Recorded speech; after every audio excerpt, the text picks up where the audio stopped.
Observation. Challenge your perception, change your life. The Immutable Laws of Being. By Gerald Colbert. Contact, colbert@cox.net. Twitter Gerald Colbert. Observation. When it comes to personal growth, we often ignore the truth around us. In fact, personal development can't take place without such consciousness. You can only improve what you can evaluate, and you can only measure what you understand. In other words, if you want to improve yourself, you need to know why things happen, how you can improve, and what steps to take next. But what is self-realization? How can you become more aware and develop a sense of oneness? This insight can produce a profound understanding of you. The search can confirm laws which are universal in their truth and procedures. This is the realization of your core beliefs, your true values, and your internal dialogue. It is taking stock of your current path and adjusting everyday life to correspond with your path. It's awareness of self and those around you who change the energy and vibrations of your existence. It's finding the truth and oneness with your Creator. When you know your strengths and weaknesses and understand how you react to different situations, you can change the results by awareness of natural law. You can find out how disciplined you are and what motivates you, and use your awareness and emotional state to control action and events. Most of all, you can find out who you are. Awareness. You may believe you're aware of life and those around you. Maybe you've addressed your weaknesses and deem life as just a matter of making the most of the situation. Perhaps you believe in God but just don't quite understand why you believe. Maybe you feel your role as a male or female is compromised by the ever-changing society. Whatever you may be going through, I can promise you this: there is a reason, an underlying cause of your experiences. Should you believe you're in control of your circumstances and that you manage a difficult life in an accurate manner, I'm here to say you may very well be right. But what if you're mistaken? What if there is more to life than being aware of those around you? Suppose these strengths and weaknesses are nothing more than an effect of specific actions and the situations are part of the rhythm of life. What if you could manipulate life to flow with these rhythms, or realize when change is affecting a given results? You would be able to control life and not have life manage you. Could it be possible the very existences of your problems are a mere symptom of other events taking place? That you may be disregarding opportunities or even allowing tribulations by not focusing on correct action. Consider this for a moment. It could be you don't know everything about yourself and that you're not as observant of you and your own actions as you believe. It's okay. Perfection should never be a goal. Your goal should be constant improvement on a daily basis, expansion of yourself, your knowledge, your passion and your desires, to become one with your Creator and to truly know you. Personal development is more than taking action to improve areas in your life. It's knowledge of the truth, while facing your fears. It's removing pride and finding harmony. It's releasing the potential inside of you. We all have dreams and aspirations, but very few of us ever fulfill them. There are so many reasons why we don't become the person we want to be that it can be difficult to know where to start. One thing is certain: if you develop a map, acquire a purpose and hold firmly to your beliefs, you will succeed. We reap what we sow, and if we choose negative attitudes, bitterness or resentment, we will sow pessimism and despair. The same is true of our successes. If we choose honesty, appreciation and gratitude, we find our relationships mature, business flows, and we begin to grow as individuals. We know that our outer world is nothing but a reflection of our inner world, and it's only our perception of events that give them meaning. Why do people reject the reality that we are the sum of what we continually think, and our growth is in direct proportion to our beliefs and actions? Simple: they would have to take full responsibility for their lives and actions. A positive mental attitude will do little for you in the area of success. If you truly wish to change your life, you need to know why things happen, to believe life is larger than you, and to habitually follow a path of correct thought.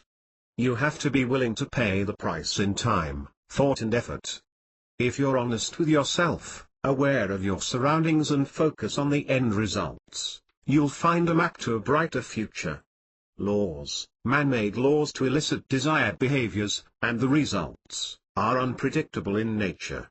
When these laws conflict with the natural law, we suffer consequences in our health, relationships, business and life in general. On the other hand, laws of nature are unbreakable. They can't be changed, altered or managed. They are undivided and operate perfectly. These laws are separate yet whole and traverse with each other as they influence our thoughts, actions and the events around us. One law will never conflict with another, and in fact, they work in perfect harmony with each other. We will never find an example where they differ with each other and create an unintended result. All is perfect. The real prize in life is the discovery of these truths and how they govern your actions, dreams and consequences. These laws, when abided by, produce an effortless way of life and a harmonic existence. By discovering their immutable properties, you learn how to control your natural surroundings and environment. Somewhere in these 12 chapters you are going to find a person you never met. Suddenly and shockingly, your life will be changed to the extent you allow. Questions will be answered, events begin to make sense and life becomes unstoppable, if only for a moment. Natural law, I'm sure that you have heard much about universal laws, or at the very least the law of attraction. This well-known theory popularized in recent years by books, films and speakers of New Thought explains the principles of a metaphysical law that one can attract anything that they think about consistently. Seeking the law of attraction is a wonderful tool for anyone's life, but this is far from the total of your consciousness.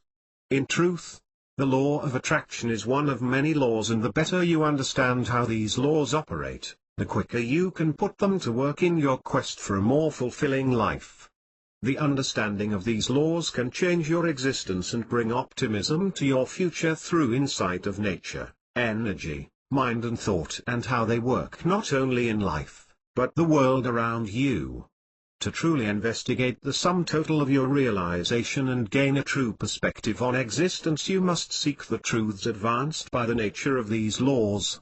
Regardless of its name, whether you call it God, the One, Jehovah, these principles have always existed to determine the processes of creation.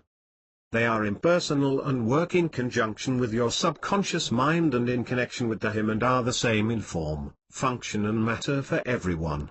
Knowing the truth is to recognize that nothing is made randomly, everything is governed by perfect directives which act and interact in unison. No one law stands as truth by itself, yet all laws are independent of the whole. Even though you may not understand or be familiar with their measures, you are continuously experiencing them and can verify their presence in every event manifested around you. Different from the laws of men, which change continuously depending on circumstances, universal laws are immutable principles that provide the origin and the perfect balance of everything God has created. Like the universe itself, these laws are thought-driven and therefore overlap and join as thought dictates. As you move forward in the development of your consciousness, you discover a process that frees you from the constraints of the ego and aligns you with the perfect order of nature. Knowledge supports this process and gives you light to move forward along a way that can be sometimes unknown and incomprehensible. Though the end result will always be the same, truth and consistency of actions produce a natural result. To begin to understand nature and these immutable laws from a logical standpoint, start by comparing them with the laws of physics. In physics, a theory becomes law when it has been tested and produces the same results at any place where applied. Nature will hold to the same standards. Such a case is in the study of the cosmos, where these laws are given in every theory. Observe and study them with an open mind and the least contamination of your own ego. A mind full of ideas, concepts and beliefs will resist, opposes and refuses to understand the principles of the universe. You need to be open to the idea that spiritual design, it's not just possible, but it's a certainty. Ego. The ego, limitations learned, always wants more, because it is never satisfied with what it has. All human beings want something now, and as a matter of fact, the mind spends virtually all of its waking hours thinking of wants. Therefore life becomes a struggle of expectations and dissatisfaction. Throughout this process, we miss the essentials to be happy, to expand knowledge and to grow. If you examine your wants, it becomes clear that it's related to what you do not have, never what you need.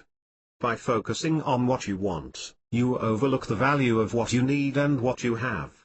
On the contrary, when your attention is focused on needs and values, the results optimize what you have. Everything in the universe is neutral.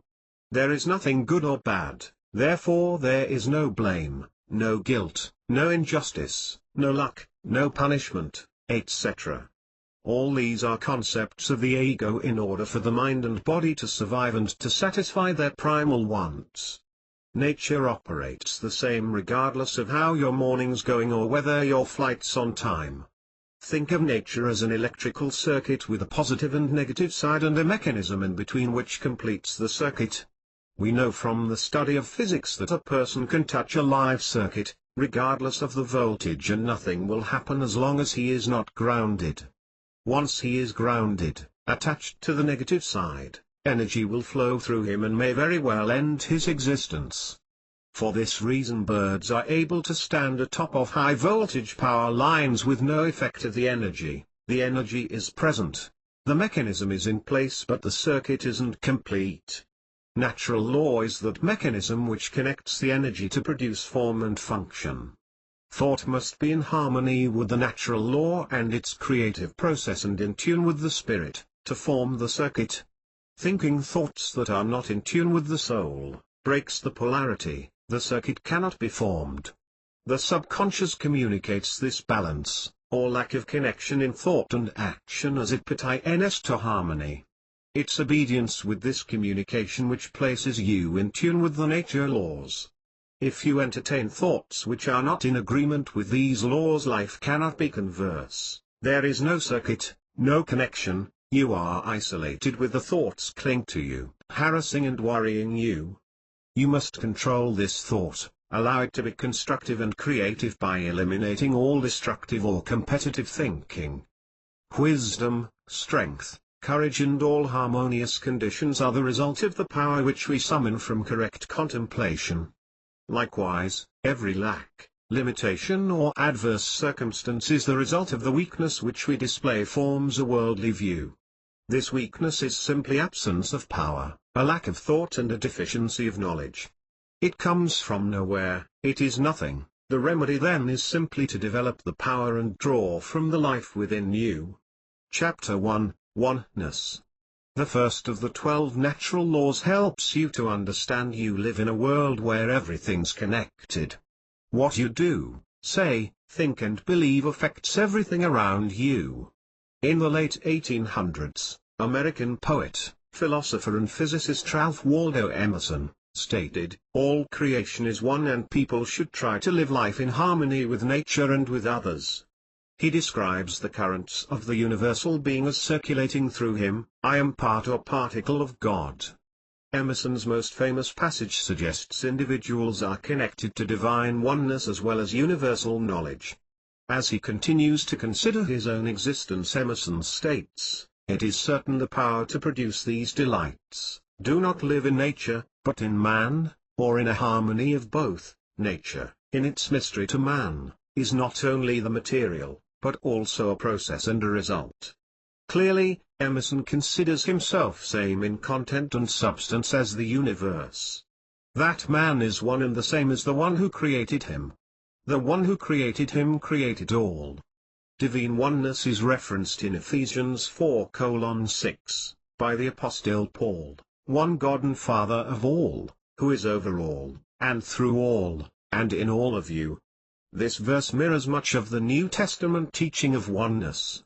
Man is one with God and all minds are of the same source as our Creator. We are one with God. Oneness and connection to God is the nature of man. It's your thoughts, dreams, beliefs and emotions. It's your soul and your spirit. Through this source you have access to all knowledge, known and unknown, to an infinite power and abilities far beyond your beliefs. This being true, you can tap the limitless creativity of the one who created all knowledge, all power and all present. If there is any point of doctrine that is absolutely truth in the teaching of Christ, it is that God is the Father and man is one with God. The mind, it's important to understand the two minds at work and the basis of divine oneness as the foundation of the universe and all its work. The brain, the organ of the mind, is a living cell. This organic matter has no ability for creative thought, only reaction to events. All living beings, mammals, have a brain that regulates life, movement and necessary roles to continue life, but only the brain of man can produce original thought. You may be able to teach your pet to react with given stimulus, but to train them in values or future conditions would be futile. Connection of the objective and subjective mind is another distinction between primate and man. You have a subjective mind which relates to conscious thought by experiences but is incapable of undergoing those experiences. Thus, the subjective is an observer of conscious thought and events. It interacts with the objective mind to translate thought into emotion, to produce sympathy, anger, jealousy and fear. This connection allows you to experience reactions and emotions over events and circumstances in the past, present and future. The objective mind on the other hand, undergoes experiences, decides the significance of those events, and filters what is important and relevant in the event. Only what the objective mind sees as relevant and true will be filtered to the subjective mind for integration. Freud used the metaphor of an iceberg to describe the two major facets of human mind. The tip of the iceberg which extends above the water is the conscious, objective mind while the much larger bulk of the iceberg is the unconscious, subjective. When you see the tip of the iceberg you're seeing a dormant and decaying entity, one with no growth and little power to change its course. The exposed section is subject to greater, more resilient powers which lie beneath, the unseen that has the influence to change the course of the visual substance, to strengthen it or abate it. Though the base of the ice is the driving force, without the tip to hold back the sea, the ice would succumb to the elements rapidly. Thought, like the tip of the ice, is necessary to feed the form of the subconscious. Though it doesn't directly guide the path, it provides the course and fuel necessary for its survival. When you consider the vast responsibilities of the subconscious mind, the power and potential become obvious. With the right leverage you can move mountains. Working directly with the subconscious mind provides leverage to effectively create profound and long-lasting changes on a mental, emotional and physical level. This law of divine oneness is one of conscious awareness and subjective impression of the mind and on the mind. One in which the conscious, objective mind adjusts its pattern of thought and reality through interaction with the subconscious, subjective mind. As the power of oneness flows the subconscious follows and with this, a natural connection with the mind of God results. Although we divide ourselves as individuals we are one, and one is no greater or less than the one who created us. We possess superior and unique abilities from the same source which develop in different ways and at different times in our growth. Collectively, we are spiritual beings having a human experience with the intent of developing fully. This is where physical characteristics and natural ability take form, yet the source remains the same. We are one, we are creation. You are one with God, the same as the Creator. You develop unique abilities and physical talents that are exclusive to you and these traits develop at a fixed time. We have all experienced doing something extraordinary well, a point where everything just flowed and we were in a zone of excellence, the divine oneness flowing through you. Since God is omnipotent, all-power, omnipresent, all-present and omniscient, all-knowing, isn't it right that when you are in agreement with Him, His authority and will shines through you and you experience the same harmony in life? Being one with God is not only physical but psychological. Every time you are kind to others, or to you, you become more in tune to the oneness with God. His love and energy pervades through you because your mind and thoughts are the same, just of a different measure. I'm sure you've done good deeds in the past, done the right thing, given of yourself for the sake of others. The feeling you received from your action was one of love, delight, harmony, in short, feeling oneness with your Creator. There's a great mental world in which you live, and more importantly you are one with it. This world will respond to your thoughts and desires in direct proportion to your purpose, faith and the action. When you're in harmony with God, your being, values and truths are creative and positive. You are strong in your will and produce enough depth to bring your purpose into reality. As your faith is, so it will be unto you. Believe this truth. Live this truth and you will create it in the lives of yourself and others. All paths hold the necessary lessons, and your purpose is to create a harmonic existence. You are here to learn to completely love and accept yourself.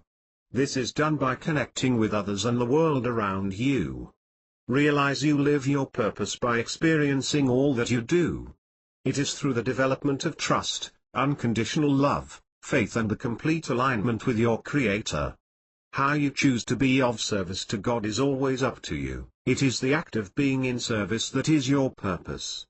Oneness. Then God said, "Let us make man in our image, in our likeness, and let them rule over the fish of the sea and the birds of the air, over the livestock, over all the earth, and over all the creatures that move along the ground." So God created man in his own image, in the image of God. He created him, male and female he created them. General 1:26-27. This passage tells us, we're one with God, one in the same minds and spirit in a unique world.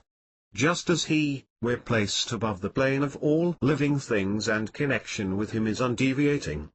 Oneness with your Creator, referred to as the Spirit of God, faith or a relationship with him, is what spiritually bonds you with the world. Plants and animals, though certainly living entities, are incapable of thought on any spiritual level.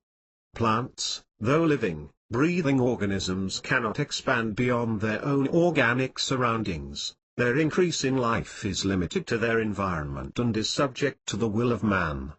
The animal world primarily consists of creatures of instinct, able to move outside their environment but unable to thought beyond impulse. Some of the higher species appear capable of intelligent thought, but in reality it is a mere instinctive or trained thought rather than intellectual thought that is built from an oneness with the Creator. In all of creation, we alone have been blessed with this wonderful ability and opportunity, for all the elements of God are parts of us. The mind holds true to oneness. This is the foundation of natural law. This pattern is united, and unity is present in all of God's work. Any division characterized in us is found in the resistance of these laws. Consciousness, you're related to the world and everything you can see, touches and feel by your objective mind. This existing independent mind is part of your conscious world of observable or verifiable conditions, the part of you which experiences actions and events. The conscious world senses communication while seeking facts gathered from your senses to give credibility to its thoughts. It's in the conscious mind that you relate to the world. There's always mystery in life the conscious mind can't understand. You are given what you can absorb and comprehend. Ecclesiastes 3:1. There's a time for everything on earth, and a season for every activity under heaven. This will go into greater depth in the law of rhythm. As you struggle to make sense of your fast-paced life and uncertain future, you need to consider the foundation of your existence and the key to the condition in which you live. The foundation, life, did not evolve to this complexity through evolutionary progress. It's just not logical. Not a single species lives alone. They all depend on the complex web of life for their survival, even man. You may find a tiny housefly annoying, but remove it from the natural equation and the balance of your existence is threatened. These annoying insects are a primary source of food for fish, toads, spiders, and hummingbirds, which recur as a primary source of food for other species. The world is designed around the well-being of all, Recognizing you're connected to one another, to all living, you can become in tune with the world. You can begin to inspire visions from a larger perspective, one larger than you, that is you. Conscious of being more than clay molded by others, you develop awareness of human individuality. You're one with the Creator, and never again will you be satisfied with the life you had. Connection with this one is true life. Relax. People tend to prove their worth by overworking, seeking to bolster self-image with status, money, power, and possessions, anything other than who they really are. Many people overwork because they can't work with their worth. They think if they achieve a lot, then they must be worth a lot. In America we get our primary identity by what we do and what we possess. So, many confuse what they do with who they are. If a person says, "I am doctor," we think, wow, he is worth a lot. If a person says, "I am bus driver," we may not think they are worth much. If you're living in a stimulating world, one filled with gratifying work and success, friends, colleagues and social groups, I'm sure you have a full and rewarding life. As sure as the divorce rate in America at 62%, that 51% are happy with their jobs and that 1/3 are dissatisfied with life as a whole. On the other side, 22% believe they are deeply connected to their spouse, 36% claim they are happy with their careers, and 2/3 believes in a higher power guiding their life. What this statistically tells me is people need to take time and relax, and balance their life with other forms of values that are not found in their daily activities. There are five ways to relax that we will cover. Of course, the first way is one you should have guessed by now. 1. Read. Reading is the best way to relax, and even 6 minutes can be enough to reduce the stress levels by more than 2/3, according to new research. Psychologists believe concentration on reading and distractions of the literary expression eases tensions in muscles and the heart. Self-help books are an effective way to help lessen stress. These encourage you to explore feelings, while they recommend techniques as listening to soothing music, learning how to play a musical instrument. Just engaging in deep thought can aid in stressful situations. Connecting the intellect by reading stimulates your creativity while causing you to enter an altered state of consciousness. 2. Sleep. Getting quality sleep is important to your physical and emotional health, as well as your personal productivity, for many reasons. Unfortunately, many people find that stress can contribute to sleep deprivation. It's common for stressed people to have the problems with relaxation and sleep. The most common reason is stress. For example, if stress is occupying your mind, you may stay awake thinking about it, robbing yourself of precious rest. Severe stress can keep you hormonally off balance, making it difficult for your body's natural sleep to occur. Don't underestimate the value of sleep. You can increase your energy and productivity by regulating sleep habits. 3. Nature. Most people identify with this way of relaxing. Our natural setting is hard to explain. That's because we can't explain God. It may be the creation, the colors, the oneness, or the serenity. Whatever the case, nature diminishes anxiety. Research shows a marked effect that nature has on an individual. The fresh air, plants, trees and natural outdoors promote health, well-being and overall state of mind. When you spend time outdoors, especially being active, you can lift your mood, think more positively, and feel more internal calm and greater harmony with the world around you. Studies show natural outdoor environments promotes creativity along with physical and psychological welfare. 4. Music. There is a time and a place for listening to music and work, usually, isn't it? While doing work that involves concentration, you may find it's not in your best interest. I like various types of music, but I'm cautious of what I listen to because music can be counterproductive to your state of mind. Choose a style and type that harmonizes with your state or the condition you want to achieve. Music is effective for relaxation, stress and anxiety relief.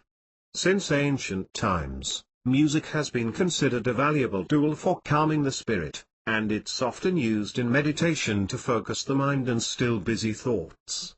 Have you ever listened to Beethoven, Bach or Brahms? Try it sometime when you want a relaxing state. You'll be amazed by the soothing power of classical music.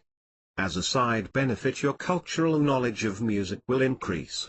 It's been shown that music evokes physical response, alters brainwave patterns and lower blood pressure. This routine can reduce stress and make your reaction to stress less extreme. As my counselor once said, if you're on edge, it takes very little pressure to knock you off balance. By settling a steady baseline, you can stay calm when confronted with adverse conditions. If you close your eyes and listen to healing music a few minutes each day, you'll find yourself more in control and less vulnerable to outside pressures. 5. Humor. This topic is familiar with everyone and is valuable in helping anyone to relax. Everyone likes a good laugh once in a while. Humor relieves worry and anxiety by taking life too seriously. In fact, it's more important than you would think. Laughter can help to relax muscles, lower blood pressure, and increase the oxygen level in your blood. Laughter lowers your blood pressure and increases the T cells in the body. Laughter can help you put distance between yourself and your problems, allowing you to find solutions easily. Try humor the next time you have a problem. So, who are you? You are life in the universe with a manual dexterity. You have two conscious minds, one of unlimited thought, power and knowledge, constantly searching for beauty, peace, love and harmony. And the other, one of self and reaction, one that responds to images, events and energies of others. We have the power to choose who we want to be and how we want to represent our world. You can step into consciousness of oneness, or you can live in reaction to the world. You can be one with the universe and part of the trillions of molecules which make up the mind and body, or you can choose the world of singleness, of self, of response to dominance. This is a world of solid form, separate from God, separate from the universe in which self lives. This is the world of me, Gerald Colbert, writer, speaker, businessman, and creator. This is the I inside of me. Every day I make a decision, which one of these worlds I will choose, who I will be. Focus. God may be different names in different languages, Yahweh, Allah, Brahma, or God. In reality, these names all refer to the same singular force and being. We are all individual, everlasting expressions of God. Our essential nature is divine and therefore innately good. Our purpose is to express our divine potential as realized and displayed by Jesus and other master teachers. When you awaken your divine nature, God will express himself fully. That we have been fashioned by a single supreme being is the belief in God. This being has control over creation, omnipotence, perfect and complete knowledge, omniscience, and is in all, omnipresent. You can find truth in your personal meaning of oneness simply by focusing on the One. By clearing your head of the clutter of the modern world and the collection of negative thoughts brought on by the day or week, you're able to focus clearly and solely on your oneness with the Creator.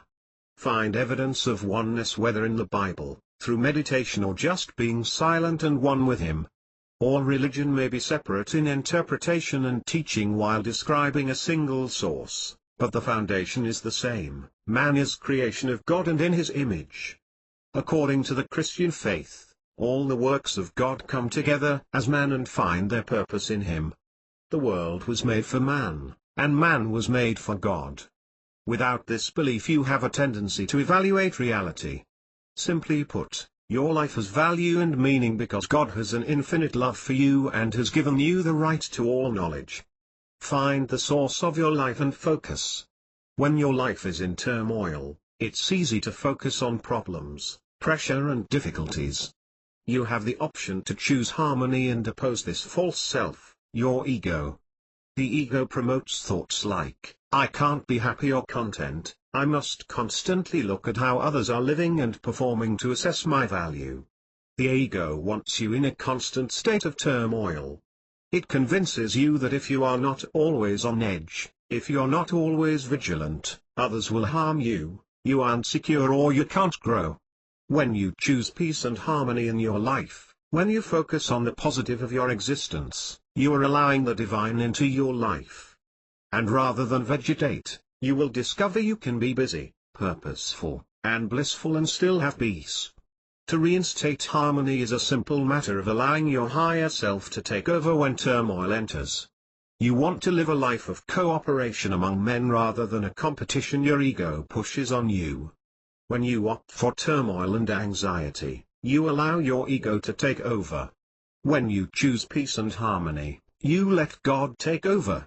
Know that you always have this choice. If you want to change your life, change your thoughts. See situations for what they are, from the viewpoint of an observer. Instead of focusing on the negative aspects, be optimistic you're taking correct action and move forward. Man would have never made it into space if the scientists continued to explore disbelief rather than solutions and expansion. Know that you have the knowledge and wisdom greater than any animal God has produced, and the only challenges you face are self-imposed. Through correct thought, your resources are unlimited. Though discontent, remind yourself you are more than these troubles. Focus on your oneness with the Creator and knowledge of His work in your life. Remember, you can't make God stop loving you just as you can't make the laws of nature stop working for you. You can complain, yell and scream, the results will be the same until you face the challenge and take action. Life takes on a new meaning, a new dignity, a new power when you live in the constant realization of your oneness with God, the Creator, and a belief of infinite possibilities. Christ stated, "The kingdom of heaven is within us." He meant the kingdom within is equal to the intelligence of Him. We can tap into its resources and vast supply at our will. The only determining factor in our abilities is our focus. There are 3 subcategories on focus, though not in depth, your knowledge of them necessary. Focus on love. The purest definition of spirit is love, and it's this feeling of devotion which provides the connection to Him. When you focus on the love and the emotional association that it brings, you lose sight of fear and anxiety. Joy and peace fill the soul while a harmonic balance flows through every aspect of life. I'm sure you've had these times of ecstasy when a certain individual light up your day and gave you a feeling deep in your stomach. Everything just seemed to flow, problems dissolved and time flew by. You're experiencing more than attraction to another, you're coming into contact with the Spirit of God.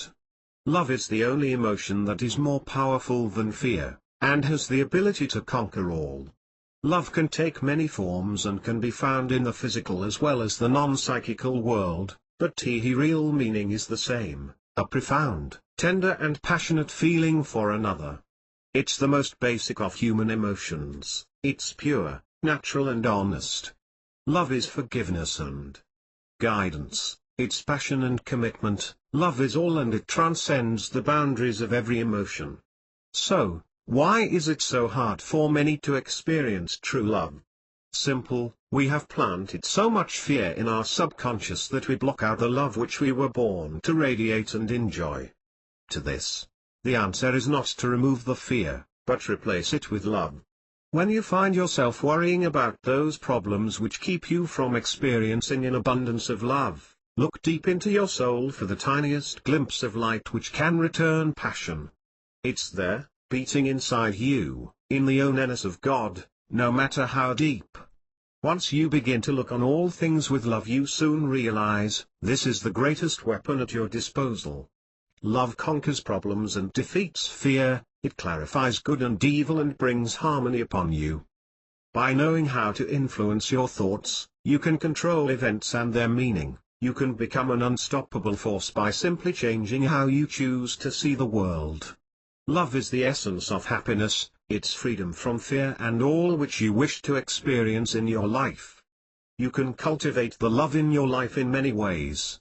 Being alone in nature, listening to beautiful music, reading, writing, and being kind to you, These acts form conditions which open the soul so you may connect with the spirit. When you overcome trepidation and deal with problems, you're allowing love to take hold of your life, and the more you do, the easier it will flow. Love is what we were born with, fear is what we've learned. When you consciously renew your thoughts by affirming worship, you set an example of overcoming to others. None of us can remain totally focused on positive thoughts all the time. The point is to regain your focus as soon as you recognize you have lost it. Like the lens of a camera, if you lose the focus, everything you desire become blurry. Refocus with a simple but deliberate adjustment and you gain clarity. You can always reset your intention and attention by choosing to focus on integrity rather than malevolence. This means, stop focusing on what's wrong and focus on what's right. If you are staring at what's immoral, it's hard to see what's respectable. Focus on goal setting. It's important to set goals. If you don't know where you're going, then you will never know when you arrive. It brings you closer to spiritual truth and meaning by removing the self-gratifying nature and immediate satisfaction which society has programmed. With every goal, a path to success is provided. If you want to learn another language, if you want to travel to a foreign country, if you want to lose 25 pounds, all of these goals have specific steps you need to take to reach them. To learn a language, for instance, you have to decide if you want to take a class or do online training. You need to schedule time to practice or join a group of like-minded people where you can converse in that language. Maybe plan a trip so you can absorb yourself in the language and culture. The same with losing weight. Do you want to follow a prescribed of the many weight loss programs, or should you absorb yourself in nutrition and exercise to find a specific path which works for your body, palate and schedule? Goal setting is great, but it's the first of many steps on the journey. It's the opening credits in the movie of your life. Once you've set a main goal, you need to tie in sub-goals, smaller, bite-sized chunks which move you towards your goal. Break them down as far as you can, to where they become a series of simplistic tasks leading to your aim. They need to be written out in a clear and defined set of actions and reviewed constantly. Should they not fit your flow, then you'll need to expand or modify them, but most importantly, take action every day towards accomplishment of specific tasks. Once you've set sub-goals, you'll need to set effort goals. These are detail-oriented and have specific struggles attached. They are defined and measurable tasks such as reading a book on languages or taking a 1-mile walk each evening. They're simplistic in nature yet may be difficult in execution. If there is one habit which will propel you to greater heights faster than anything, it's goal setting, and actions we will discuss in further depth. Focus on one course. Today, a great deal information is at our fingertips. We've been conditioned to move from one inspiration to the next at a moment's notice. To sustain thought is unusual. It's said, this is the information age, the era of choice. But what does this do to our spiritual nature, the self which need connection and harmony? To live in truth and be successful, we must follow a given the course of successful action, uninterrupted by choice and technology. There are times in which the computers need to be turned off, phones silenced and focus applied to gain any measurable results. A specific example would be in the case of meditation or worship services. How often do we see people bring their phones with them to such events? Why? Is there something or someone which you can't separate from for 1 hour to work on yourself? Should you be in this habit, break it first before moving on. Focus is vital. Focus takes a set period of time, dedicated to one task and one task only. When you were a child, you didn't have computers or video games. When it was time to do your homework, you sat in your room and focused on the task until it was complete. This focus is lacking in today's culture, and it's what we need to return to. Goals can be clear and lofty, stated and defined, but if they lack single-mindedness, they will also be ill-fated. The dilemma is getting caught up in setting goals or the process, rather than focusing on course. There's usually much to do once your purpose is clear. Separating goals into sub-goals and then into individual actions will help you stay on course, but this can be time-consuming and your ego wants gratification now. Your mindset must be on specific actions, not on the total outcome. To borrow a line from Mogmandino, nature never acts in haste. 1,000 years is required to build the olive, king of trees, yet an onion plant is old in 9 weeks. I have lived as an onion plant and it has not pleased me. Many of us put off goal setting for a reason: we want it now. We circumvent the process, knowing we have found a better and faster way of a process which has been in place for generations. When our new and faster approach fails to achieve, we simply give up and move to the next undertaking. Be patient, take action, and stay focused on your course. Know with each step you take you're one step closer to where you want to be. It's astonishing how many people lack the will to keep holding on and push to the end. They can make a sudden dash but they lack the fortitude to push to the finish. They're easily dissuaded. They move on as long as everything is smooth, but the moment they hit friction, they lose heart. They depend on strong personalities for their spirit and strength instead of developing the courage to act. So many people lack originality and independence. They only dare to do what they've seen others do. They don't step boldly from the crowd and act fearlessly. Dr. Theodore Cuyler: when you set goals, you are setting a course of actions, and action is of little value if the path is not followed and seen to its conclusion. Successful planning requires continual focus on action and commitment to completion, one small goal at a time if necessary. Do it. Far from a workout fanatic, I've developed a habitual action each day of fitness. Regardless of the prior day or lack of sleep the night before, I exercise each morning at 6 a.m. We're not talking much, some general yoga followed by a 2-mile walk which takes all of 20 minutes. It's in this time that I build clarity for the day to come and connect with the power of God. Sure, I miss the morning news and don't have time to drown my sorrows in caffeine or nicotine while pondering what will go wrong today. But, I believe this is a fair trade for the moments of connection with the Spirit. While others walk into the office with stories of how the world is continuing to conquer them, my pace has been set, plans have been formulated and thoughts are clear. You've heard the phrase, a good plan today is better than a perfect plan tomorrow. Let's rephrase this to, a well thought out plan today is better than a perfect plan tomorrow. Though action is a necessity for any transfer of energy, for any movement, for all creation, you want to increase the odds of your success. Many plans seem viable at the point of conception, but when proper thought is applied, they become practicable. Just as thought alone won't get you anywhere, inappropriate action can lead down the wrong path. When formulating a plan, always step back from the event and separate the ego. Ask yourself, how would others perceive this action? Far too often we are blinded by our own intent and can't see the impact it has on others. Sometimes out of greed, but most often out of distraction. By combining thought and action along with a willingness to serve the greater good, you create a powerful force which changes your life. I'm not suggesting you wait until plan is perfect before taking action. I'm saying, put a correct plan in place which takes into account the variables of your intent, before taking action. If your goal is to climb Mount Everest, you might want to start with a jog around the block before you book your trip. Once committed to setting goals and formulating new habits, you must take action. Right now, go to your calendar and pick a time without any distractions and commit to setting a course of action, any course in a positive direction. Now is the time to write your goals, or if they're written, define them in smaller sub-goals which you can do now. What can you achieve today, now? Break down how you're going to do it. Move on to tomorrow. What steps can you take today which will set in motion the following day's events?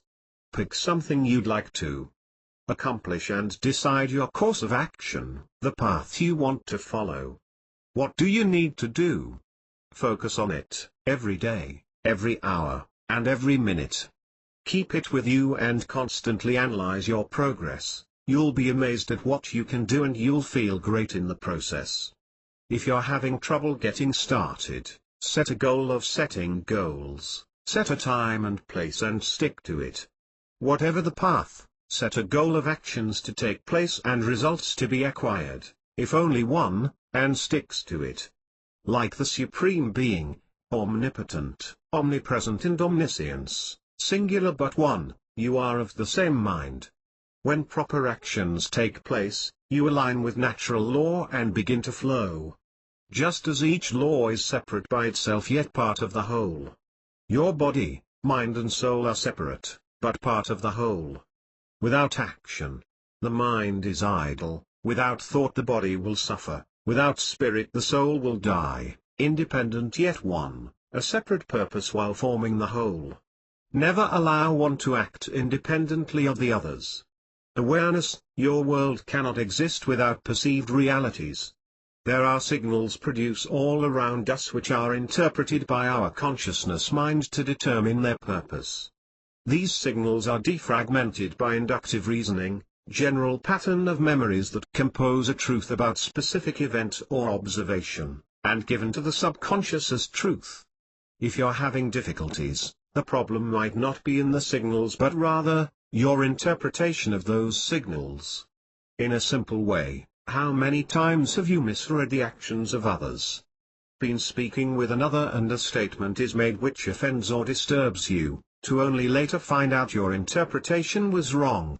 What ensues is our filters, just as the memory in your computer gets temporarily overloaded and kicks back random information. We have lost the connection with another and thus misinterpret their energy. The same ID present in our connection with God. Failure to connect with on a deeper level is not intentional and often we are not even aware of it. We may seek inner peace, harmony and a connection with our Creator but we subconsciously lose sight of our purpose in favor of our chosen objectives. We may even be enlightened, seeking wisdom, meditating and reading the finest works, yet we still feel disconnected. The stumbling block to connection lies in the laws of nature and our belief of what we must do, not necessarily in what we should do. True and correct action is essential for growth, but your spiritual mind will not develop on action alone. This subjective mind doesn't see action, it only perceives results and the emotions associated. There are times when you need to put down the books, take off the headphones and just be at peace with you. Allow your unconscious to stretch its legs. Meditation. Meditation is a mental discipline by which you try to get beyond the conditioned, thinking mind into a deeper state of self-awareness, to free yourself from associating solely with objective thoughts and perceived realities. There are no boundaries in mediation. It has neither depth nor height, which means it can always be further developed without limitations. Meditation is a personal matter and an adventure of the soul, and in truth, few of us meditate in the same way. But for those who take meditation seriously, the purpose is the same: improved conscious contact with self and spirit. Despite its lack of dimension, meditation is the most practical thing we can do. The rewards can be emotional balance, realistic thought and physical well-being. This broadens and deepens the channel between you and the spirit by regulating our internal environment to preserve stability.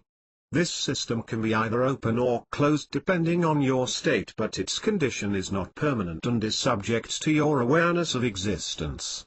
At the core of meditation is focus, thus freeing your awareness.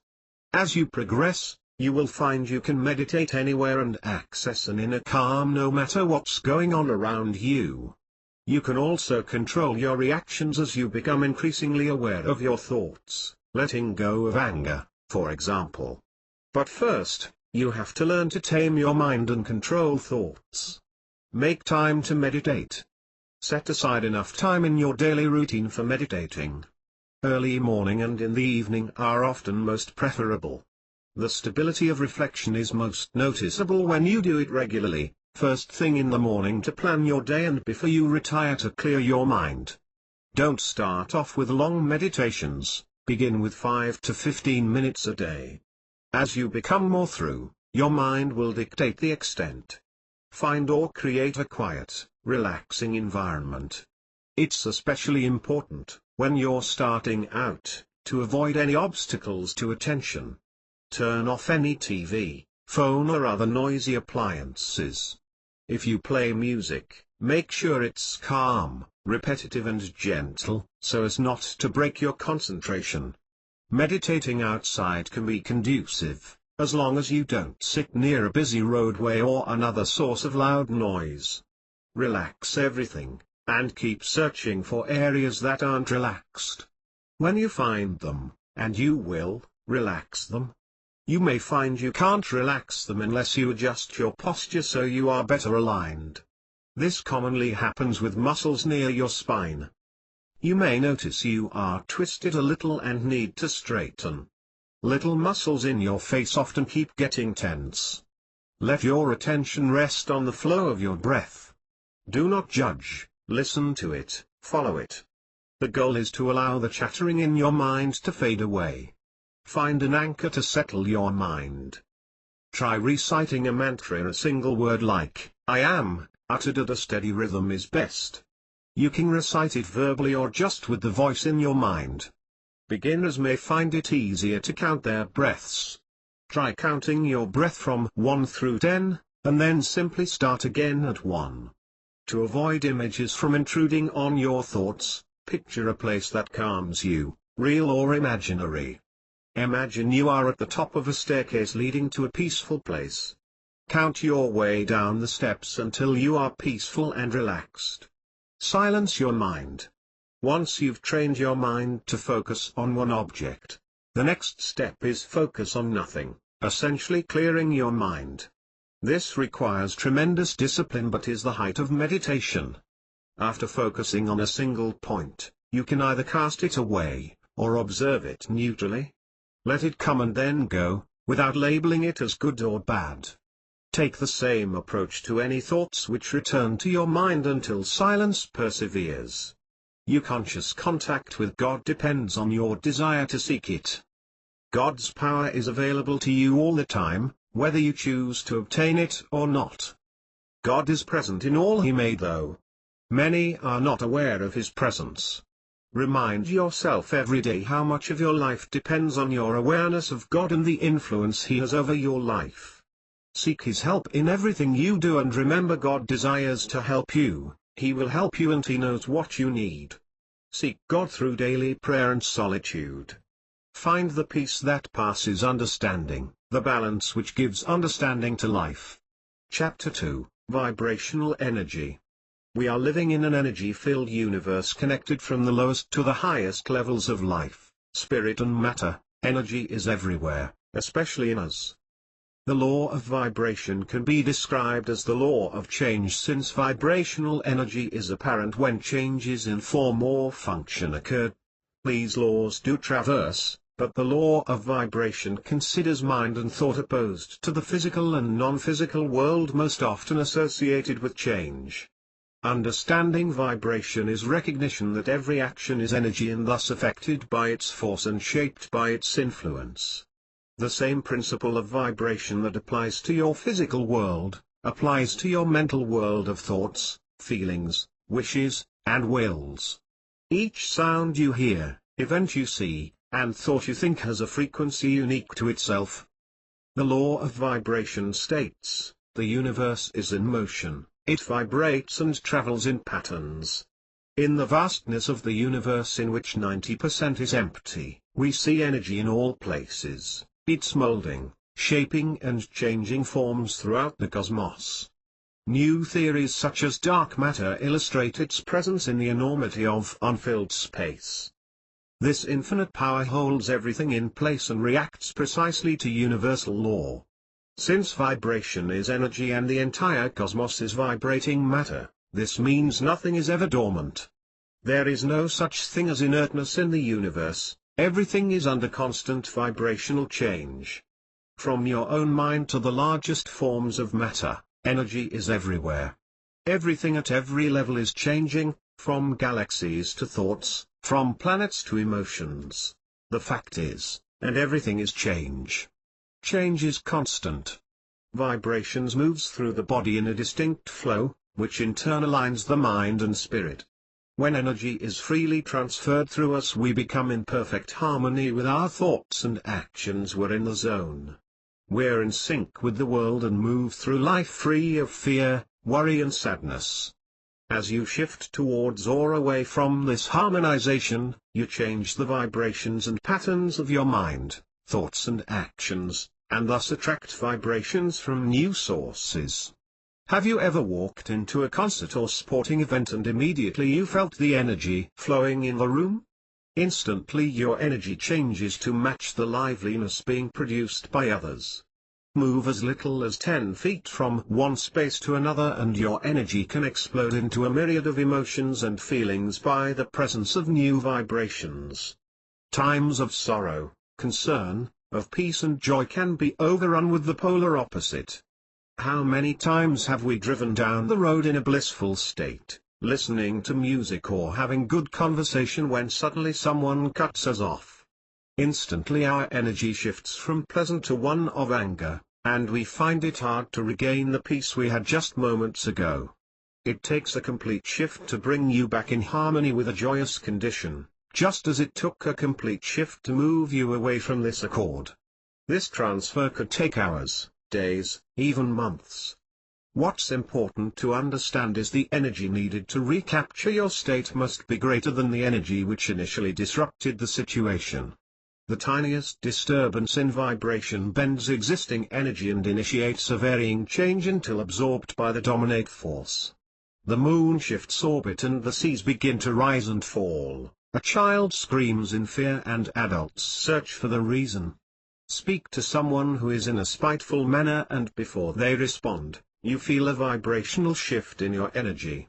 This is a temporary shift of state, a momentary effect of the dominate vibrations. A disturbance in any part affects the surrounding fields of rhythm and a brief alignment is created. When energy begins to flow in harmony with the new vibrations, balance is restored. Any energy affected by the original disturbance will returns to order or gives way to the dominant energy. An example, a fight breaks out at a party and vibrations escalate. Everything was pleasant until the energy exploded. The actual event may take seconds, but its pulsation was so powerful, it changed the entire vibration within the surrounding area. This change can last minutes or an eternity depending on the force. At the same time, by introducing strong harmony to an environment of negative energy, the harmonizing energy can shift the destructive vibrations and brings them into alignment. The beauty of vibration is that offers a choice, you can harmonize with energy or remove yourself from it. Should you be in a negative environment, it's entirely up to you on how to deal with the flow. You can walk away and surround yourself with other positive forces, or you can choose to challenge the situation and alter the flow. Whichever way you proceed, change is made and natural flow will occur. Analyze your friendships, relationships, working colleagues and decide objectively just how healthy these people are in terms of the energy they produce. Do they bring out the best in you, or do you serve as a sponge for all their problems and miseries? Staying with people who have a constant flow of negative energy isn't going to be rewarded, so don't subject yourself. If the force is negative, excuse yourself from it. If it's constant, remove it totally from your life. To raise vibration levels and be harmony with the omnipresent, omnipotent and omniscient spirit, little more than conscious thought and consistent effort is needed. The more you allow the essence of the Creator to flow through your mind and body, the higher your vibrational frequency and the more creative and authentic you become. The lower you are in vibrational frequency, the less inspired and agreeable you are. Your ego begins to choke the flow and allow less of the Creator to flow through your life. Break the pattern. The first step in training your mind is to remove the habitual forces which are controlling your life. People are constantly falling into patterns. They start out with the best intentions and do well for a little while, but then fall back into old habits. This design has been holding you back must be broken. Effort is required, but the rewards allow you to live the life you want. Try these new patterns for 1 week and notice the change in your vibrations. They may seem simple and pointless to begin with, and if that's the case you should have no problems. Habits are easy to break for the first few days. I'm only asking for 7. Summon your will, know you can achieve and deliver what you commit to. Give up TV. Television is filled with images meant to deaden the mind, little is inspirational or educational, and it's the primary killer of positive intent. Remove it and you will be amazed at how your thoughts become focused, your energy increases and your emotions more stable. As a side note, include video games and general internet surfing. Eat well. Your body needs energy and food is the supply. Skipping meals won't help you lose weight, you're more likely to amend by eating more at the next meal. Begin each morning with proteins, whether in a shake, snacks or food. Eat at least your weight, in grams, of protein, preferably in the morning. If you weigh 150 pounds, eat 75 grams. If you're on a diet, choose from a wide variety of meal replacement drinks and snacks available. This simple step reduces your caloric intake, provides energy and balances your system. Create a journal. If your life is worth living, then it's worth recording. Instead of writing what I did each day, I use the journal to explore my own personal growth. It added clarity to my daily life and increased my vibration. I've gone one step further. I now carry a camera with me wherever I go and snap at least one photograph a day of something unique. Now, you have a written and visual view of your awareness. Don't let life pass you by. Gain a better appreciation and awareness of yourself and others by documenting your thoughts. Get more exercise. Simple recreational exercise is helpful when you focus on positive actions which prevent you from giving in to fear and worry. I've been playing golf with friends more than usual, even though I'm not thinking about what I want. I'm definitely not putting any mental energy into fueling problems. The game and conversation consume my thoughts. If golf is not your bag, commit to stretching every morning and walking every evening. Meditate. Something we touch on in most every step. You don't need to spend hours meditating. By meditating for 5 to 10 minutes a day, you'll increase your ability to concentrate and focus by a 100% within a matter of days. Do it for weeks and you'll have dramatic results. Purify your body. Toxins lower your energy and vibrations. They literally pollute your body. Try one of the many cleansing treatments available. Better yet, try all of them, and find one which fits you. The process takes 1 to 14 days and the benefits are amazing, not just in your physical body but on your mental being as well. There are so many patterns you can break. Your choice of snacks, your choice of activities, your choice of online visits, your reading habits, your target goals. When you step back from life and contemplate, you'll be amazed at how you have been programmed. As we've stated before, your mind is much like a computer. Years of instructions have been downloaded and these are quite possibly out-of-date programs which are affecting your operating system. What patterns could you break? Which patterns are you missing? What are you doing subconsciously and is this serving you? How much time and opportunity can you get back by breaking some of these patterns? Removing patterns takes time. It's a constant ebb and flow of observation and conscious removal. Just as peeling an onion a layer at a time, be patient and persistent, removing each underlying challenge until you reach a place of understanding. This can only happen naturally. And it cannot be forced, only guided. It's important to be gentle and forgiving in this process, to understand why you are choosing to break these patterns and what the return will be. You have two choices. You either pay the price of discipline or the price of regret. Discipline weighs ounces, regret weighs tons.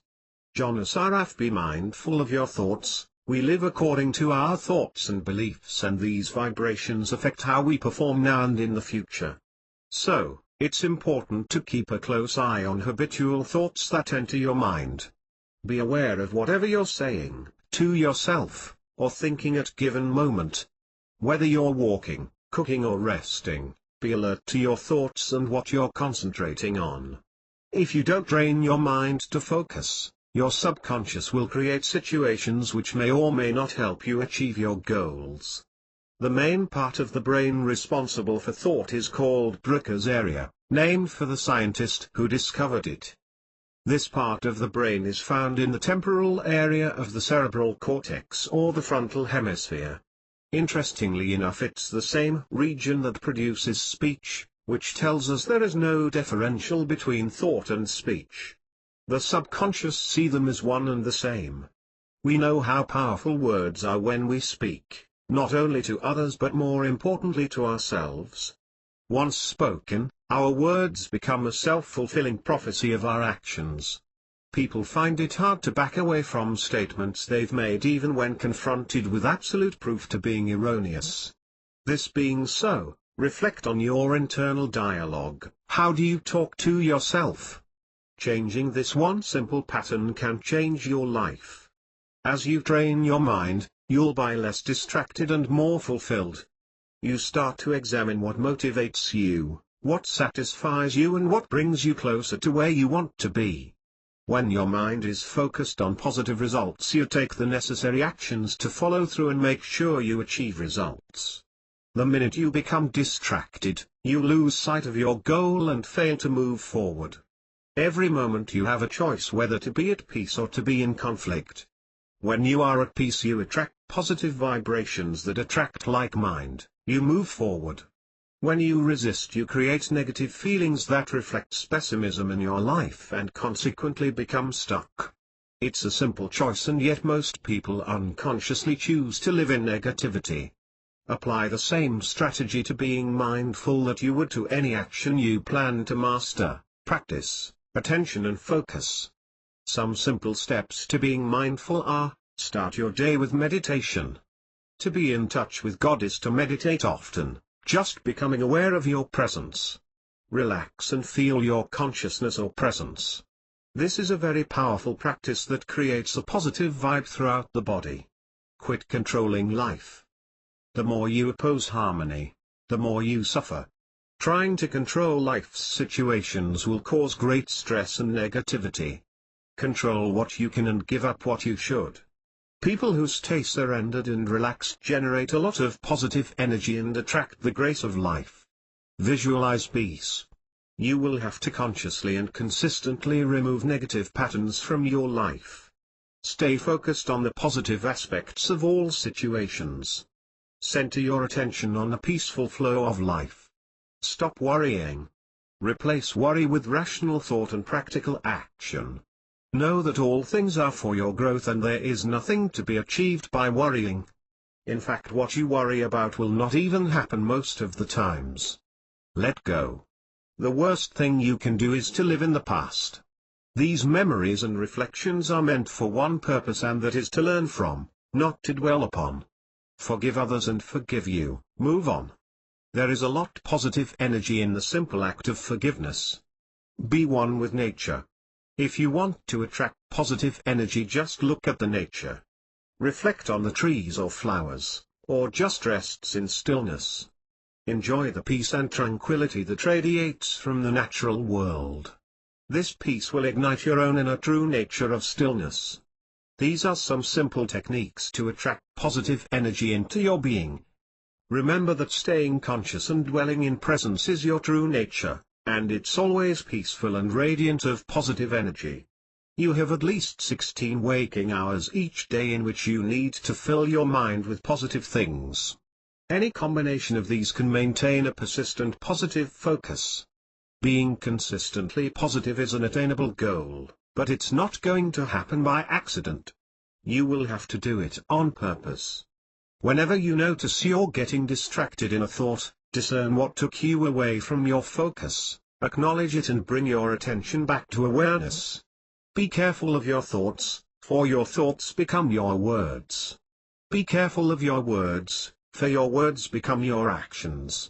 Be careful of your actions, for your actions become your habits. Be careful of your habits, for your habits become your character.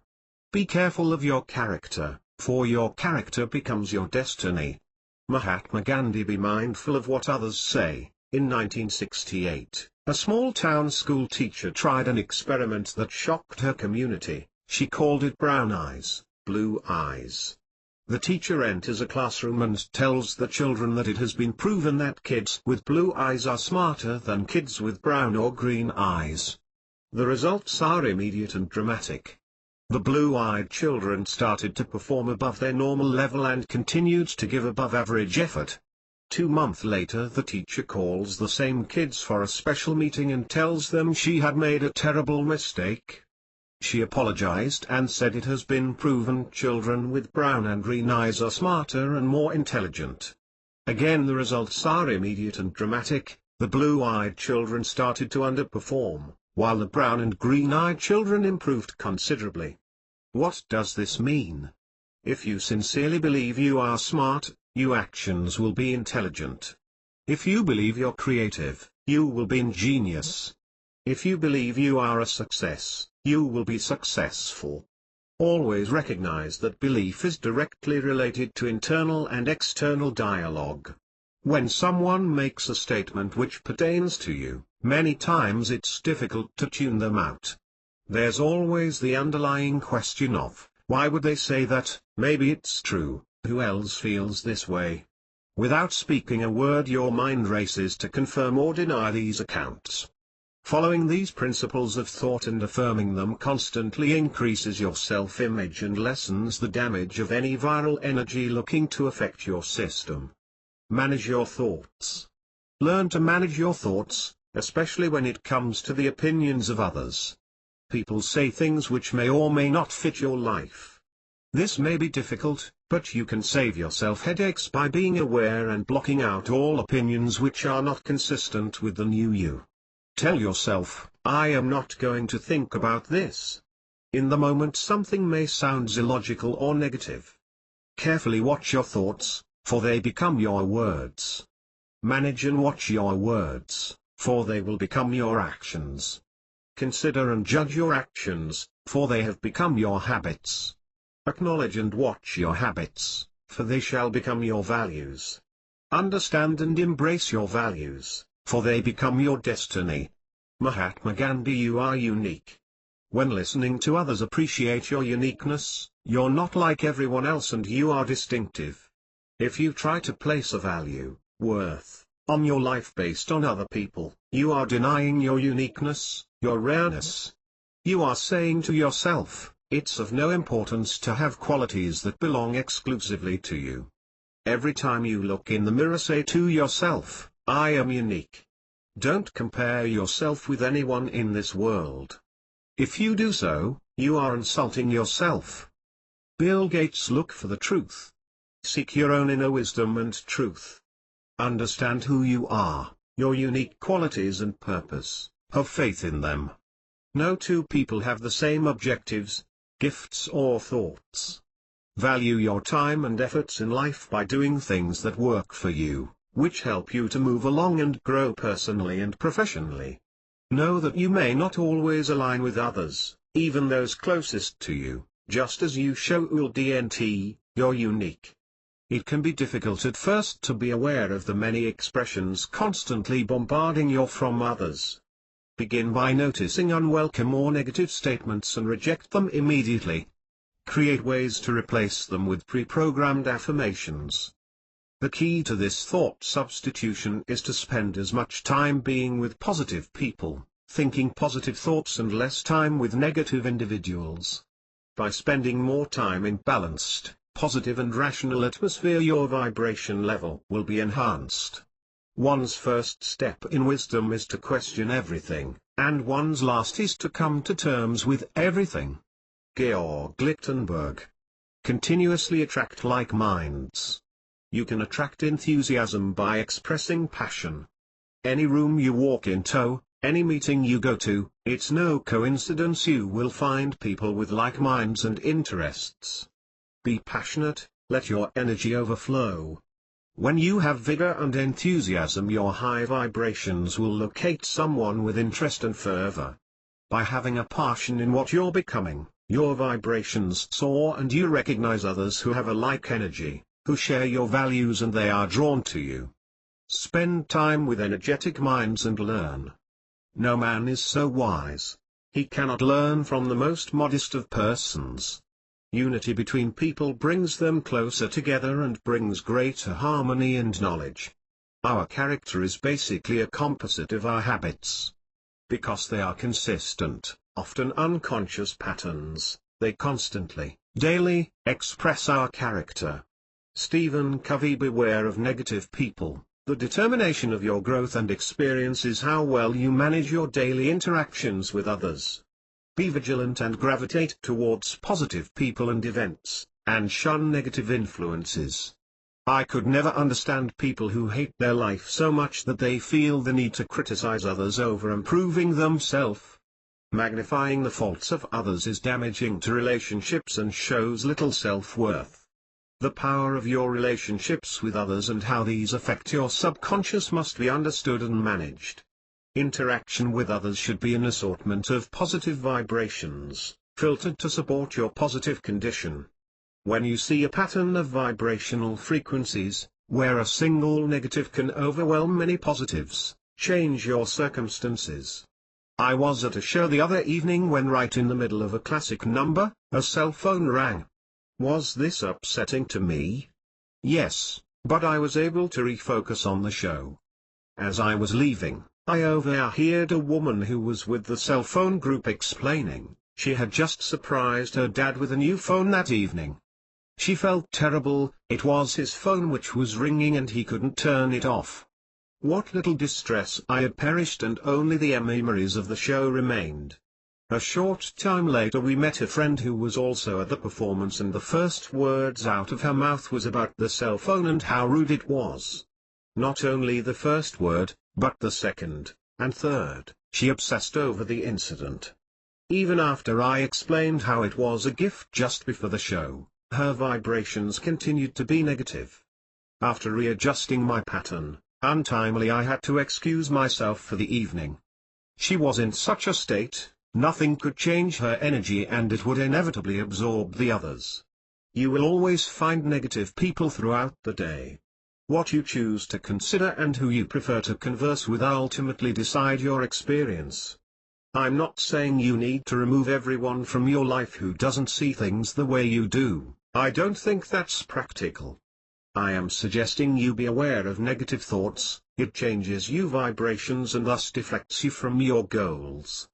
Whenever given the choice, spend time with those who see the glass as half full, rather than half empty.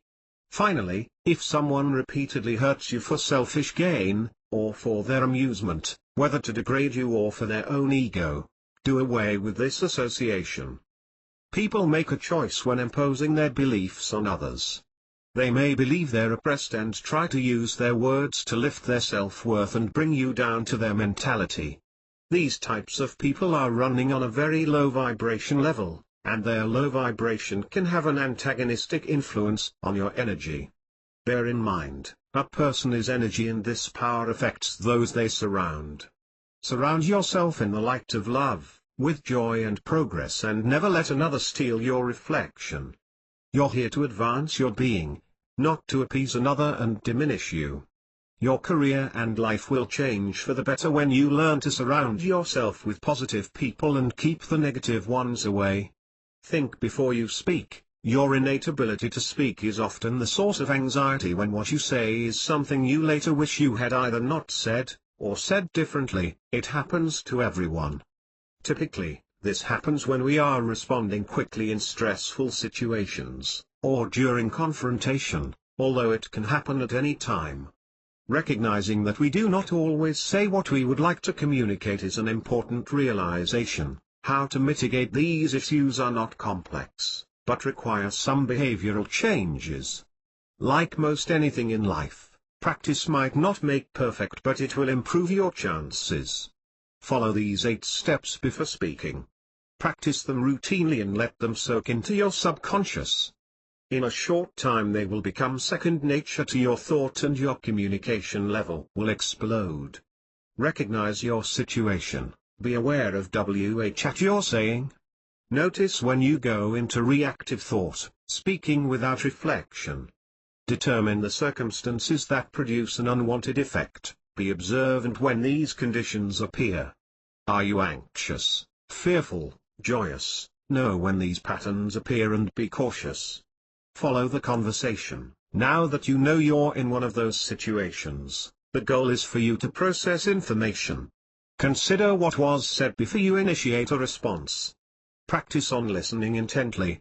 Observe people. Who is speaking and how do they communicate? Are they loud, soft, anxious, or opinionated? People are very literal. Many use examples while others speak only in specifics. Use the same flow and structure and pace. You'll communicate more effectively. Formulate responses, not just one, but consider your options. There are many ways to communicate. Your goal is to find the best way to convey your thoughts. Consider what was said from the point of view of an observer, not just your own.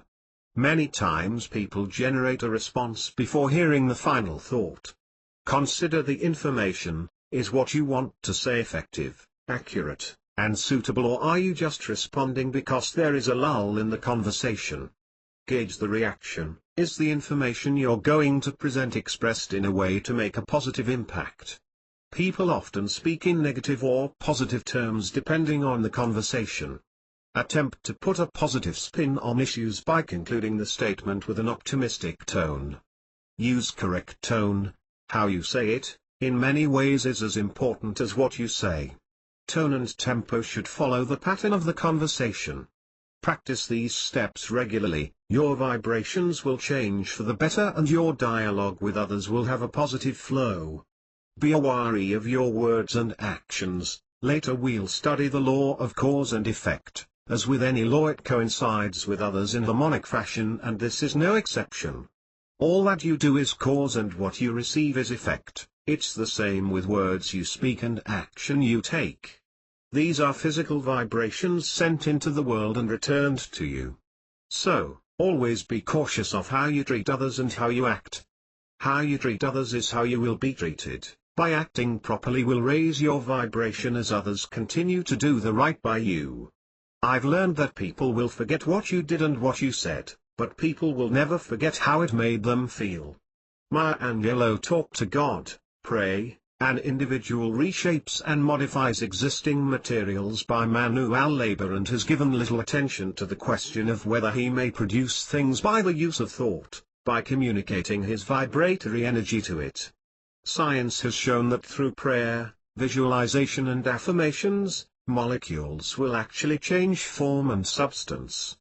Non-thinking, non-living material is created in a new harmonic existence by the vibratory power of thought and prayer. Wallace D. Wattles, The Master Key System. Prayer is vibration which flows in the mind of God. Prayer can be simple and minimal or intentional and collective. Prayer is you talking to God, a connection with the Spirit. Chat about your coming day or voice your concerns, anything that's on your mind. Pray for you, ask for values, guidance and wisdom in your difficulties. Pray for others, in the spirit of giving. Spend time in recognizing what God has given you, life itself. Most of all, while you're praying, forgive everyone, including yourself. You will never be fulfilled through a life of deprecation. Pray as though everything depended on God. Work as though everything depended on you. St. Augustine's stillness, being still, quiet and alone with your thoughts is incredibly relaxing. It brings insights to how you resist negative energy and attract natural flow. This helps you reduce resistance and experience a more natural way of living. Take a walk, enjoy the beauty and diversity of the world and reflect on life's possibilities away from your normal routine. Free your mind and increase your vibration. Stillness is simple to achieve and has gradual calming effect on the mind. Work these steps in a moment of calm throughout the day. Produce from within.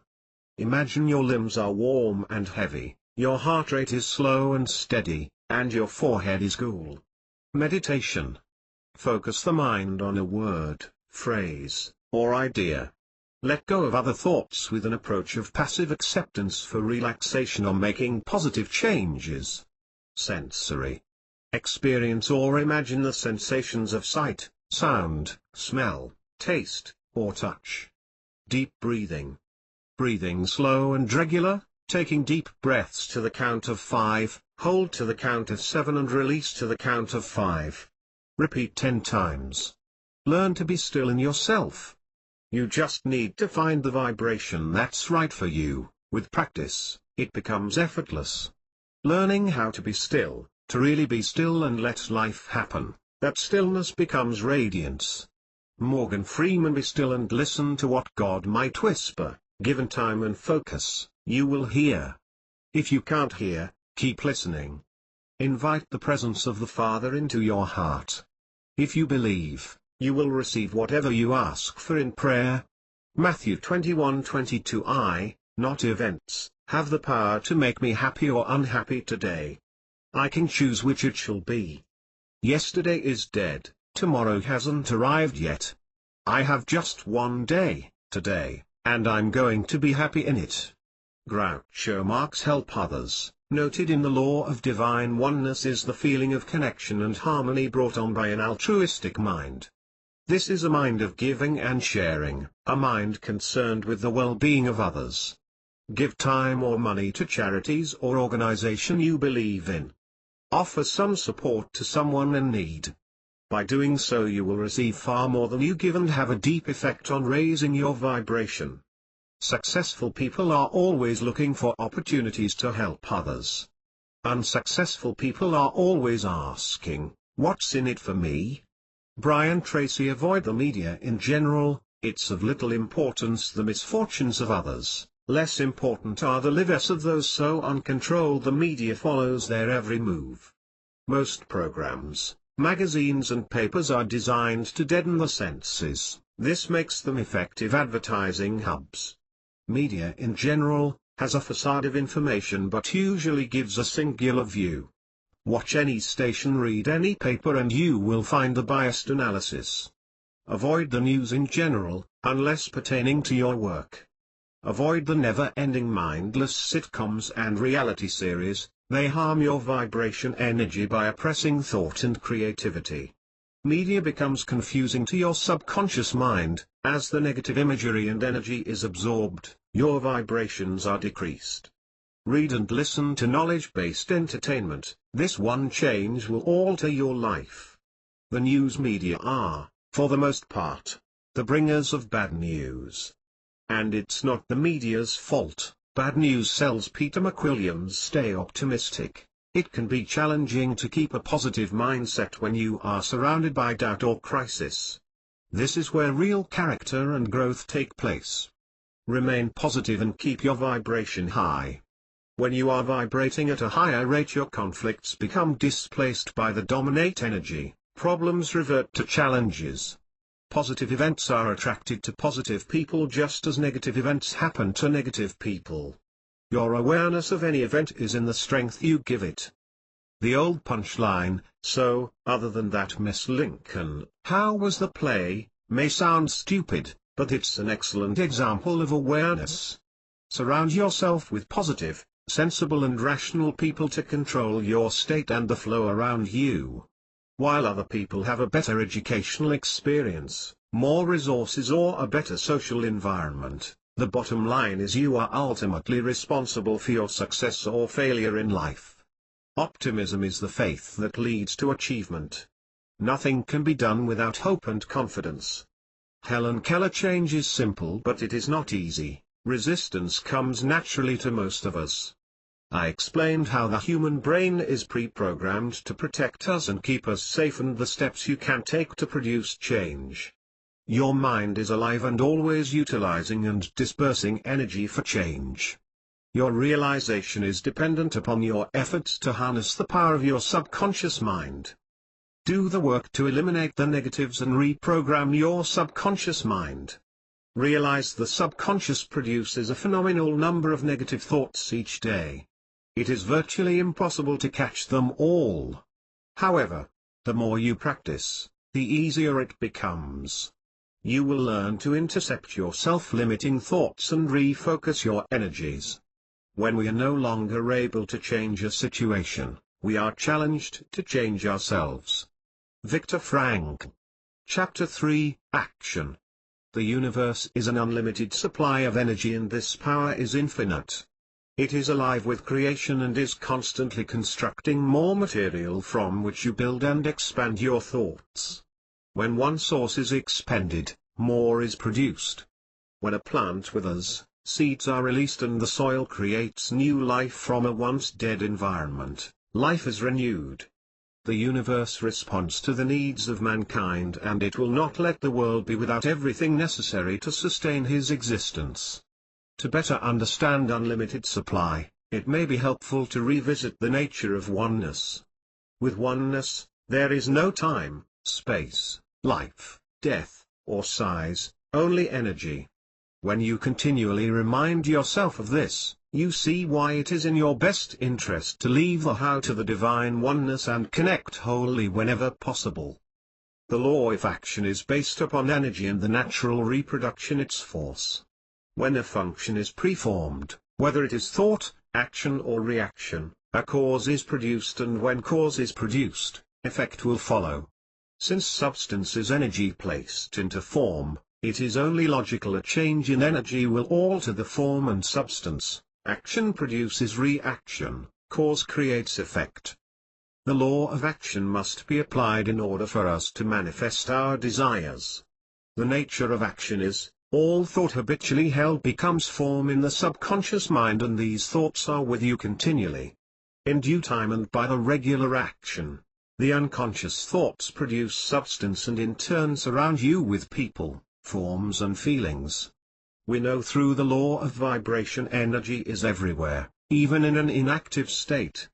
If you choose to do nothing, you have made a choice and created an action, and you will produce exactly what you acted upon, nothing. You must engage in action to support your thoughts and dreams.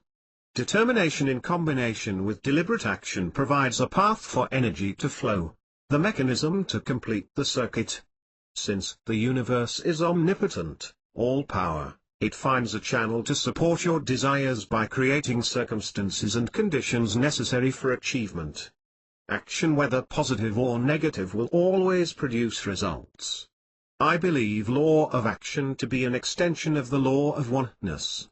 As events unfold in your life, you become aware of situations which you know in your soul, you feel inside, you need to act upon.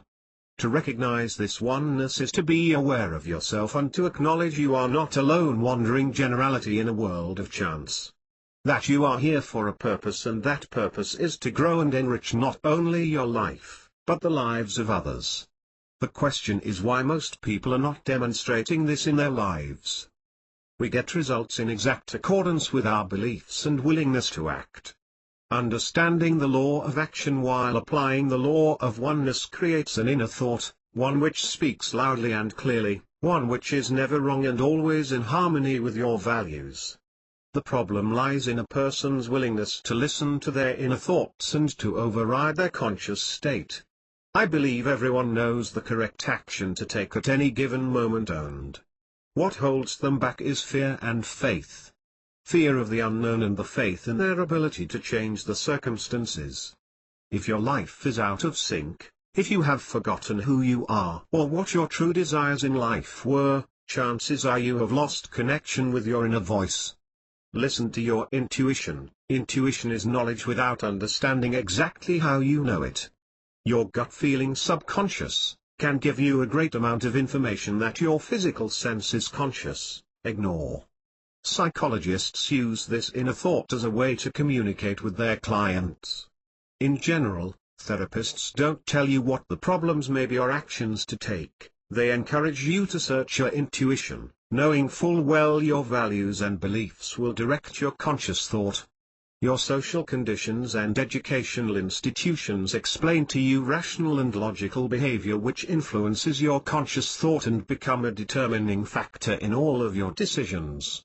Since your understanding is limited to what you can see, hear and touch, physical senses, you miss information the body and soul are giving you. In other words, your reality can be, and most likely is, in error. The subconscious mind recognizes and arranges vibrations for the conscious mind so the body may react without thought. By ignoring the subconscious, your soul, the message from within, you lose sight of instructions designed to give you insight. Your time is limited, so don't waste it living someone else's life. Don't be trapped by dogma, which is living with the results of other people's thinking. Don't let the noise of others' opinions drown out your own inner voice. And most important, have the courage to follow your heart and intuition. Steve Jobs: control your conscious thoughts. Each of us has built-in defense mechanism, a small voice looking for a reason why not to act, why we shouldn't to move forward, why we can't do something. The job of this subjective process is to protect you from harm, but in its role as guardian of the mind, it becomes overly protective. So much that it develops irrational fears and overrides conscious thought and lucid judgment. Studies show people will do far more to avoid pain than they will to gain pleasure, and it's the job of this mind to avoid pain. It is the mark of an educated mind to be able to entertain a thought without accepting it. Aristotle: identify your beliefs. We all have an internal map of our lives. These are beliefs we construct and live by. Certain beliefs are held consciously, while others are unconscious and produce inductive reasoning, general pattern of memories that compose a truth about specific event or observation. Some of these unconscious beliefs limit our ability to grow and move forward in life. They are directions on an outdated map. Since the conscious mind will always look at your map, this unconscious pattern of beliefs, and create the appropriate answer with the least amount of effort. The subconscious, by its nature, looks for the safest option, not necessarily the best alternative. The point is, your map is not your territory, and the information you rely on to guide your beliefs may well be an obsolete. I didn't know the answers, but I could feel that the things that gave life meaning came from within and from the nurturing of values like tolerance, charity, and community. Dick Van Dyke: start with you. Like many people, I got ahead of myself.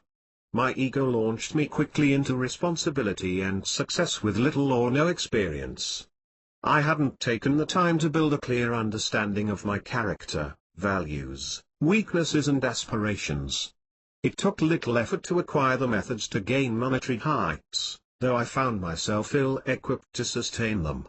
It took years and some steps backwards before I woke up to what I needed, before I realized that life was more than talent and action. I became conscious of my worst enemy, me, and the fact that I've often injured myself through justified wrongs. Undoubtedly there were many causes for my problems, though I was able and willing to rationalize my actions. When I began to take an honest account of me and stop blaming my ill wills on others, growth became unstoppable. Knowing I could never solve the plight of others without an understanding of my actions, gave me the opportunity to wholly and singularly see myself for who I was. I was able to stop compounding my difficulties by forgiving others and focusing on me. By abandoning destructive habits, accepting responsibility for my life and creating new and empowering behaviors, yesterday's hurt turned into today's understanding and tomorrow's success. Remove negative habits. It's not enough to rise above your financial or physical anxieties, you must overcome moral weaknesses as well. Examine your inner self for actions which may not be in line with your core values. Ask, what dominates my thoughts, what are my habitual states, what do I consciously need to remove from my life? A great many people begin to take action on a massive scale and yet they seem to go nowhere. Some even repeal. In these people you can see a single commonality. When they began to take action, to make change, they didn't start with themselves. Those lingering habits were ignored, habits which were detached from their oneness and thus separated from truth and wholeness. Before you can make any great strides, these barriers must be addressed. With brutal honesty which only you can have, evaluate what needs to be removed. Stop blaming others. The easiest thing to do is to look at the world and blame someone else. You are responsible for your happiness, for your fitness and health, for your relationships, for your finances and for all of your actions. It's time to stop blaming others and take responsibility for your own life. This is where true growth begins. Many people think about their lives as something which just happens to them instead of something they can control and create. If you don't take steps to get what you want, other people will take those steps for you, and it won't always be in your best interests. You owe it to yourself and to those around you to take responsibility of your life. Otherwise life just gets harder for everyone. Begin today, not tomorrow or when you get enough money, but today. Take 100% responsibility for your own life. This is one of the best and worst lessons I ever learned. For me, the hard part was taking responsibility for where I was. I had to accept that I was the one who created it. I then realized all that I created thus far, yes, I had lost it, but I could do it again. I could create something new, a new me, better and stronger, wiser and happier. I now had the opportunity to create the life I wanted and the person I was to become with no responsibilities to others and no one to blame. I got excited. I could make and shape a destiny of my choosing. Take inventory. Taking inventory isn't always repairing the negative. It's rare when you have a day where you haven't done something right. As you reveal your weaknesses, there will be many notable qualities exposed, reminding you of many excellent traits along with defect. Even when you've tried your best and failed, there are lessons to be learned and principles acquired which are invaluable. Appreciate your good qualities, because they offset your faults and give you a foundation for growth. It's just as deceptive to discount good as what is not. Take comfort in your many excellent gifts and value as an individual. Know that everybody is exceptional in one way or another, and your job as Chief Operating Officer of you is to make the most of your gifts and perfect your shortcomings. If you find only shortcomings when you look in the mirror, know you are missing something. Although modesty may be an endearing outward quality, know that it's just as dishonest to withhold greatness as it is to rationalize your faults. Even failure, when examined properly, will illustrate excellence. Change your behavior. We all want to avoid suffering and retain everlasting love, peace, and harmony. We want a life of balance between work, family, entertainment and relationships in a harmonious manner. What disconnects us from this flow is the quality of our habits. Our life is a sequence of habits, and these routines determine our course and evolution. If you're going to be a slave to a habit, be a slave to a constructive habit. Cast your bad habits and decide and open a way for good intentions. Keep in mind, any thought or action constantly repeated becomes habit. It etches a pattern in your brain. This arrangement turns out to be problematic when it goes against your beliefs and values. Going to church several times a week while secretly watching pornography will provide an absolute conflict between your conscious and subconscious. You go to the gym every day yet you drink and smoke. Your actions must complement your values to bring your mind into oneness with the body and soul. Without this connection you continue to mentally berate yourself over habits which you know need to be removed. Eliminate this disruption of the circuit and your life begins to flow more smoothly. Keep these 6 behavior patterns in mind. Negative behavior patterns can be anything from procrastination, overspending, overeating, or poor time management. Changing these patterns can help you feel more confident in your abilities and increase your self-esteem. As with any habitual behaviors, this is constant effort. How do you begin? We have to see and understand the nature of our behavior patterns before we can change them. Identifying what we do, when we do it, and how we do it is the first step to change. Take the time to examine these patterns and identify the effects on your life. Awareness: if you don't know a problem exists, how can you fix it? Take a strong look at your values and beliefs. Are your actions consistent with how you see yourself? You can never exceed your self-image for very long. You may try to behave as someone that you're not, however, before long while you will ultimately snap back to your self-image, who you perceive yourself to be. It's as if your life were tethered to a rubber band. No matter how many times you stretch it, you bounce back to where you began unless you change your self-image. Motivation. When someone has issues with your behavior, it doesn't necessarily mean you disagree. If you don't believe it's a problem, you certainly won't be motivated to change anything. Try to understand how your actions affect your being and your oneness with God. Notice how your actions affect others, especially when you start to treat them with kindness, compassion, respect, trust, love. But also notice the change in yourself. Do you feel better about yourself, happier, more secure, more willing to trust others, now that you trust yourself? These changes come slowly and in small increments, but if you pay attention, you'll see them. Substitution. The easiest way to stop a behavior is to replace it with another. Only a habit can change a habit. If you stop speeding, you will start driving more slowly. If you stop yelling, you will start speaking more softly. If you want to eliminate a troublesome behavior, decide what helpful behavior to substitute. Habit replacement. A successful behavior change means a new habit has been developed.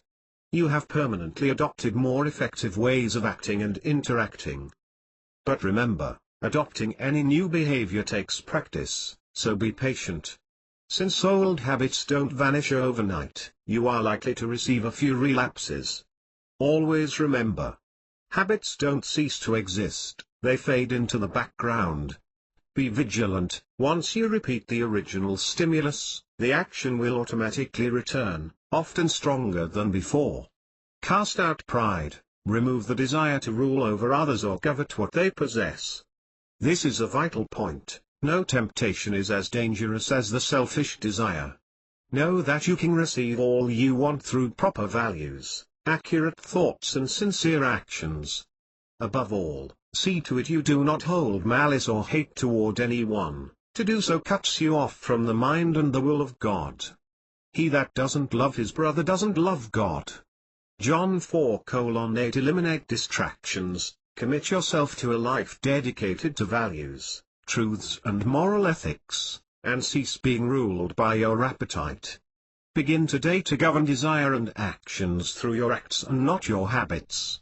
Eat to satisfy hunger and gain energy, never for insatiable pleasure. Exercise to gain flexibility and health, not to impress others with your physique. Read and study for knowledge and advancement, not to blur the mind and live a fantasy. Everything you do should be geared towards making your body and mind obey your spirit. You must lay aside greed and have no unworthy motive in your desires. Wish to excel in everything for the sake of growth and the progress, but not if you long for material goods. This is one of the principal reasons most people never rise above the station they are currently at. Though this statement appears to be at odds with the law of attraction, it's actually in harmony with the laws of nature, which the law of attraction is one with. We will address of the law of attraction later, but for the moment, it's important to note, everything outside of the mind of God is also outside of the law of attraction. In my opinion, this is the single reason most people fail to achieve excellence when investigating it. We spoke of how universal laws traverse with each other. These laws are individually separate yet one with the whole. The law of attraction, like attracts like, is dependent on the law of action. Change in energy produces a change in form, which is contingent on the law of change. All things are in a never-ending process of change, which interacts with the law of vibration. All thought, material and form is vibrational energy. You see where I'm going with this? Moving forward, we speak of goal setting more than any facet of personal development. The reason being, if you don't know where you're going, if you don't own a map and directions, life becomes an existence rather than living. Understand, goal setting isn't just an exercise you can finish in 5 minutes, it's a process, a route to achievement, a way of life. Learn how to set goals you can and will achieve. A complete goal-setting exercise will be presented in Chapter 7, but for now, start to focus in on some achievements. Choose worthwhile goals. You would think it goes without saying, but a lot of people set meaningless goals and wonder why they don't feel any sense of achievement. Remember, the purpose of goal setting is to move us forward and spur positive change. If a goal doesn't hold a motivating and transformational quality, don't bother with it. You'll just be disappointed. Choosing a goal isn't a conclusion, it's a process of feedback. It may take some time before you narrow down the right goal, though the experience will help shape your purpose. Goals provide a principle and an objective that will guide you in decision-making.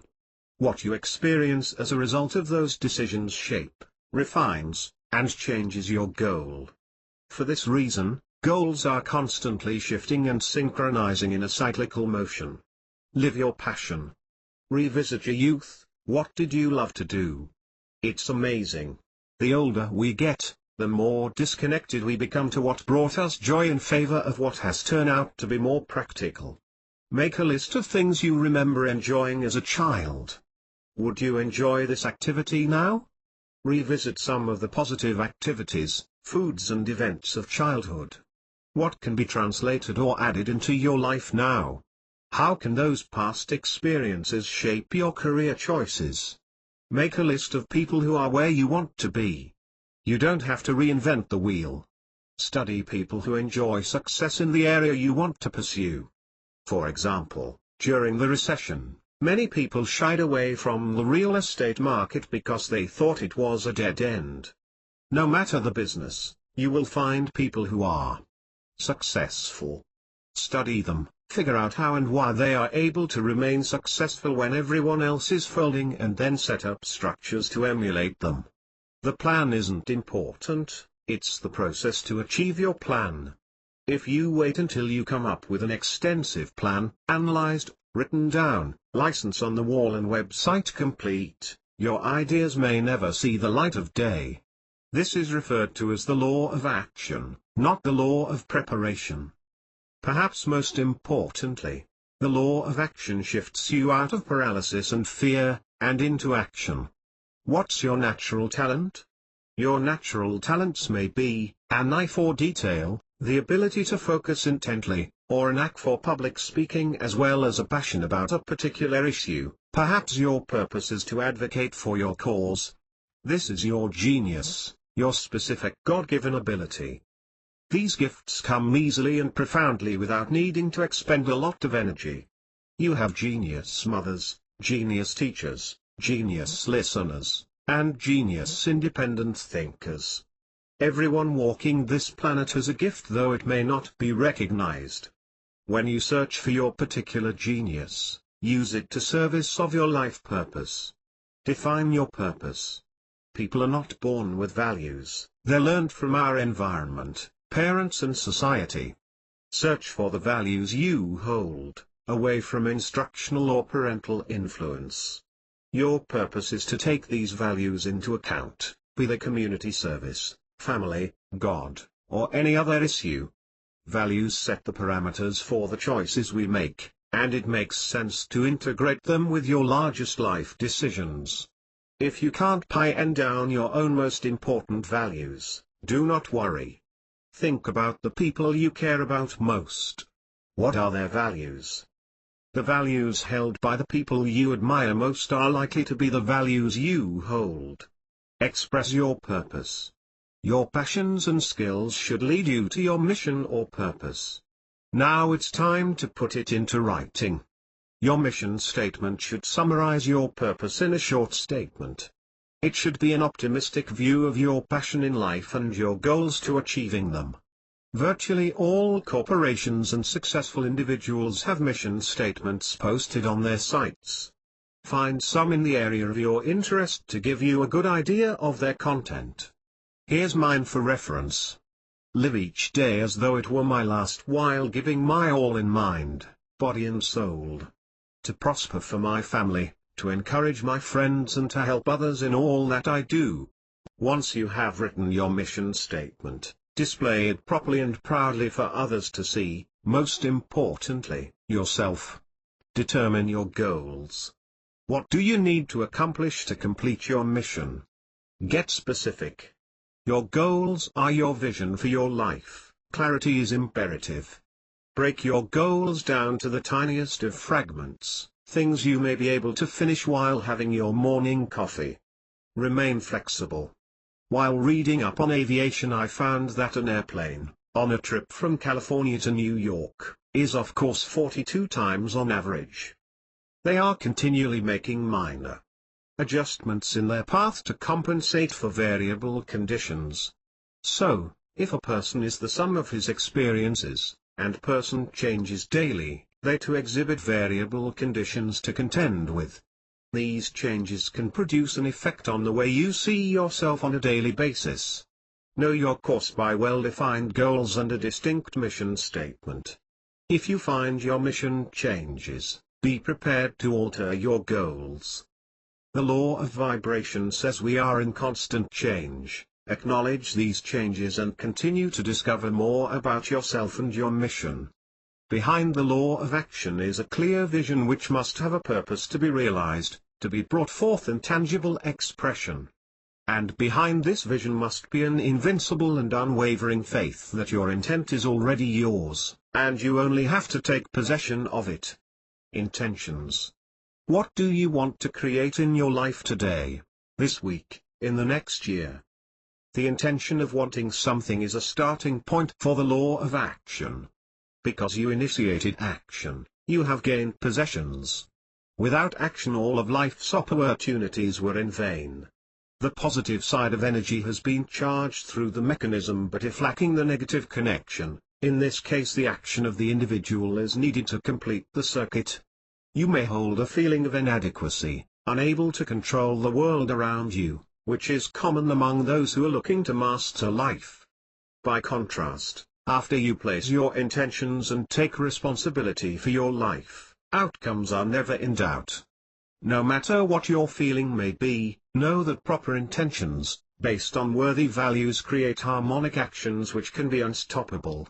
People who have mastered the art of intention seem to be in a different mental zone than others. Things just flow because their ideals are clear and defined before they take any action. 1. They are not attached to the past, the law of change. 2.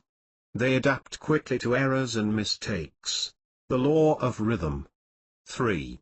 They have good antennae and are alert to tiny signals, the law of vibration. 4. They have a good connection between mind and body, the law of oneness.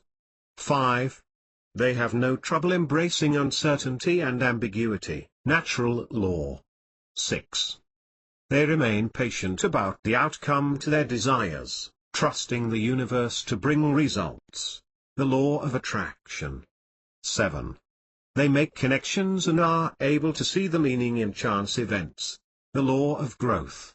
When your intentions are clear and you're in touch with what's really important, it opens the floodgates. Synchronicity occurs, unexpected events happen. It's the universe waiting to give you what you want. Clear intentions will keep you centered in the face of doubt and fear which you experience on our way to success. Living life requires intention, and to live an intentional life you must begin with a proper foundation and practical steps of achieving it. Action with purpose. In 1900, the pursuit to build an airplane was so great that the Department of Defense contracted Samuel Langley to develop the first flying machine. A Harvard professor, well connected in the scientific fields, he knew all the right people. He hired the best minds money could buy, and conditions were perfect for his project.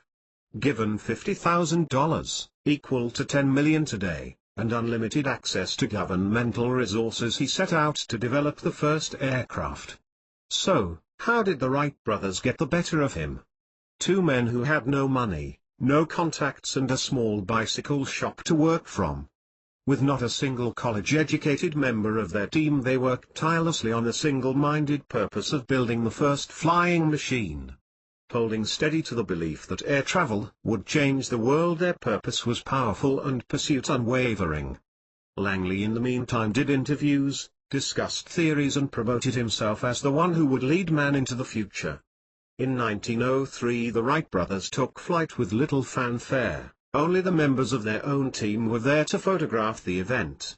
No press, no governors, none of the great minds of the day which were working on this new invention bothered to attend. 2 days later this amazing feat was published in the papers and Langley quit his position in search of other opportunities to make him rich and famous. Instead of acknowledging the great achievement and asking how he could assist in making it better, he hung his head in sorrow at the missed opportunity for riches and glory. Langley didn't lack action, he lacked a true and noble purpose, which will always prevail over causes that lack objective. Be willing to search your intentions to ensure you're on the right path. Whether in business, relationships or your own psychical being, purposeful action creates a correct thought and brings about meaningful change. A purposeful action can be good or evil. It can have values or despise and will always sway one way or the other. An action develops results. A popular saying, "What goes around comes around," this is never more true than in your own mind. You will reap what you have sown even though the world may not see the costs, you will. This is the law of action. If you plant a seed, growth will occur, all the conditions are present and nature simply flows along to its logical conclusion. Thus, we are the result of what we were, the seed, and we will be the result of what nurtures us, thoughts and experiences we hold as truth. Thought and action can be seen as two different laws which are operating under the same formation. The law of oneness creates thought and the law of action creates the act. The mental you and the physical you are joined in a cooperative action based on natural law. But other laws coexist in action as well, these being emotional and spiritual will be addressed them later. We know that problems cannot be solved at the same level of thought or action that created them. You must change your thought, rise to a new level of action to create a change. We know through action thought is transformed into form, so it would hold true that the same action produces the same thought. Since thought has been produced, action must take place and form must occur, the law of cause and effect. We also know through the law of growth, equal action cannot undo past effects. This would be paramount to two prize fighters throwing water on each other. Growth must occur and action must take place if someone is to win. Should you make a mistake on your taxes, new calculations have to be made, interest has to be paid and new forms filed. It's twice the work of proper preparation in the first place. Quit putting off what you know in your mind is the right thing to do. When you hear the small still voice inside you, do it without hesitation. Maybe it's something you've been neglecting, an area you need to change, something you've been putting off. Be willing to do something about it. By doing the things you need to do, when you need to do them, you will be able to do the things you want to do, when you want to do them. When you know what you should do, and just chose not to do it. When we know what's right, but we just keep putting it off, we are missing out on the natural synchronization of the law of action. To be in line with the Spirit of God, you must do your part. I'm a young man, and I consider myself extremely healthy, but every year, I go to the doctor and have a physical. I don't do it just for myself, I do it for my children. I have 1,000 other things I'd rather do, but when I don't do it, I have unrest on the inside. That unrest is a signal from oneness, telling us something is out of order, action needs to be taken. To right any wrong is always more costly in the long run, and to perform something wrong in the first place will always damage your past actions. Make a decision. This is of course the hardest step. Stop comparing you to others. Instead, know that you were born to live your life to its fullest. Determine today you will be the best you can be. After all, you only get one shot. No matter which decisions you make, be prepared to accept responsibility. If things don't work out, at least you've made a decision and moved forward. Define a purpose. Identify areas in your life which need focus and take action. Your life's purpose works hand in hand with your values. These give you the steadfast belief in what you stand for and will make certain you live a life by your own design.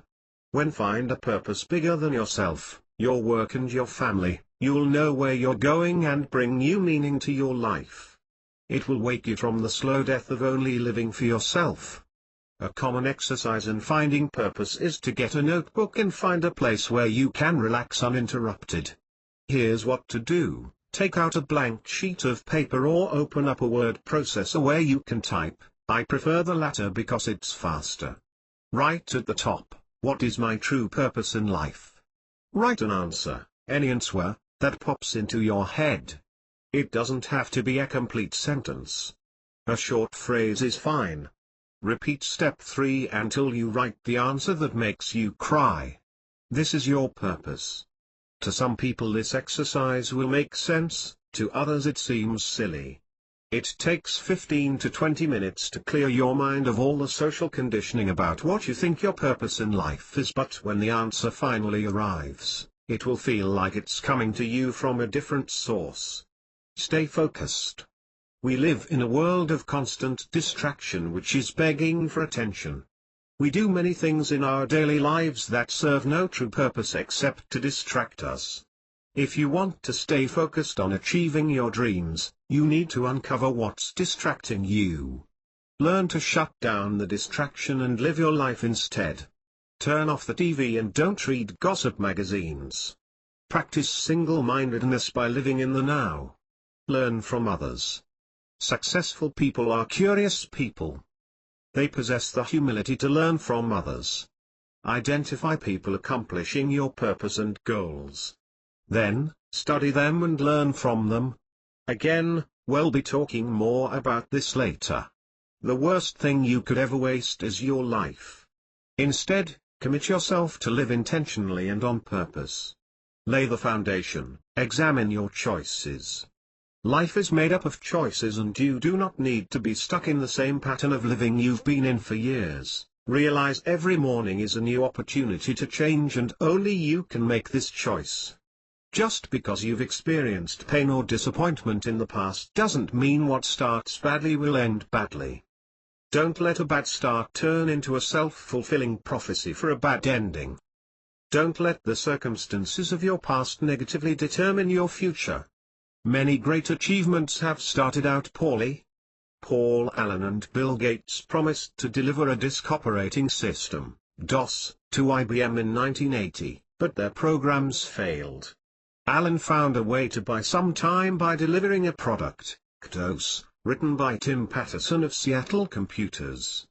As a result of this transaction, Microsoft was able to secure a contract to supply the DOS that would eventually run on IBM's PC line.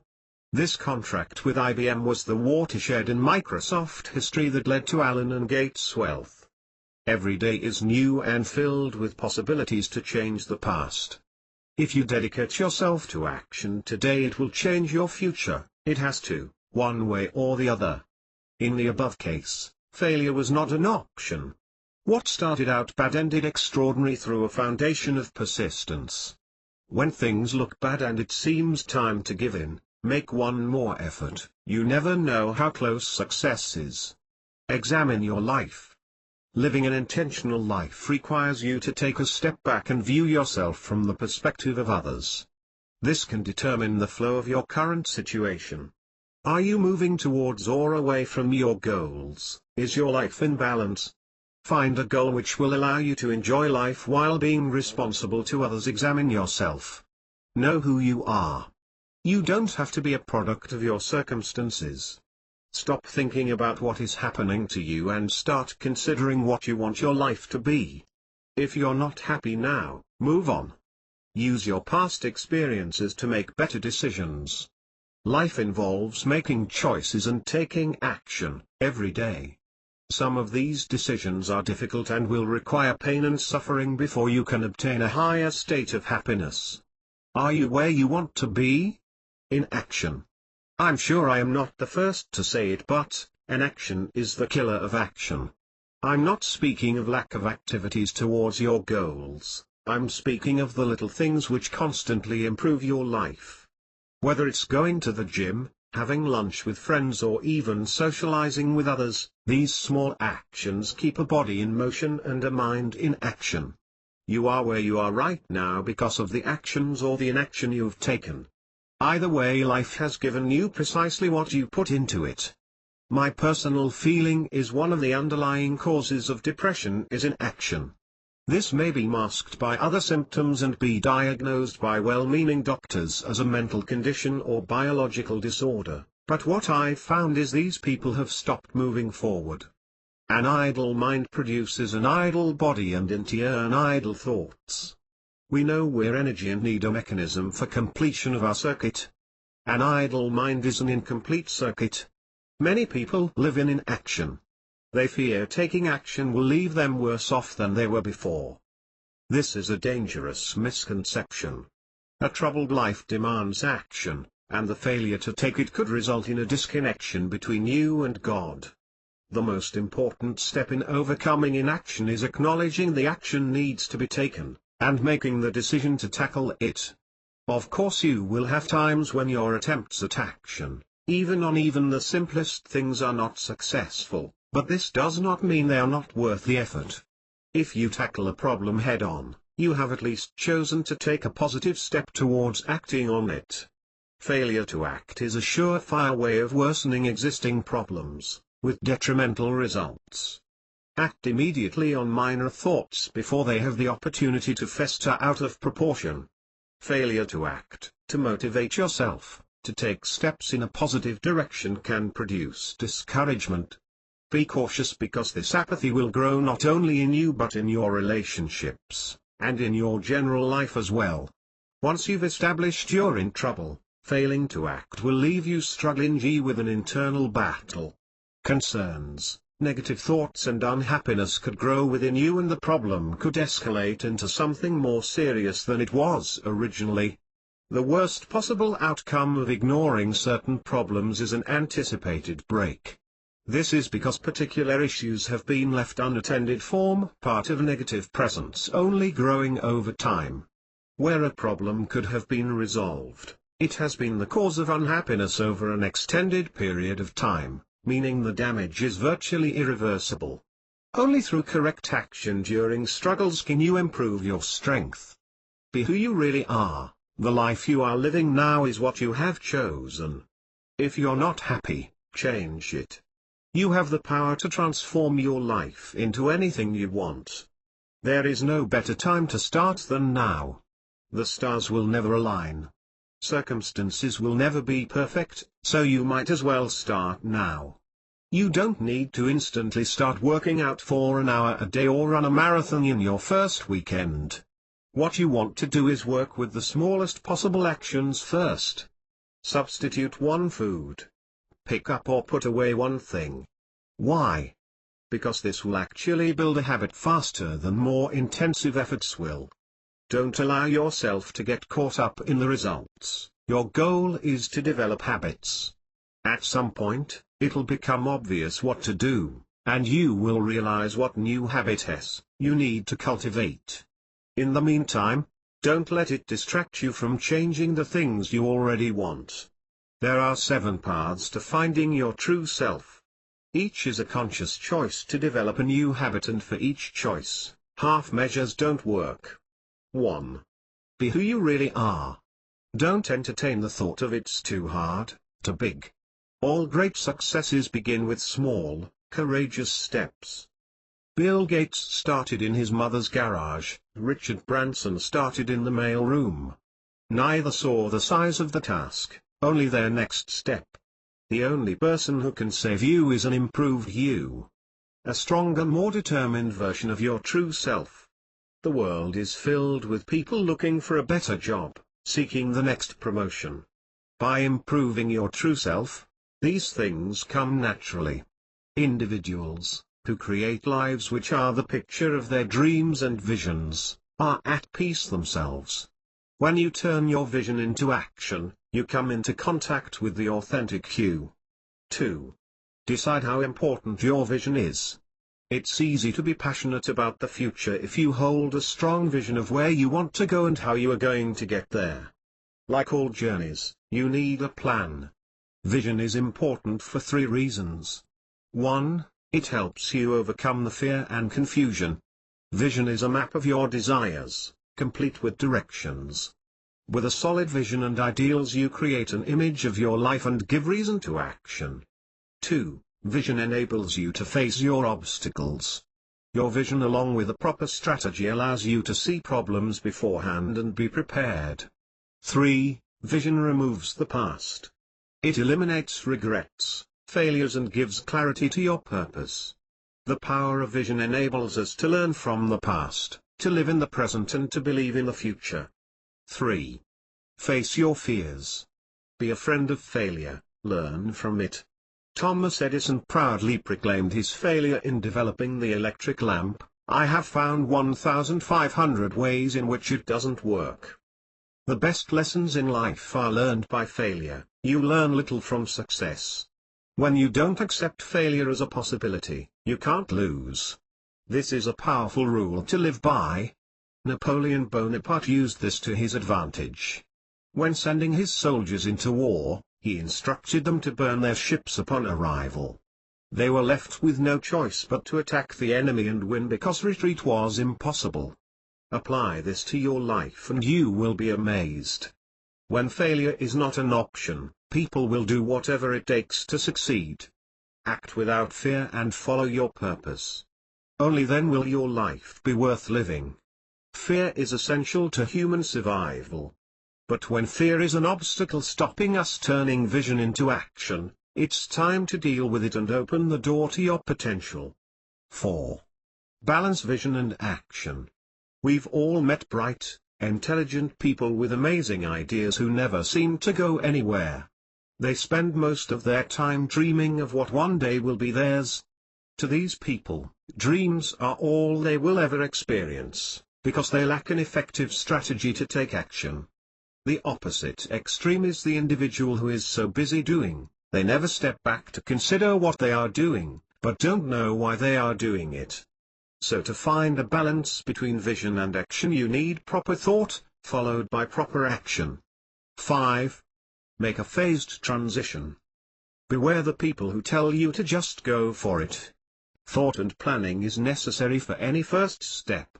You need to prepare for unexpected setbacks, and have a plan to deal with them. 6. Be willing to pay the price. The gold medal winning Olympic athlete is often cited as an example of vision in action. They visualize success, they set goals and are passionate about what they do. True enough.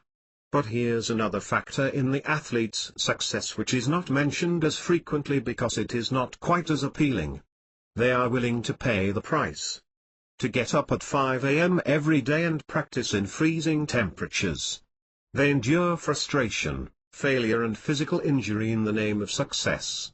Hopefully turning your vision into action will not be quite as arduous. But if you're going to accomplish anything of significance, a price will have to be paid. It may be small or large, but part of achieving any goal involves deciding what you are willing to pay. 7. Know why you're doing it. Imagine you have a weekend free of any responsibilities, no yard work, no dinners, no work to be done, no activities to cover. To take advantage of this free time, you and your friends decide to go on a golf outing in Northern California to one of the nicest courses. Throughout the week plans are made, reservations are booked, tee times set up and transportation arranged.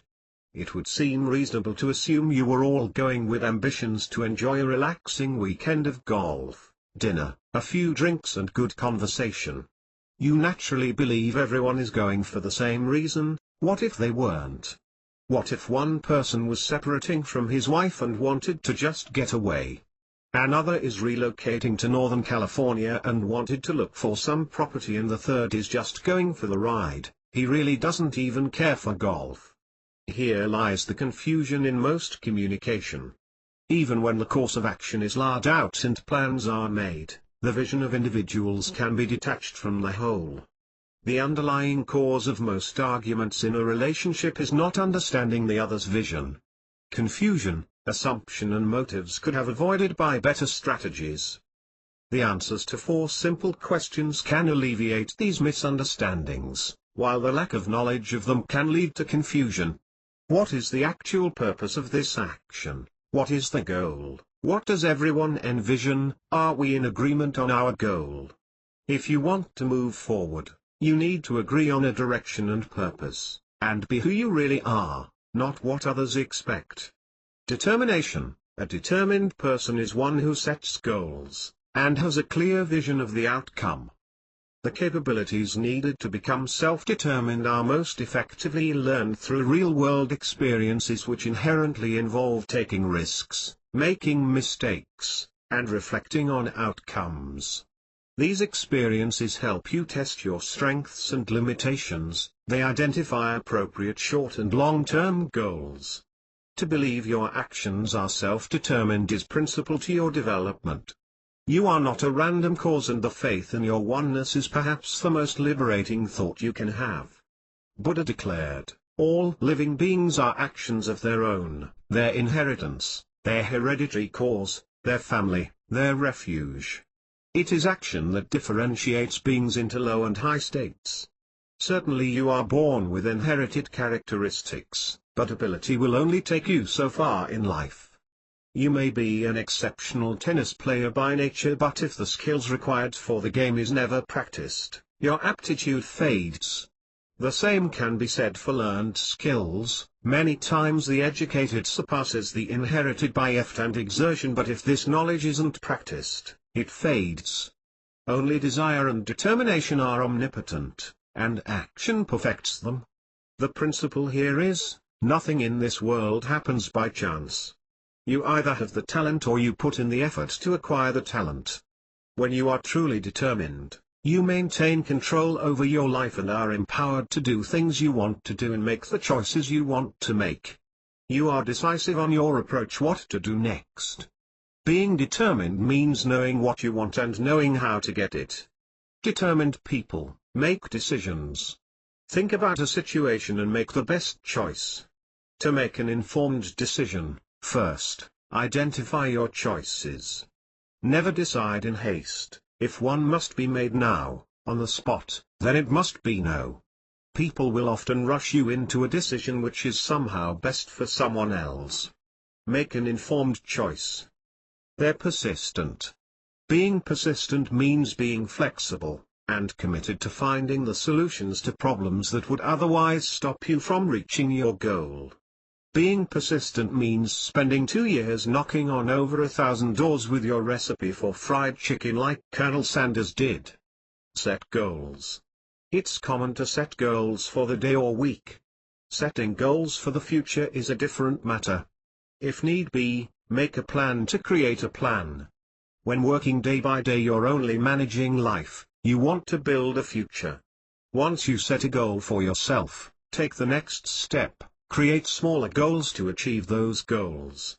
They're disciplined. It is discipline that allows you to forsake short-term pleasures in favor of your longer-term goals. Having discipline is a choice which you apply by accepting responsibility for your life, and then choosing the behavior which aligns with your overall objective. The law of action requires you to take a proactive role in creating your life. It isn't about leaving the law of attraction behind.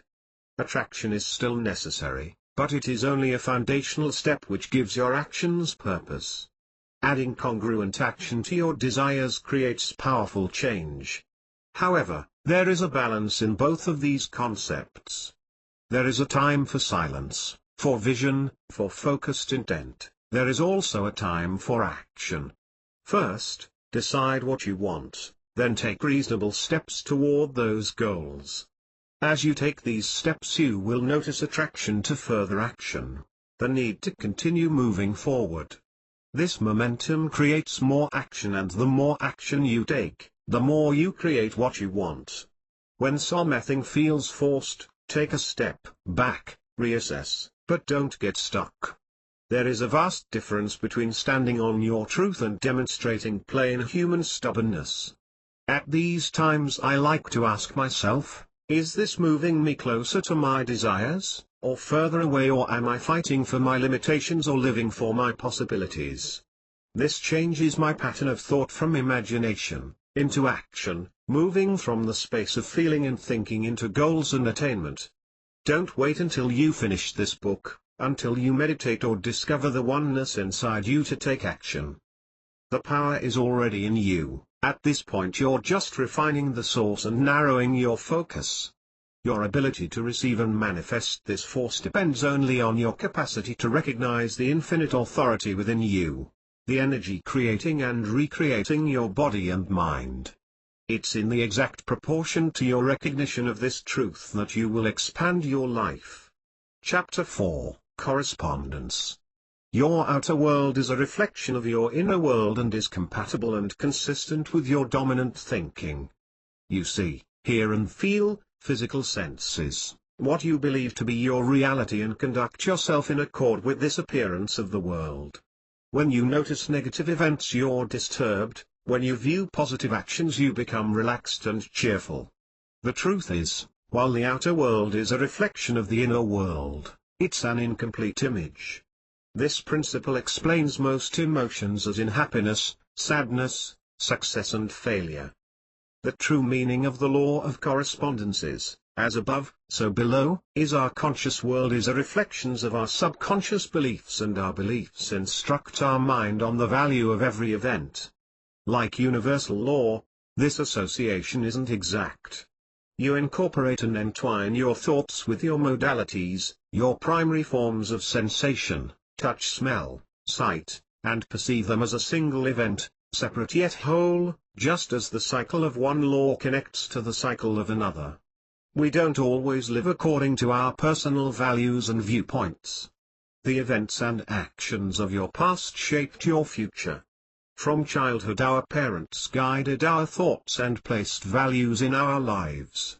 As an adult you are directed by your experiences from your youth, from the media and from your sensory perceptions. Every situation assembles new information and thus, you are always developing new values and beliefs.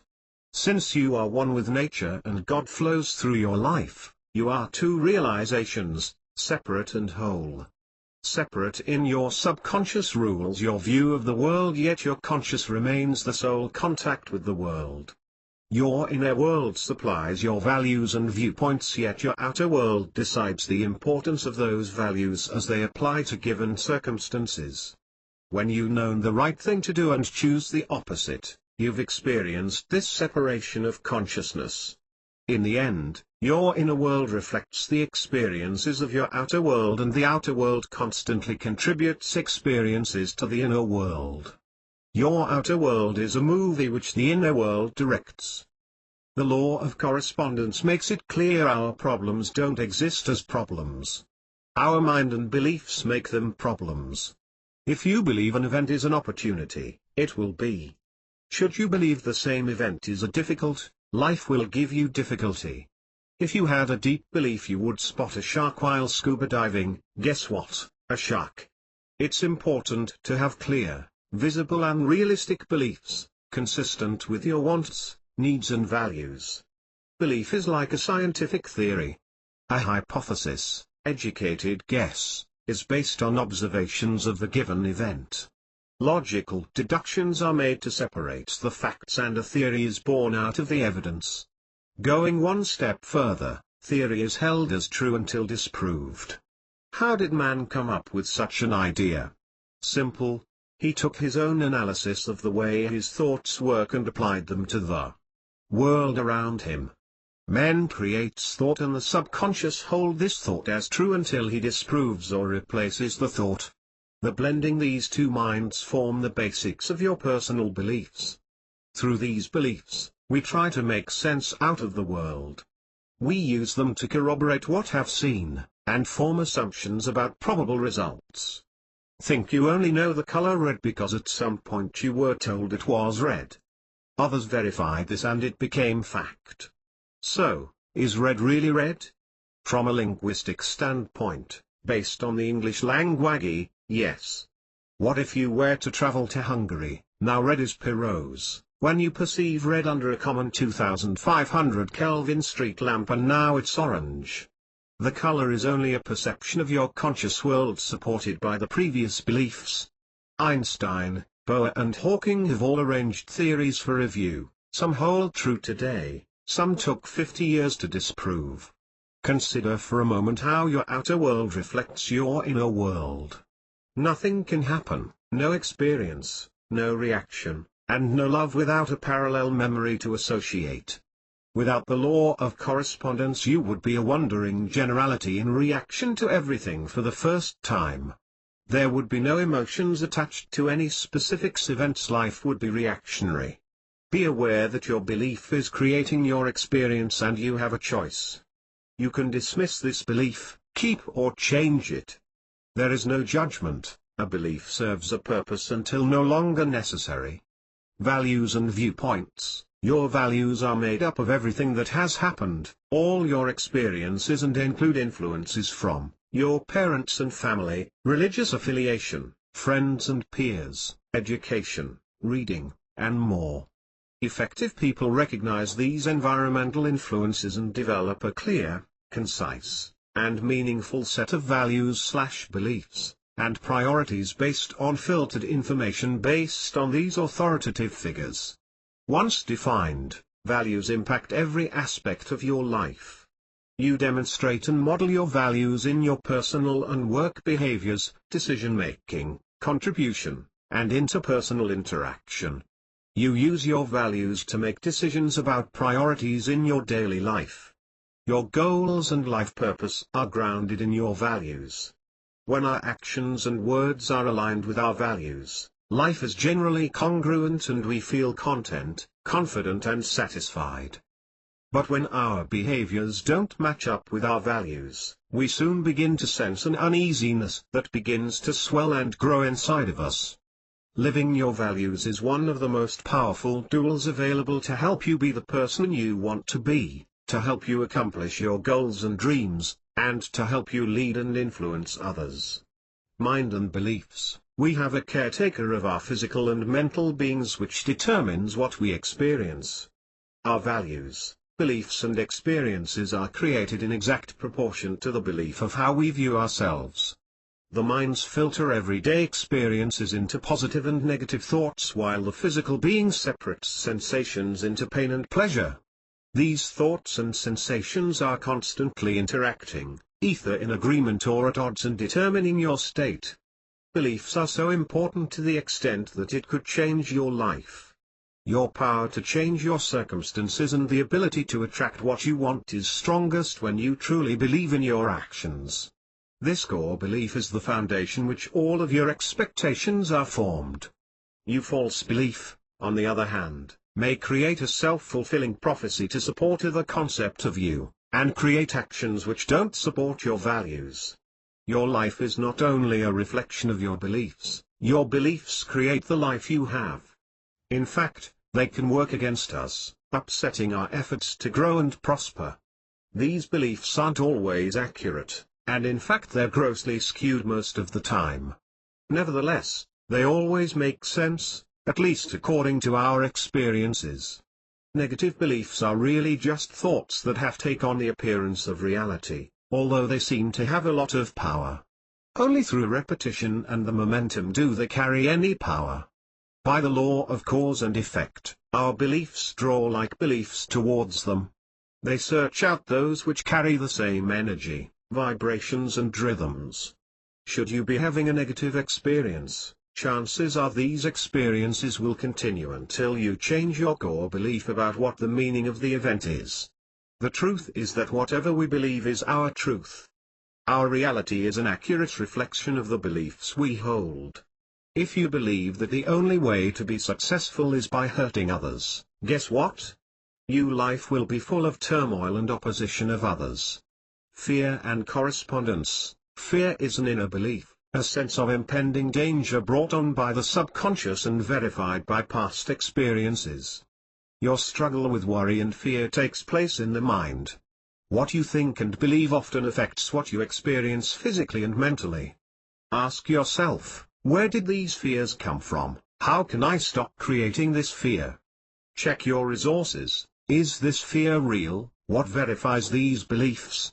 These uncertainties arise from your past experiences of an aggressive world, and the fear of change which confront you daily. The beliefs you hold are years of programmed fears. By looking at fear from a different perspective, you can address these anxieties. If you had to describe your anxieties to another person, would they feel the same fears? Would they confirm your worries? Undoubtedly not. Your fears are an exaggerated version of your beliefs brought on by inductive reasoning.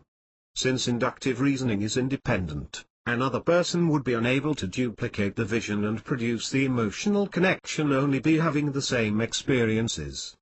From the perspective of an observer who doesn't have your vision of future events and is emotionally separated from those fears, your dilemma may seem irrational.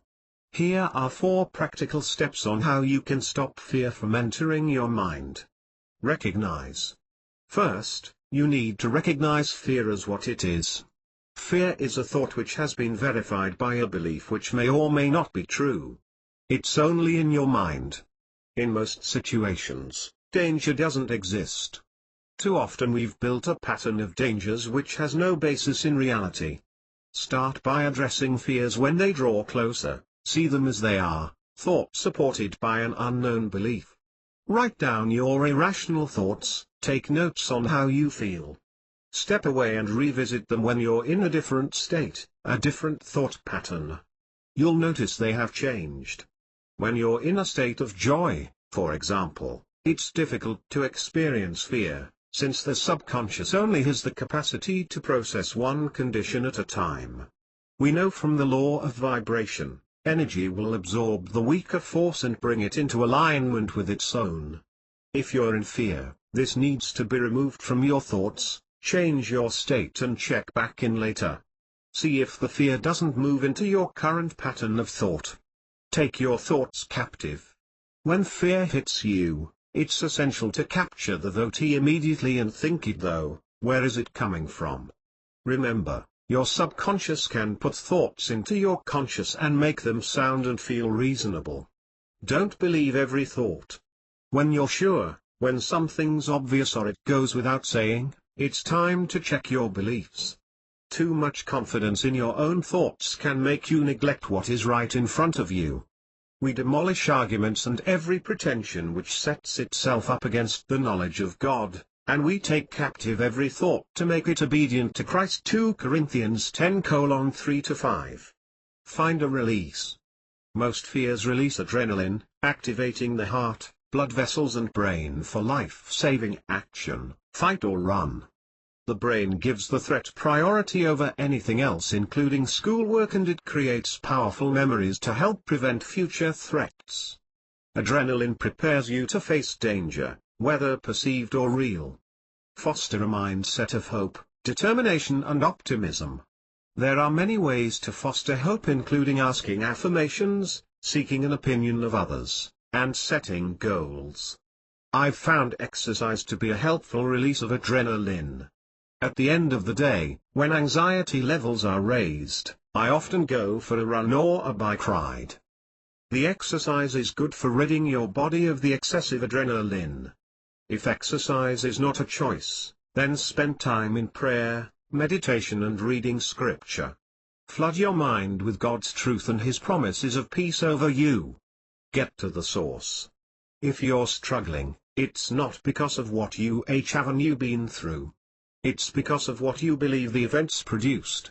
You are wasting time being fearful of things which most likely will never happen. Replace irrational fears with positive thoughts and come to grips with your fears before they destroy you. By gaining control of your fears and taking chances in life, you will find inner strengths you didn't know you had. Once you've removed fear, you will start to feel stronger and more able to deal with life.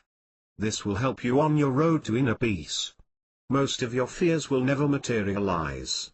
So if you keep harboring them, you are making them more likely to happen. Bad things can happen to good people, and when you focus on dire results, something bad is bound to happen. Change your experience. A shift in thought is a change of focus. Thought has an extraordinary power to improve your focus, success, and self-esteem. If you want to change your life, you must first change your experiences. Since you cannot change the past, you must change the meaning the past had in your life. Be aware that your mind creates the situation in which you are. The only reality is what you sense.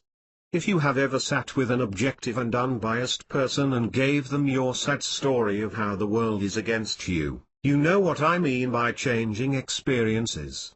Typically the feedback differs from your outlook.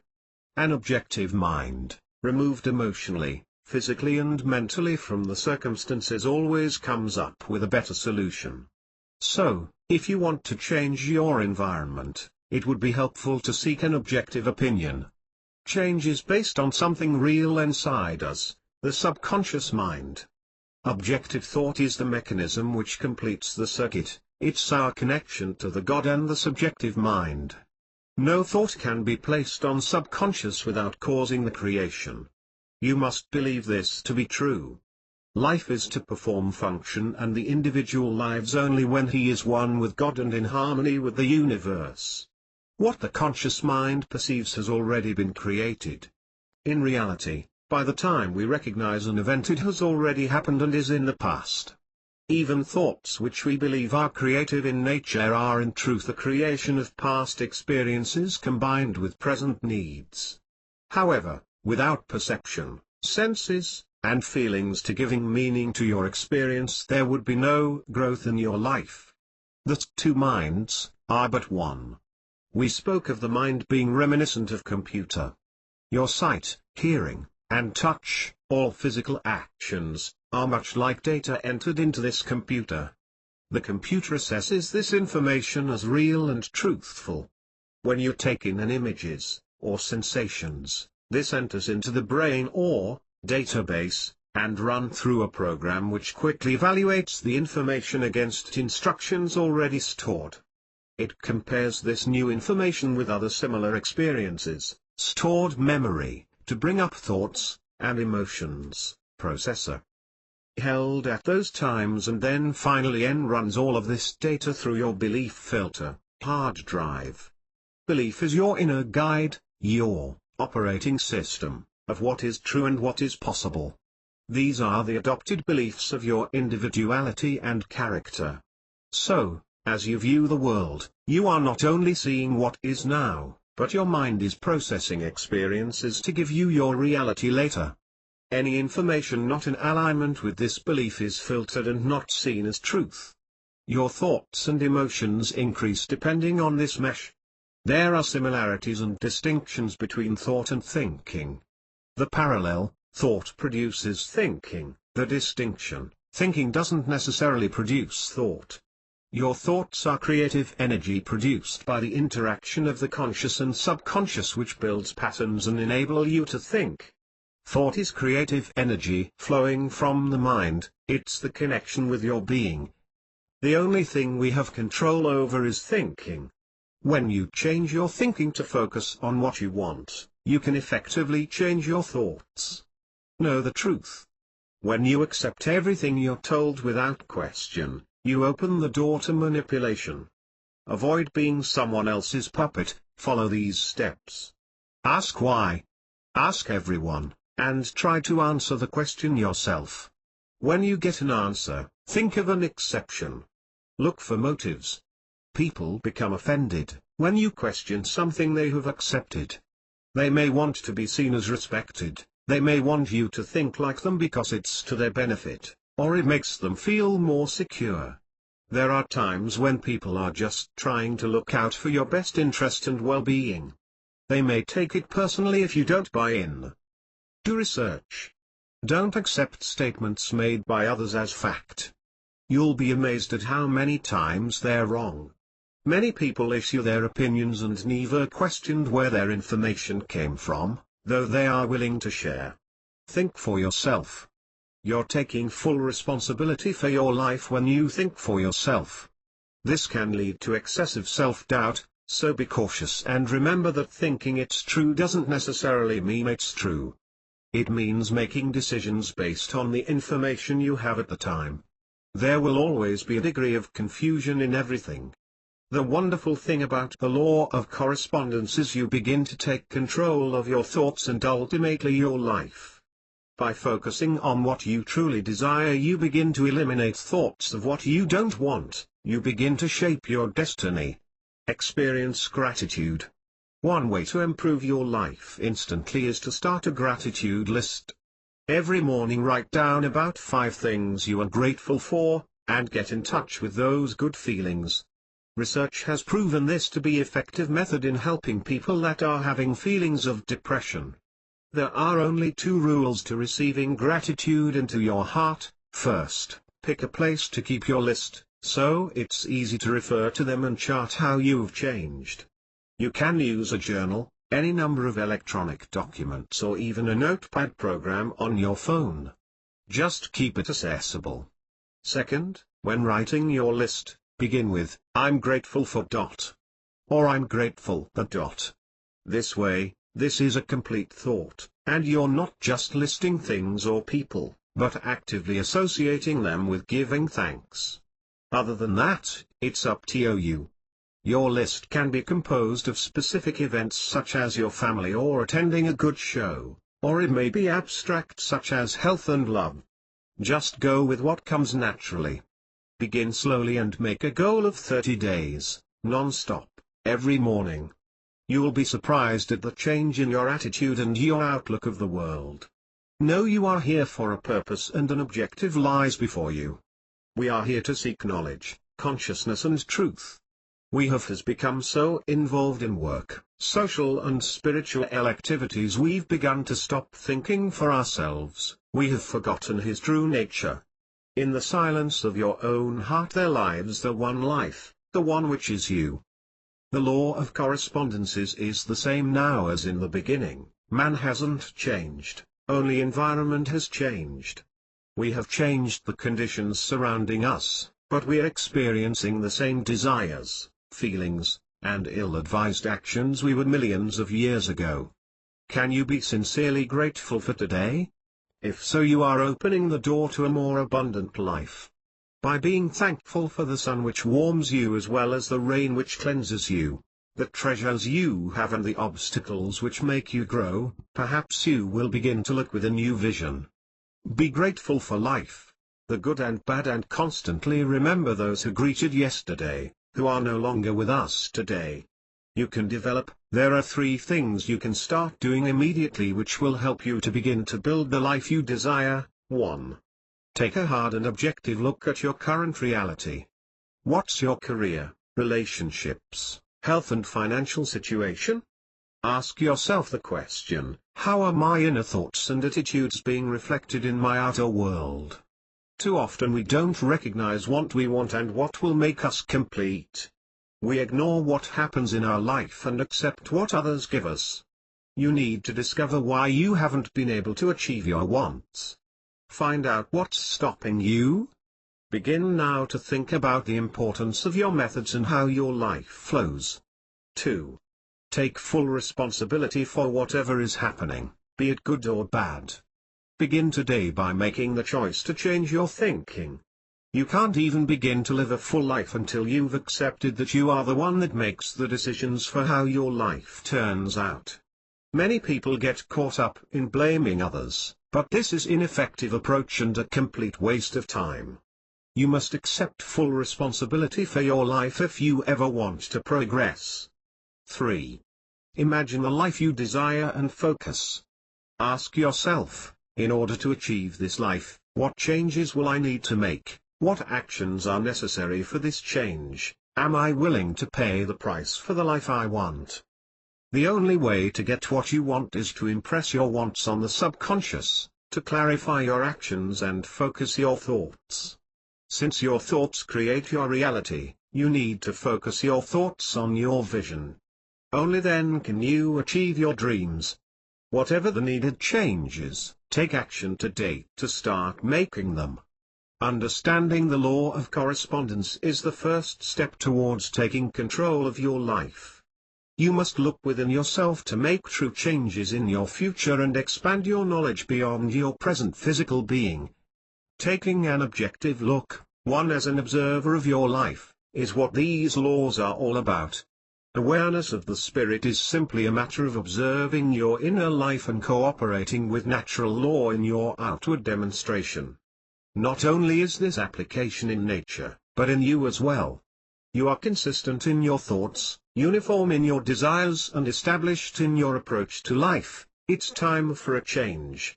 You can begin to apply what you have learned to design your life rather than making a living. You can gain a better understanding of how symmetry is all around you and become more aware of balance in your world.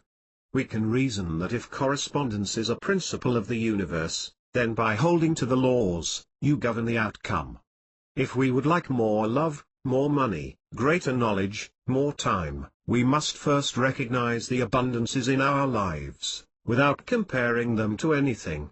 We only need to acknowledge we already have what we desire. Once accepted, we must go about giving freely and through a loving nature our time, money, knowledge, love, whatever. The amount of giving is not important. The consciousness behind the giving is.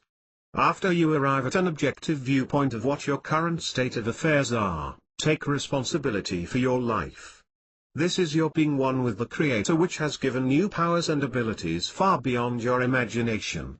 Now is the time. Give up the rationalizations and own your life. Chapter 5, Cause and Effect. Law of cause and effect asserts everything happens for a reason. All actions have outcomes and produce specific results, as do all actions. That all form, and creation, is explained by a combination of universal laws, and nothing takes place outside of their influence. Every action has an equal and opposite reaction.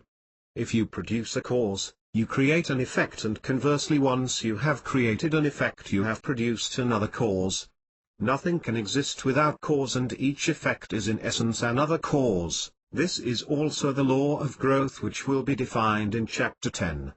These laws are consistent for all men and the entire creation of the universe. In simplest terms, precise events have a cause, not just random action, and these produce exact, not random effects. The slightest change in events, whether in cause or effect, is a new creation. Thus, change in cause alters effect, while change in effect modifies cause. A person moves mentally and physically by the law of action, and form is produced by the law of change. This form has growth by the law of vibration, and so on. The constant transferable flow in universal is cause and effect. This change in motion produces action, and any repetition of actions becomes habit, and habit becomes one's nature. You began with a cause, action, and ended with an effect, nature. Regardless of the sequence of events, a cause can always be defined and effect will always be produced. Actions produce results, whether negative or positive. Not the individual, but the action, energy and force produced by the individual create the effect. Nowhere am I saying an individual is not responsible for his own actions. But in reality, the person themselves cannot create effect without actions and events of others. In reality, actions are a sequence of interaction with others, they aren't random. I believe our success and failure can be boiled down to two words: responsibility and humility. Our entire spiritual and personal development can be measured by our degree of adherence to those two standards we set in each. A deep humility, accompanied by a great willingness to accept and act upon our obligations and responsibilities, is the cornerstone of correct action and thus effortless effect. These may be the hardest actions to come by, for humility means ignoring pride, letting go of ego and responsibility, removing habits which disrupt our obligations to self. The wonderful thing about cause and effect is, by design you're able to create any possibility which is consistent within natural law. Create a controlled and specific cause and the effect will be certain. Alter the cause and you alter the effect.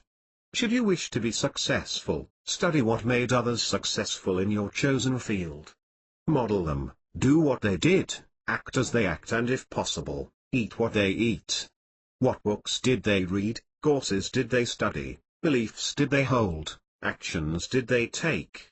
It's not by chance the offspring of eminent minds are excellent scholars or famous athletes produce great competitors. On one hand, it's simple; on the other hand, sorry to say, universal law isn't simple. You can create conditions for the wanted effect by exercising proper cause, but natural law is still a factor and success is not assured, only enhanced.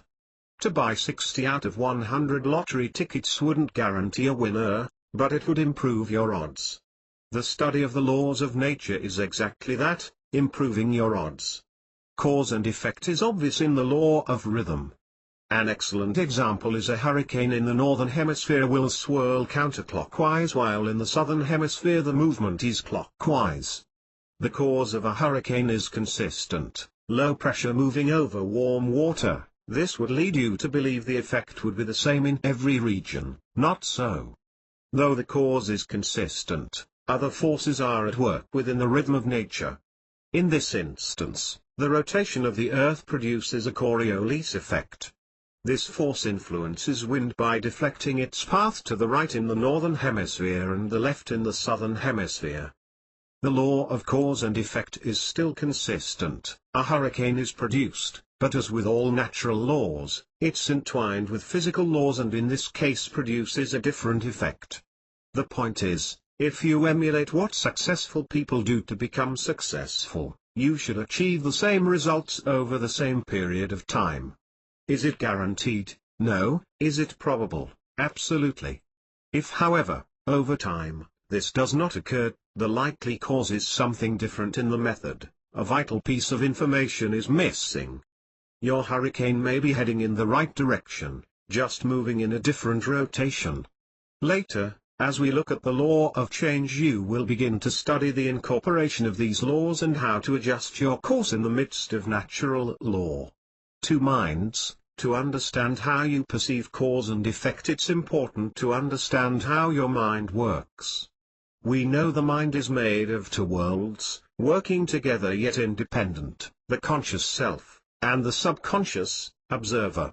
Self, examines your physical world, touch, sound and sight. In this world all is not as it seems.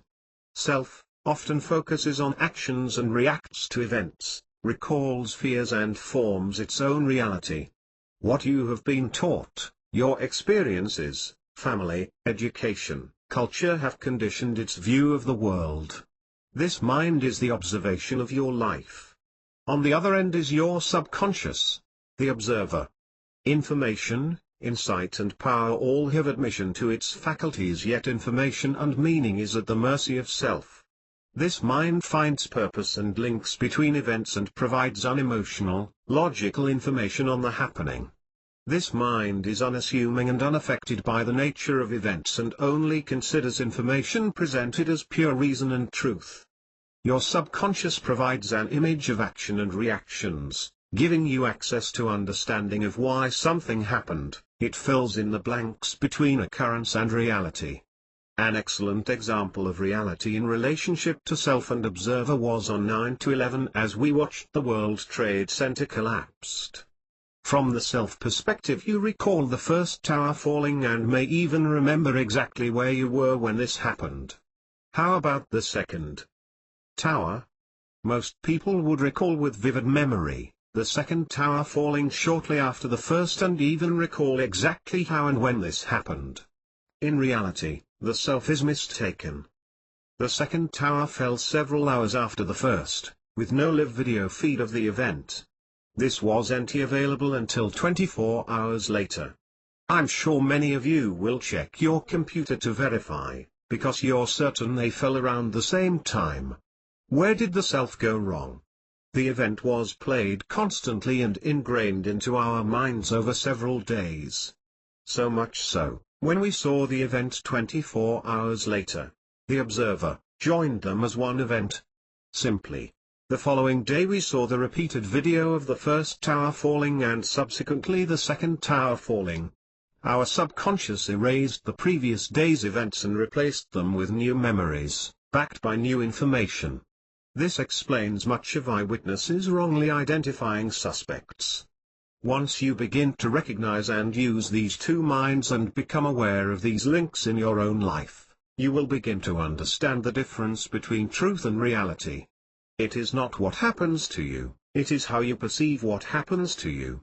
Tony Robbins. This is important because cause may be a perception or truth, whereas effect will always have a foundation of truth, regardless of the reality behind it. Cause. We care about causes for many reasons, notably we want to know who and what to blame, those individuals responsible.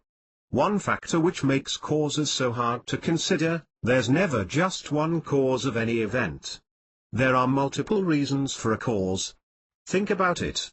How a baby learns to communicate is through interaction and replication of others. There is never any one event that perpetuates speech, the cause is varied. Consider this: first of all, every cause is a question of either what or why. For every event, there's a different question which could be asked. What failed to operate properly? What change has been made? Why was faulty information used? Why was this not done correctly? Singularly, these questions won't offer an explanation, but collectively they provide a pattern of cause. This brings you to the second complexity of logic. Combinations of explanations provide a chain of information. For example, one of many possible explanations can be given for a car accident. The car was traveling too fast, the weather was poor, driver was distracted, time of day or other drivers.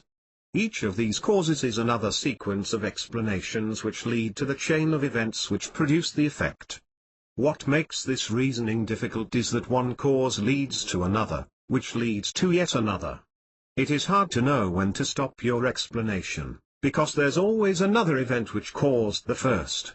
In addition, one cause can have many consequences, like the weather may have caused both drivers to misjudge stopping distance. So, why should you care about causes? Sometimes, our need to know about causes is just curiosity. There isn't much practical knowledge in why things happen, but it is a strange, and humans seem wired to want to know why strange events occur, or at the very least, who's to blame. However, knowledge is the rhythm of advancement and creativity, and it is nearly impossible to create solutions to problems without understanding the cause which led to the problem.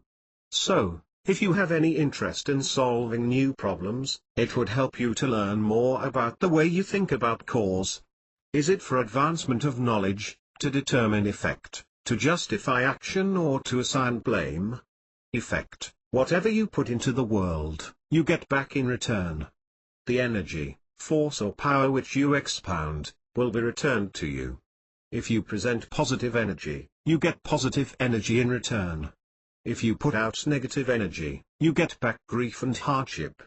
If you put out anger, you get back resentment. If you put out happiness, you get back elation. The law of vibration is perfect in that energy will attract, absorb and consume energy and bring it into alignment with its own. In straightforward terms, this means everything you say or think, whether joy and love or hostile and hurtful, you are putting out energy which will produce an effect which is returned to you. You are creating for yourself exactly what your thoughts, actions and spirit create.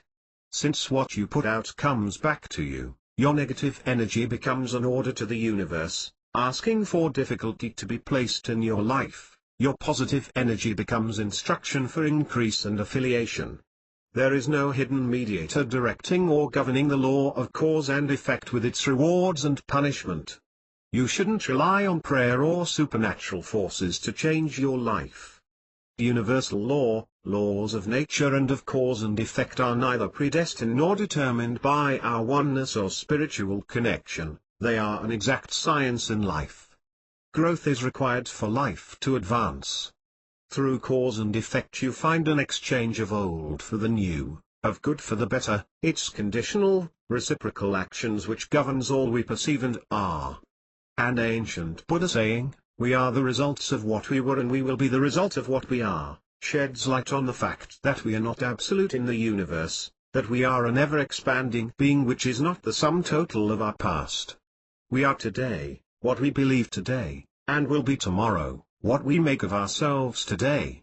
Everything is not fixed and determined. You can begin today by taking control of your past and your present and creating a new future. If we're merely slaves of our past without a higher power, living in a world where everything is undetermined, we would have no need to develop morally and spirituality. Creating positive change. By creating positive change, you are acknowledging your power as a creator and being accountable for your life. Here are 9 thoughts to creating positive change and transforming the world. The things you say, the things you think, the things you do, even the things you don't do, produce energy that impacts you and the people around you. If you work on creating more positive energy, you will create positive change. You will see improvements in your life, and touch more lives than you ever thought possible. Although creating positive energies is important, the process of change is habitual just as any development. Finish old business. Do your planning and prepare your fields before building your house. Prof 24:27. Tackle the most important things first, before the demands of the day intrude. Interruptions and emergencies tend to strike later in the day. Motivation tends to wilt. People who start the day with a win can build on the momentum all day long. Accept responsibility. Taking responsibility earns you respect. We can't be perfect all the time, we all make mistakes. When we accept responsibility, we are accepting the blame for our actions and also accepting the responsibility for making improvements in our lives. Accepting responsibility is a measure of one's self-worth, their level of security, and the true sign of strength and courage. Having this ability can empower you to grow in ways which would bring you great rewards and accomplishments in your life. Don't judge yourself. In many cases we are often our own harshest critic. The negative thoughts and feelings that are inflicted upon us might also come from inside of us too. While honest self-reflection is healthy and can lead to positive change, it's also important to be kind to ourselves and remember the things we do well. Check your relationships. Look around you, who's supporting you, not physically or physically, but mentally, and make sure they really are supporting you. Maybe they have outlived their time, or you changed your objectives. If this is the case, it's time for a replacement.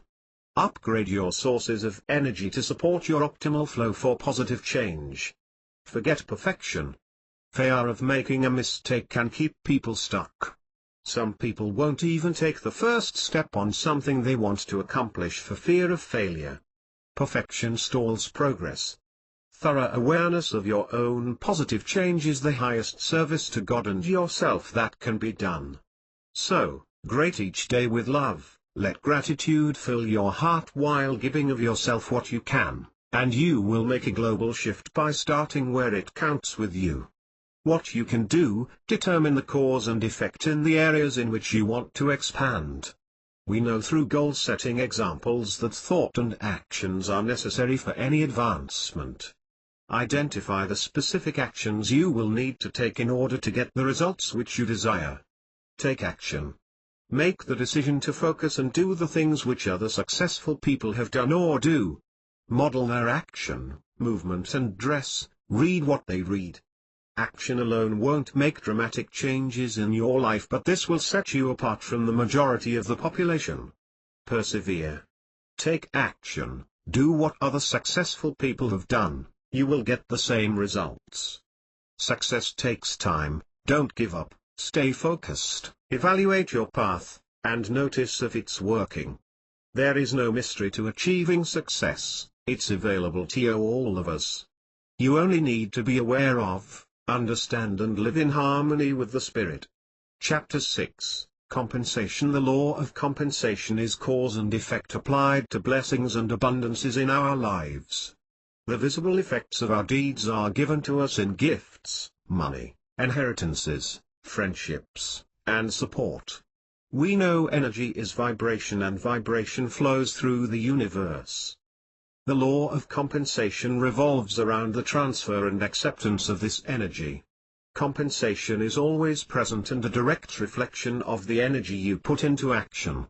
Like the principle of electricity, the theory of compensation states how specific types of energy flow. That what you receive is equal to what you initiate. This power may be generated and transferred, give and it will be given to you. There is always a balance between energy and action, so when you put energy into the world, you will receive an equal amount of energy in return. Since compensation is in effect energy of another source, this is what you receive. Compensation can be received through a whole host of energetic forms: money, awards, consideration, prospect, expectations, love and so on. The nature of the law of compensation is energy must begin with you. I am convinced, the most significant change we can make within our lives begins with our initial capacity to give to others. When we give to others, we're focused on making the world a better place. When we give to others, we help bring the world into balance and create harmony. We have to realize, without compensation, this world would be an entirely different place. Lacking the return from others, we wouldn't have clothes to wear, a car to drive, and we wouldn't be able to survive in this world. Ask yourself, what do you give attention to, what do you think of more, others or yourself? Do you pay more attention to conflict in your own life or in others? You're not alone, most of people sense life like this on a daily basis. Employment, it's not uncommon to hate your job. Most people who work for the sake of earning a living often describe their work as boring, tiring, dull and unsatisfying. Sometimes, these situations can be changed for the better, however, not everyone is so fortunate. Many people feel trapped in a job they hate but don't believe they can quit. They feel stuck and, as a result, their life is miserable. Do you know someone like this? Maybe you're in a dead-end job. Often it's not the job but the person who becomes lethargic and indifferent. Often this can be changed by cognitive restructuring. Find meaning in your job, setting work-related goals you can take pride in. Sometimes, you might want to explore educational opportunities or another job. Or maybe it's time to change. Put your work in context. The truth is work is hard. At best, there will be difficulties. Frustrations, setbacks, and even failure are part of life. Don't be surprised, accept the bad with the good. Change your attitude. We've spoke of attitude and the significance it has on your life. Your job is no different. Never is it more obvious than when you feel undercompensated. Far too many times people will look at outside sources rather than look inside for the answer. Begin by changing yourself. Check your belief and approach. Should you wake each morning dreading work, your mind will give you exactly that. Be careful about letting your negative feelings show and further self-sabotage. Sloppy performance, or showing up late, that's what people do when they are unhappy at work. Even though you're down and may leave soon, you want leaving to be your decision, not the organization's. Be professional and pleasant and follow through on your responsibilities. You may find out how much you liked, or at least needed the job once you're gone. Maintain a positive attitude and realize that the law of compensation isn't monetarily focused. Look for the aspects of your job that you enjoy. If you can't find one, it might be time to consider moving on. It is possible to enjoy your job and work in a field that gives you a great deal of satisfaction and peace. By doing what you love, you can work long hours for little pay, because you're focused on the satisfaction and not the monetary rewards. First, decide the why behind what you are doing. Is this a career or a paycheck? If this is something you want to pursue long term, then you must take charge of your own advancement. Be an active participant. Continue to strive to improve, take extra courses that you can to add to your resume and use this as a networking opportunity. Happiness is largely a choice. Therefore it depends on whether you love what you're doing. I can hear many of you arguing with me, but it's true. You can choose to be happy at work. This may sound strange, but it's the basis for the law of compensation. But, simplicity is often profoundly difficult to put into action. I wish all of you had the best employer in the world, but, face it, you may not. So, think positively about your work. Dwell on the aspects of your work you like. You will be more efficient, your energy will flow better, and you easily succeed in a field which you love, rather than a field that simply compensates you for your efforts.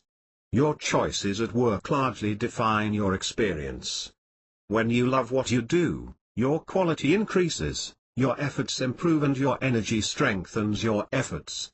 When you love what you do, you excel at what you do, you are the best at what you do, and you never want for money. It's not who makes the most money, it's not how we can get everything we want. A happy child isn't the one with the most toys. It is the child who enjoys the toys the most. It's about having purpose, finding who we are, and feeling valuable. Happiness comes from absolute actions. We act with help and joy, not because they move us up the food chain. When you're doing what you love, compensation is secondary to the work you perform. For this very reason, love to do. By engaging in work that you love, you're rewarded with different benefits. First, the reward of happiness is far greater than compensation. And second, your monetary reward averaged against your happiness is generally much greater. You don't wait for Friday to come, your time is more pleasurable, and you develop habits of performance rather than labor.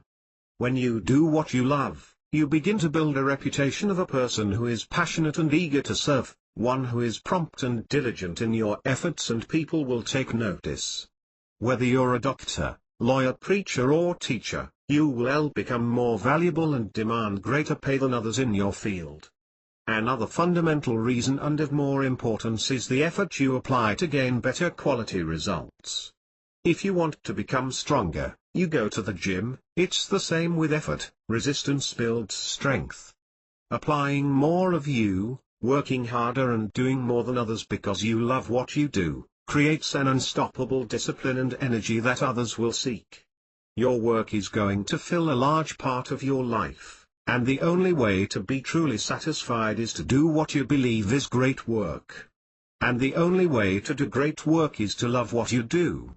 Steve Jobs giving. You often come across two extremes of people, those who are self-centered and cannot look beyond themselves, and the self-sacrificing, the altruistic type which would put themselves through misery to serve others. These extremes are flawed, for neither has the natural harmony to flow with the law of compensation. You see, life needs balance to expand. For this reason the law of compensation is not only about giving but also receiving, it's a life of consistency.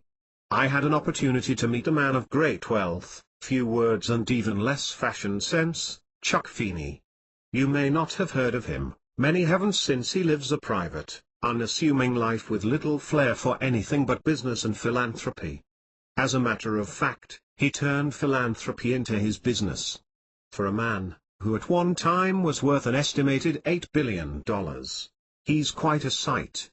Feeney has flown millions of miles in coach because first class didn't get him there any faster.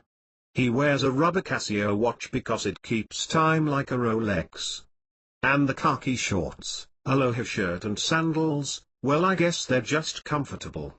Mr. Feeney oversees one of the largest foundations in the world, the Atlantic Philanthropies, and has dedicated his life to giving.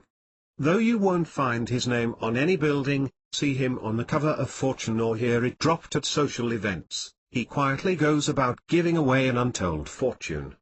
Feeney embarked on this mission in 1984, when he transferred his entire 38.75% ownership in duty-free shops to what became his life's mission. I concluded that if you hung on to a piece of the action for yourself, you'd always be worrying about that piece, says Feeney, who estimates his current net worth at $2 million, with an M. People used to ask me how I got my jollies, and I guess I'm happy when what I'm doing is helping people and unhappy when what I'm doing isn't helping people. For the first 15 years of this mission, Feeney hid his donations. Charities had no idea where the money was coming from. Those who did were sworn to secrecy. Eventually Feeney was outed, but his want for privacy remained. Until this year he had done about 5 interviews in his life. Now that his quest to give until nearly broke is concluding, he's opening up. What emerges is a strange, impactful life of a man who sees himself as an instrument of money rather than a proprietor. For the last 30 years he's crisscrossed the globe conducting a secret undertaking to give away a $7.5 billion fortune stemmed from his empire of in his duty-free shops. While the business world's titans obsess over piling up as many riches as possible, Feeney is working double time to die broke. By the year 2016, his charity will give away the remaining $1.3 billion of his wealth, which doesn't include the $6.2 billion in donations and grants already presented. And the billions more he raised from government matching funds and private donations. Chuck has made giving away of life. To tell his story would take the remainder of this book and then some, though it's one I'd love to convey. Find out more about this great philanthropist who inspired Bill Gates and Warren Buffett in Forbes magazine, October 8. Issue and the book, The Billionaire Who Wasn't.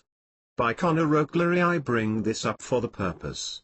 You are effectively creating all the time, your words, actions, feelings, and in Feeney's case, his giving. This give emphasizes your true intents and expands the law of compensation. By a genuine want to share you receive in turn. If you give to feel recognized, indispensable, important, you will receive the same energy in return. If you are not receiving what you want, look to give with the right intents. The law of compensation remains exact. Man creates the life he lives and thus lives the life he created.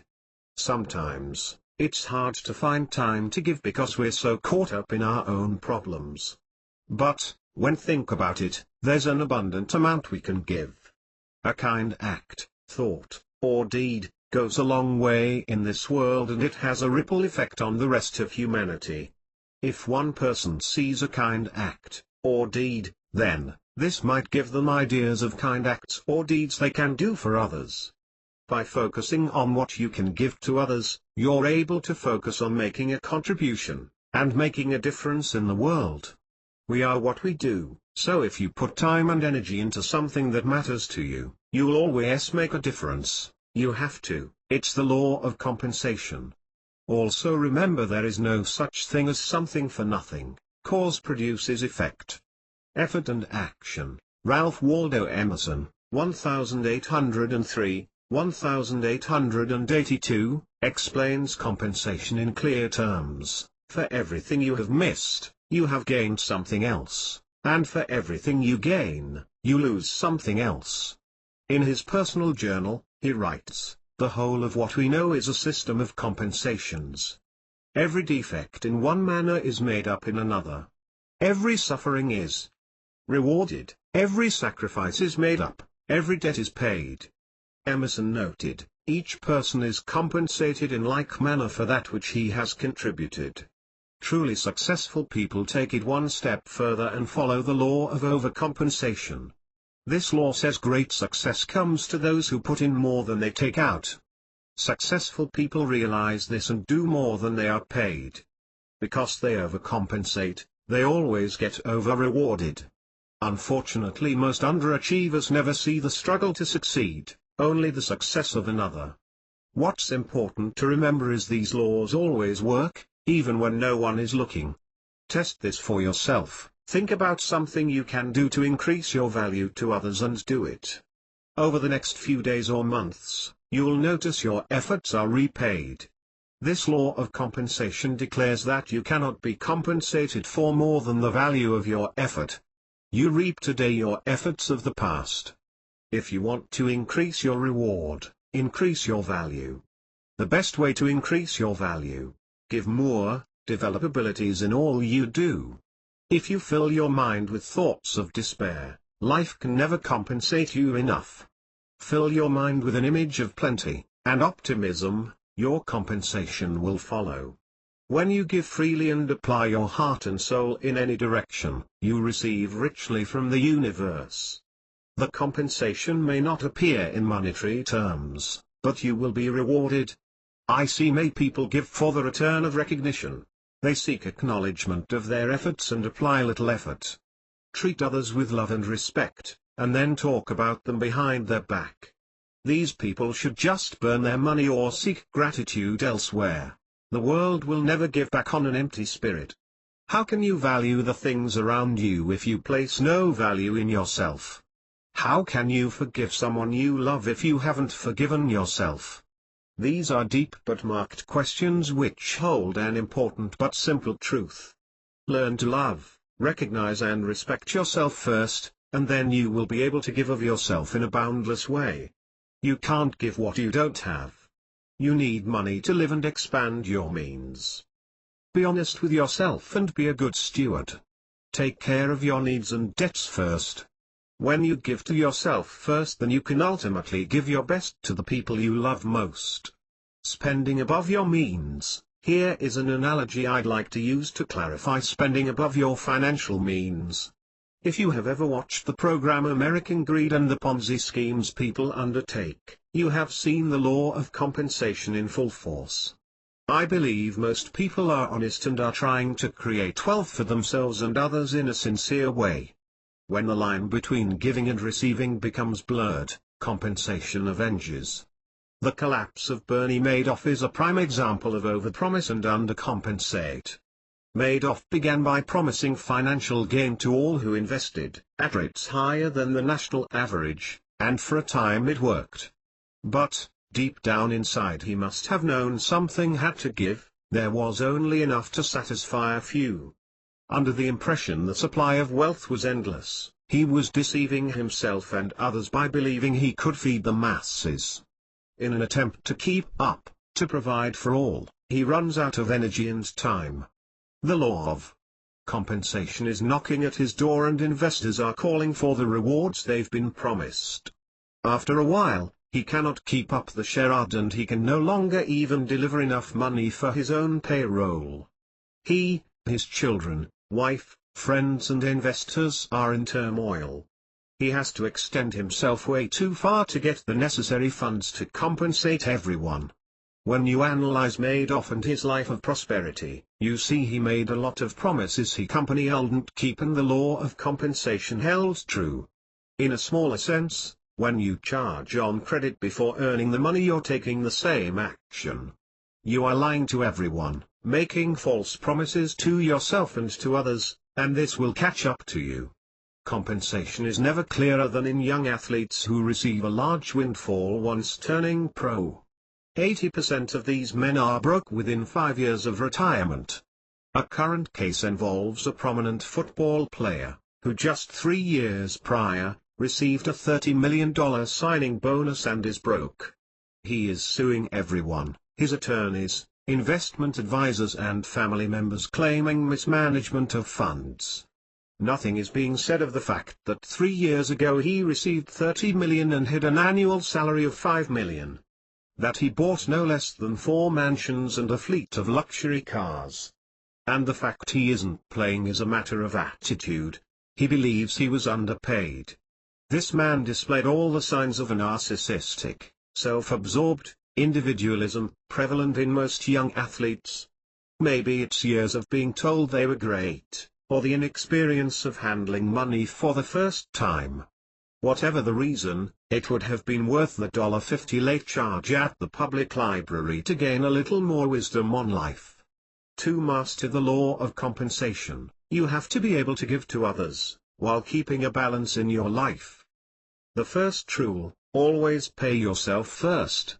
10% of your income should be set aside monthly and allowed to grow so your needs can be well taken care of with the investments you are able to make off the interest earned. The ability to give and receive with love is only possible if your needs are met. When I speak of need, I am speaking of all your needs, not just food on the table and a roof over your head. You not only need to live, but to explore, expand your world, fulfill the needs of your family and just have some plain old fun. You deserve to treat yourself and loved ones with love and kindness. It's important in the balance of life. It's also part of being able to give to you. Balancing your life with giving and receiving is the key to wealth. The law of compensation keeps us in balance, and creates peace, harmony and stability in the natural world. Reflect on all the ways this law is operating in your life now. Notice the law of compensation operating everywhere in nature. It's unchangeable and unyielding. You can't deny this immutable law of the universe. If you do an evil act, you will reap a bad fruit in compensation. When you give to others, an unexplained feeling comes over you. It's a connection to the oneness and the mind of God. You may not be able to explain it, or you may even deny it, but it's present and it feels great. Think about the last time you did something nice for someone else. How did you feel? I know every time I perform even the smallest kindness, I feel great. Bless yourself today by being a blessing to someone else. Chapter 7, Attraction. What can be said about the law of attraction which hasn't already been printed, posted or scripted? In essence, this law explains how we create events in our lives by our thoughts, feelings, words, and actions. This pattern of behavior produces energies which, in turn, attract like intensities. Both negative and positive energies attract like influences. We are energy and everything around us is energy. What we think is what we experience, and what we experience is vibration pulsating through our bodies.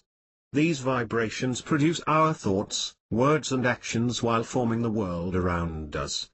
We have the power to fashion a life of our own choosing, a life of harmony and plenty or conflict and lack. To create this world you need to control your thoughts and emotions. Awareness of universal laws helps you do this. To understand the law of attraction you must be aware of the law of vibration. That everything is vibrational energy, and this includes you. Our thoughts, feelings, words and actions connect forces through our spirit. What we are attracted to and what we attract can tell us a lot about our past. After all, like attracts like, and past actions often become repeated measures. The law of cause and effect bears witness to the truth that we are the result of our past.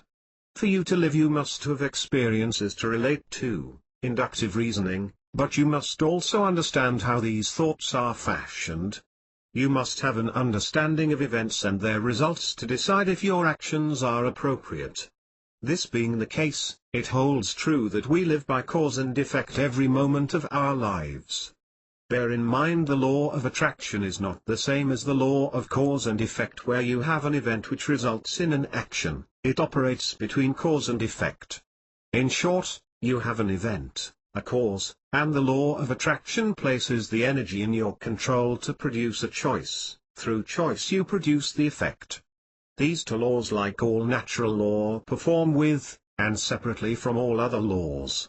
All life, nature and the universe is cyclical. In an ever-changing state of beginning, these laws cooperate with one another to the point where the dominant law takes control. The law of attraction is not to be used only when we are in need or distress. This should be a way of life, an expansion of knowledge. We must be aware and observe how attraction is working on our lives. The law works regardless of your circumstances or awareness and is neutral in the encounter. Use it correctly to understand and connect with the laws of nature. If we are not happy, it means that we are failing to harmonize with some of these laws. Vibration and attraction. We know the universe works under vibratory energy, and energy attracts energy. It holds true if a person is emitting positive energy, they will receive positive results. Have you ever entered a raffle or a game of chance and been so upbeat you just knew you're going to win, not a doubt in your mind? On the flip side, how about waking up in a bad mood and everything just goes downhill from the second you get out of bed?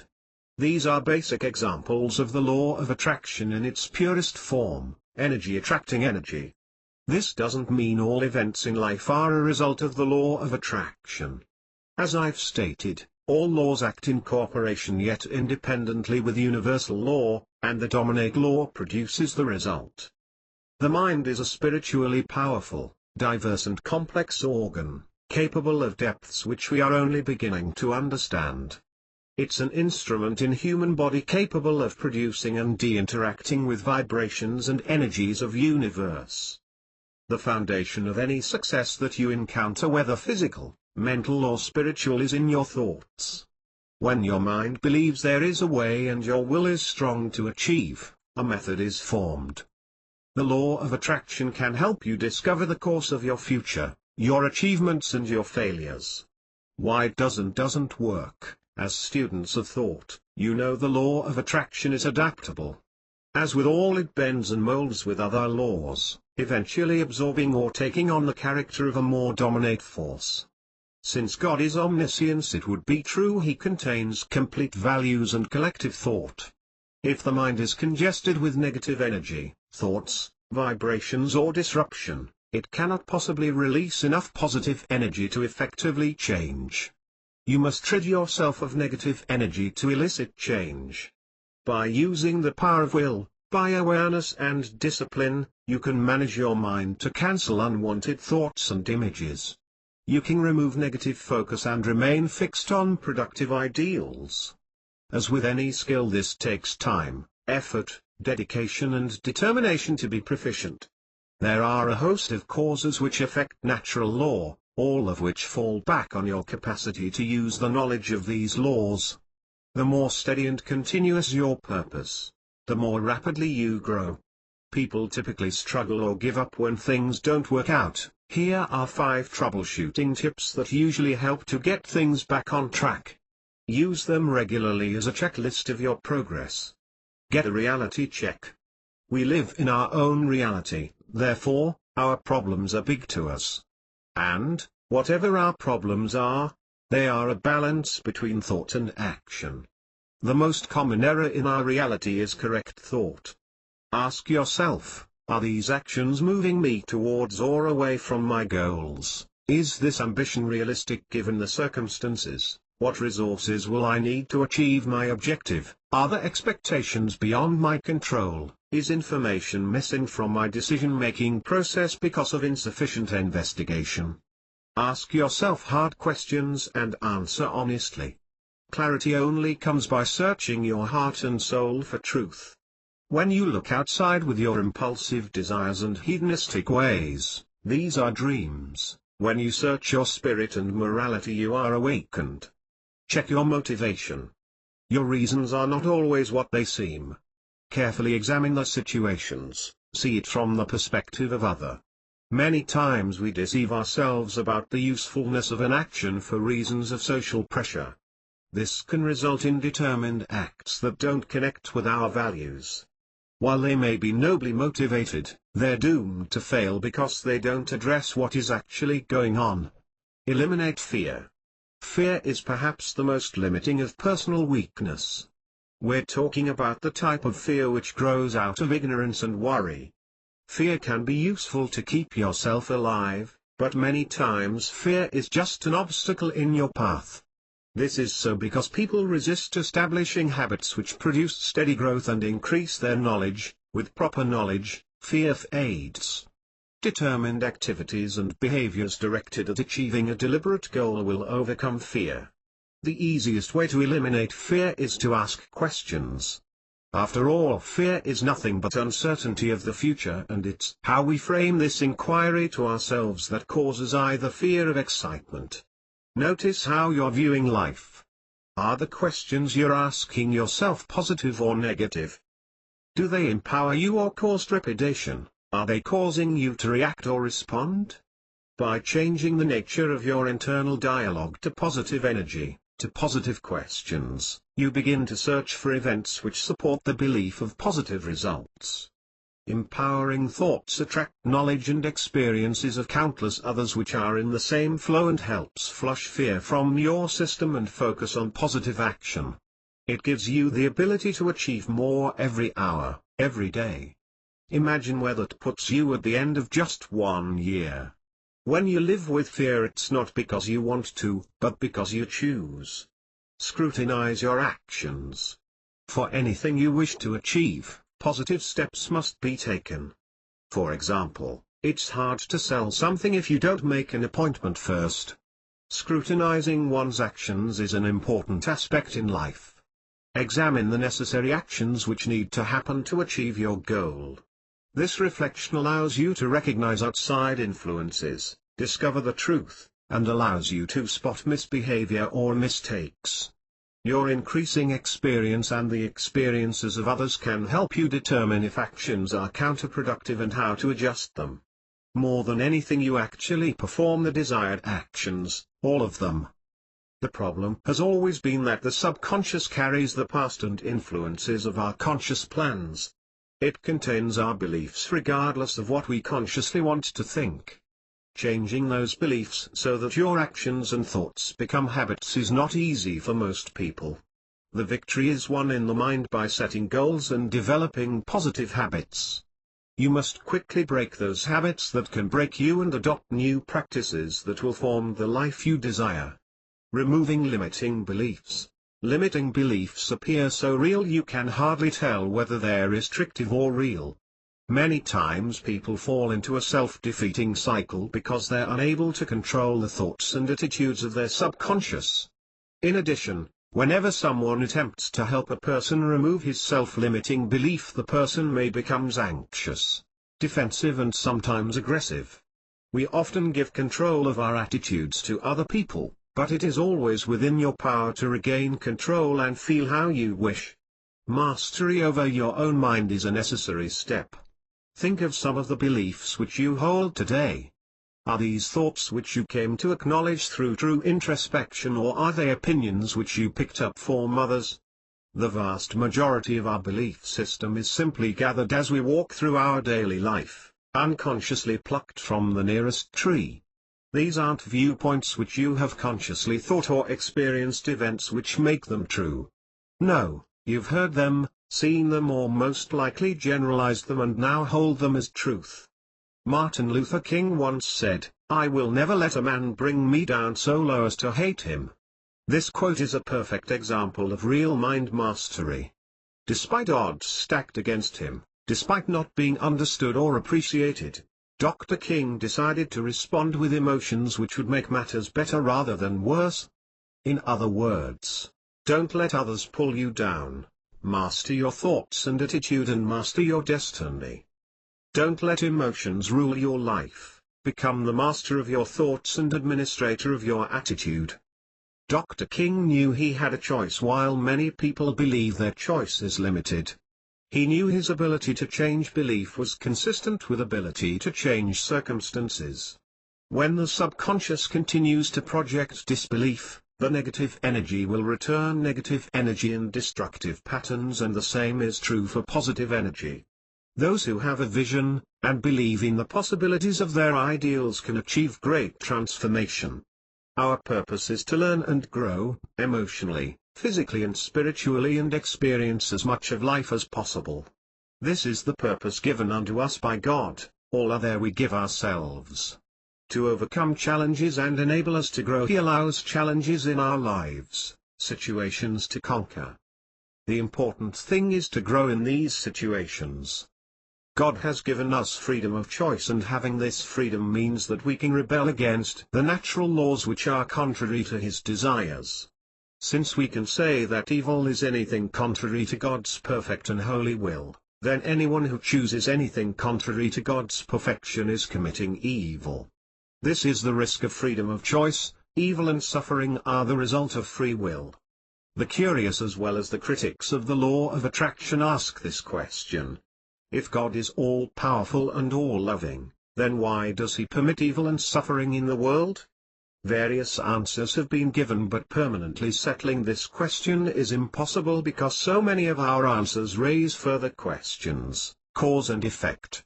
Nevertheless, our lack of ability to answer the question perfectly does not mean there is no solution. Of course, I do not assume to be able to answer these questions definitively, but I can offer some solutions. First of all, it is possible that there's a reasons for evil to exist which we simply cannot understand. In having confidence that we are one with the Creator, we know His ways are above our ways. We need to live by faith in the fact that all is made for our good. that the world was created for man and things are for his good. Second, evil must run its course in order to preserve balance in nature. The law of growth. Without iniquity we wouldn't have morals. The law of correspondence. Evil and suffering is an unfortunate byproduct of natural law and is further proof that anything contrary to God's will is harmful, painful, and leads to death. So, if we want God to stop evil and distress, then he must stop it all. He must remove free will. We have no problem with this when it means stopping a catastrophe. But what about evil thoughts? Evil is destructive whether it is acted out or not. If envy, greed, and gluttony are wrong, and if God is to stop all evil, then he must stop that person from thinking his own thoughts.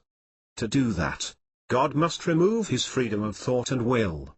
So, why do children suffer? Why do wicked prosper? I must admit, I do not know. Ultimately, we must trust that the one who knows all, sees all and is all will have the final word and he will be justified. Just know for now, you are exactly where he wants you. You're not where you want to be, but you're not where you were. Your future is full of possibilities. Dreams on the verge of becoming fulfilled, talents waiting to be discovered, ideas ready to become reality. You have the power to discover all that your future holds, and achieve it.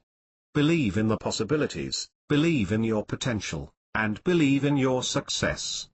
In order to project the positive vibrations which are necessary to draw energy to you, it is essential that you are confident in your ability to effect a change. Common mistakes. Being positive is not enough. Action restores confidence, just as inaction results in fear. The actions you take may well succeed, or maybe a different action is necessary for achievement. In either case, action is better than no action. Most people don't practice what they know and thus don't act upon what they should. This is obvious in self-improvement seminars, diet programs, and financial matters. People are exposed to excellent information, knowing it can be life-changing, yet they still don't do it. Sure, they've attended seminars and made sudden changes which lasted a few days, but the result is repetition of past behaviors. I've been to hundreds of seminars, read thousands of books and exposed to a great deal of people with like thoughts, and I have come to one conclusion. The emotional impact of the event is outweighed by our subconscious ability to absorb the information. The sheer amount of coaching becomes overwhelming to the subconscious. The end leaves you emotionally drained yet exhilarated, mentally confused yet enlightened. You would be far better off sticking to a singular point, a specific subject which keeps your mind and emotions fixed on the concept. Since the subconscious is merely the observer of your conscious realities, it needs support to anchor a belief beyond general information. It needs a solid foundation consisting of sensory information along with emotion and habitual actions to form as genuine belief. This is difficult to achieve when information is immense. Seminars and books that concentrate on a more singular thought allow you the emotional change to relate to the process. When focused upon with a determined, single-minded effort, these can lead to deep, impactful and lasting change. Don't give up. If you have a passionate dream, your efforts become less of a concern. Powerful dreams haunt us, they are with us day and night asking, what are you going to do now? They show up at work and play, a dream never fades. Sometimes before we give up we need to step back and evaluate our inspiration. When it feels like we should quit, that's when we need to push forward. Find one more task you can complete to get closer to your goal. You will feel invigorated from the effort and inspired by the results. Most people don't experience the life of their dreams simply because they quit too early. Listen to yourself. If you've ever been wondering how you continually get cake-height up in the same situations, it might be worth your while to quiet down and listen. Your inner truth is always speaking, guiding you, and pointing out the red flags. The real you knows how to handle things intelligently and walk the carefree path. If there is a behavior you are trying to change, be it large or small, Listen to what you are saying to yourself as you work on it. You could be the only person/voice standing in your own way. Listen to intuition. Intuition knows something without being able to explain how it came to the conclusion. It's gut feeling, or instinct, which often turns out to be right. It can be difficult to depend on something that you don't understand, and you probably shouldn't base everyday decisions on intuition. But, when you've weighed all the options and there is no obvious, rational choice, intuition is really all you've got. Intuitive feelings stream through the mind more rapidly than our own thoughts. Not only that, but when they do appear, they are usually complete ideas telling you to act now. In many cases they feel as if they were downloaded in a complete sequence into the brain. As far as trust goes, only jumping in with both feet and following your gut feeling will sharpen your instincts. Consider the following: see the signs. In a perfect world, every project would be on time and within budget. But reality tells a very different story. It's not uncommon to fail. Even the best laid plans can meet setbacks. Ask yourself, did I perform the way I expected? If not, why not? True success must be constantly evaluated. When endeavors begin to show signs of anxiety and letdown, we look for answers, a reason why our belief and knowledge didn't materialize our wants. This is when complacency sets in, and the process breaks down. This is why you must remain in control of your thoughts and attitude. Though we all have flaws, and some of us are probably worse than others, we must all make an effort. Life requires us to work at it, not only at our occupation but in relationships and on ourselves as well.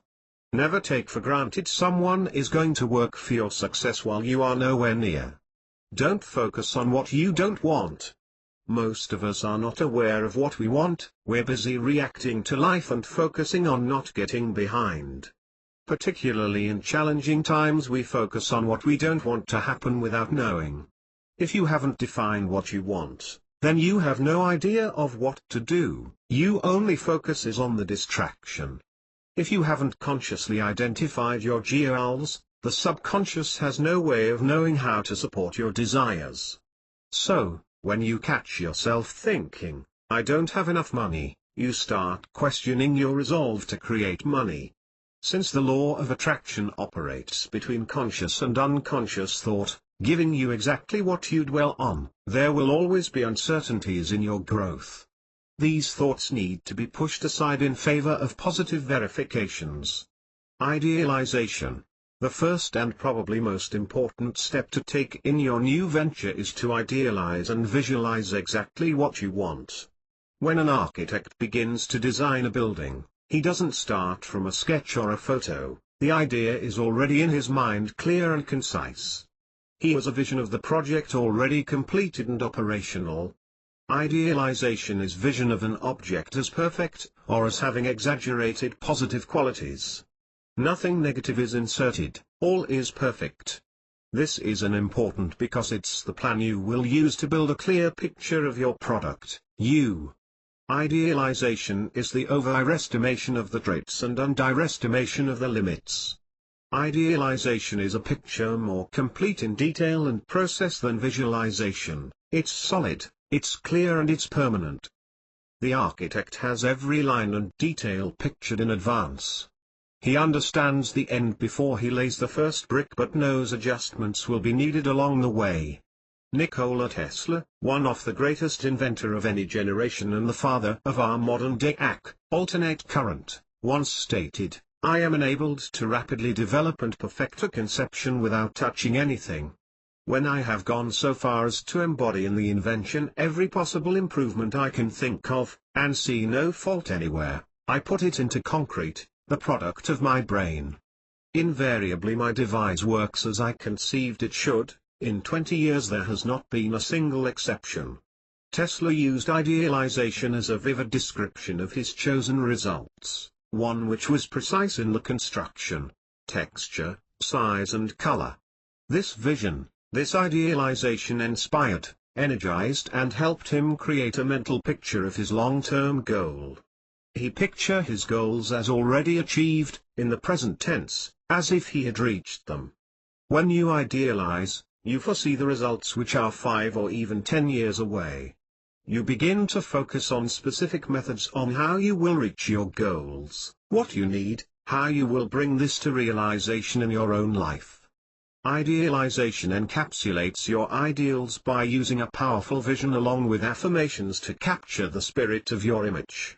What you're doing, where you're standing, what you're wearing, how you're speaking, using a simple memorable affirmation and vision. Your ideals must be perfect. The quality of your ideals will determine the creativity and originality of your solutions. A powerful idealization should stretch expectations and ambitions, helping you jump out of your comfort zone. William Arthur Ward said, "Nothing limits achievement like small thinking, nothing expands possibility like unleashed imagination." I believe this to be true in many respects. While knowledge allows you to witness things as they are, imagination allows you to view things as they could be. Success in life can be calculated by how well you are able to move an idea from your conscious imagination to your subconscious belief/action. This is why idealization and visualization are so important. By creating consistent visions in your conscious mind, the subconscious begins to accept these thoughts as fact and act accordingly. In essence, it watches the movie you are producing and accepts the event as actually happening in that moment. When you vividly imagine the possibilities, you realize your dreams can be achieved and problems solved. In doing so, you access the vast potential of thought. Idealize who you are. Your idealization should be based on your completed vision of you. Not the person you are, but the person you're becoming, realized and visualized. Consider the best possible outcome and start to expand from there. Remember, the purpose of your vision is to inspire, energize, motivate, and stimulate your creativity. But more importantly, it's to comprehend the complete picture, precisely pieced together and functional. Describe your ideals in the present tense. Describe your vision in present tense as if you were reporting on what you see, hear, think and feel after your ideal outcome was realized. One of the most important elements of creation is the ability to see yourself already in possession of the materialistic or physical state you are creating, prior to actual evidence. This projects an ideal state of being, something you are working on for the future but feeling in the present. By affirming the ideal state or goal in the present tense, you are opening yourself to receive it. As we stated, the subconscious reacts to what the conscious divulges and is easily manipulated. Make your ideals emotional. Your vision should portray how you feel when the result is realized. By including an emotional payoff, it becomes even more compelling, inspiring, and energizing. Giving attention to your thoughts and plans leads to enthusiasm, and a belief that it can happen. When your emotions become involved, you start planning and getting excited about the outcome you expect. Emotion is the ultimate motivator. Add sensory details to your vision. The more sensory details you can provide, the more powerful your vision becomes. See the scenes, colors, and shapes. Illustrate who's there and what they're doing. The particulars will help you build a more complete and powerful mental image of your ideal outcome. State your purposes out loud at least twice a day. This will cement your future life into the subconscious, and you will catch sight of remarkable changes. If at all possible, feel and touch your desires. Should you desire a new home, begin to shop for the perfect house. Keep looking as if you were ready to buy. Price out furniture, pick out paint and snap some photos to keep the vision in mind. Being patient. The universe works at its own speed and is always perfect in its timing and delivery. Remove the ego or self from your desires. By pushing life to move at your pace, the result will be an accurate rhythm which will affect the entire process. If you experience impatience, you need to discover the true cause.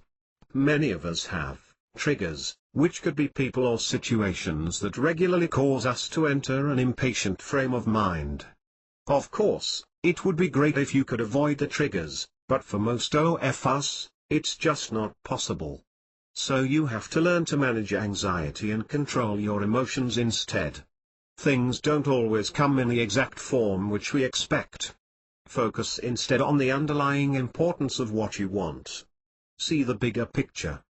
Be open to experiencing the pain and pleasure which come as the result of persistence. You may not know why things happen, but it will be revealed in time. When you're discouraged, remind yourself that the future is getting bright and you're on your way to a victory. Look back at how far you've come and appreciate the effort. You may not be where you want to be, but you're not what you used to be. Discovering thought. By now you're aware of the importance of focus. Often, people think they're concentrating on wants, but are actually imagining needs. They say things such as, "I want more money because I'm sick of being so broke." Are you sick of being broke, or do you want more money? This thought, this statement, is a mixed message to the subconscious. The subconscious is unemotional and logical. It responds to thoughts and holds them as truths. By saying "I want," it assumes you don't have it and has no reason to look for it. By stating "I'm broke," it assumes you are and draws everything towards this truth. Negative statements make it challenging to reveal what you want. You may be feeling this is just linguistics and you know what you really mean. Your subconscious doesn't.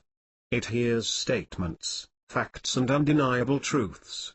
Its capacity to reason is held in the boundaries of those truths and thus searches for clarity. Don't write down goals and then affirm something totally different when speaking with others. You've got to train your brain to take control. Sometimes you shut your own self down by saying negative things about your calling. Be clear in your direction and envision it constantly. Don't be led by emotion. To reap the benefits of the law of attraction, you need to believe that what you perceive now is a result of what you have been attracting. It's essential you realize, what changed in your life was determined by you. Balance yourself, ask positive questions while remaining calm and deliberate in your response. Controlling your emotions leads to success because you have the potential to manage opportunities when they are presented and to manage relationships with others. Be aware of your focus. Watch what you say to yourself and center your visualizations on intents rather than wants. For one day, one 24-hour period, spot how many times mixed messages are given. If possible, take notes on your thoughts and what was happening at the moment. Create expectations you believe in and have the uppermost faith in their making. Since your experiences create your beliefs, you must truly believe something can happen, or it won't. We all have the opportunity to shape the world around us every day. What we focus on becomes our reality. Concentrate on the things you want. Center on the things that no matter what else happened, if these things occur every day you will be better off. Visualization. Visualization works with affirmation. You foresee yourself achieving. Confirm this with affirmations and the subconscious believes it to be true, therefore, you achieve it. Again, this is closely related to the affirmation, but does not address any underlying issues which could contribute to negative vibrations. Visualization is a mental technique which uses the imagination to make your goals come true. Used in the right way, visualization can improve your life immediately. It draws success and develops confidence. Your mental picture has the power to alter your thoughts and conditions, to cause events to happen, and attract people and love into your life. This is the power of the mind, and is the strength behind achievement. Visualization works much like, and in combination with affirmations regardless of your current reality. You recall, your subconscious mind cannot tell the difference between reality and your imagination. Visualize something long enough, with enough emotion and sensory modalities, and it becomes our reality. So how do you get visualization to work for you rather than against you? So, how would you use visualization? There are a couple of ways: visualize actions that lead to a concrete end. A goal like becoming rich is way too vague. Your goal should be concrete and achievable. You need finite set of steps to visualize. For example, if you want to write a book, visualize every step you need to take in order to complete it. Start with your subject, lay out the chapters and format before you begin to write. Your subconscious sees these steps as reality and processes the next action to take. Use visualization as part of a spiritual practice, a real one, not one that charges you money or looks into a crystal ball.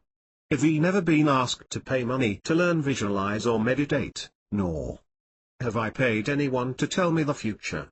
Should you wish to have your future told or feel the need to use a psychic, just send me the check and I'll tell you anything you want. Other than that, simply visualizing something you want is not going to make it so. You still need to focus on what you want and not what it takes to get there. In order to strengthen your visions, use the 4 steps below as a guide, keeping each action attached to the vision. Put it into practice. Repetition is the key to success in gaining any new skills. You have to practice your visualization skills. The good news is the more authentic your image, the more effectively you will achieve your desire. There must be absolutely no doubt whatsoever as to the complete realism of your visualized objective as it is suspended right in front of you. This exercise is complete when you can maintain in your imagination of any object, in any location, with your eyes open for a full 5 minutes. See yourself as third person. Imagine you are watching a movie in your mind and you're the lead actor, but you're viewing your life as a third person. You're watching this movie from the balcony of a theater. Watch how you act, how you speak and move. Direct yourself in any changes you wish. The key here is when you visualize, your mind treats it as a memory.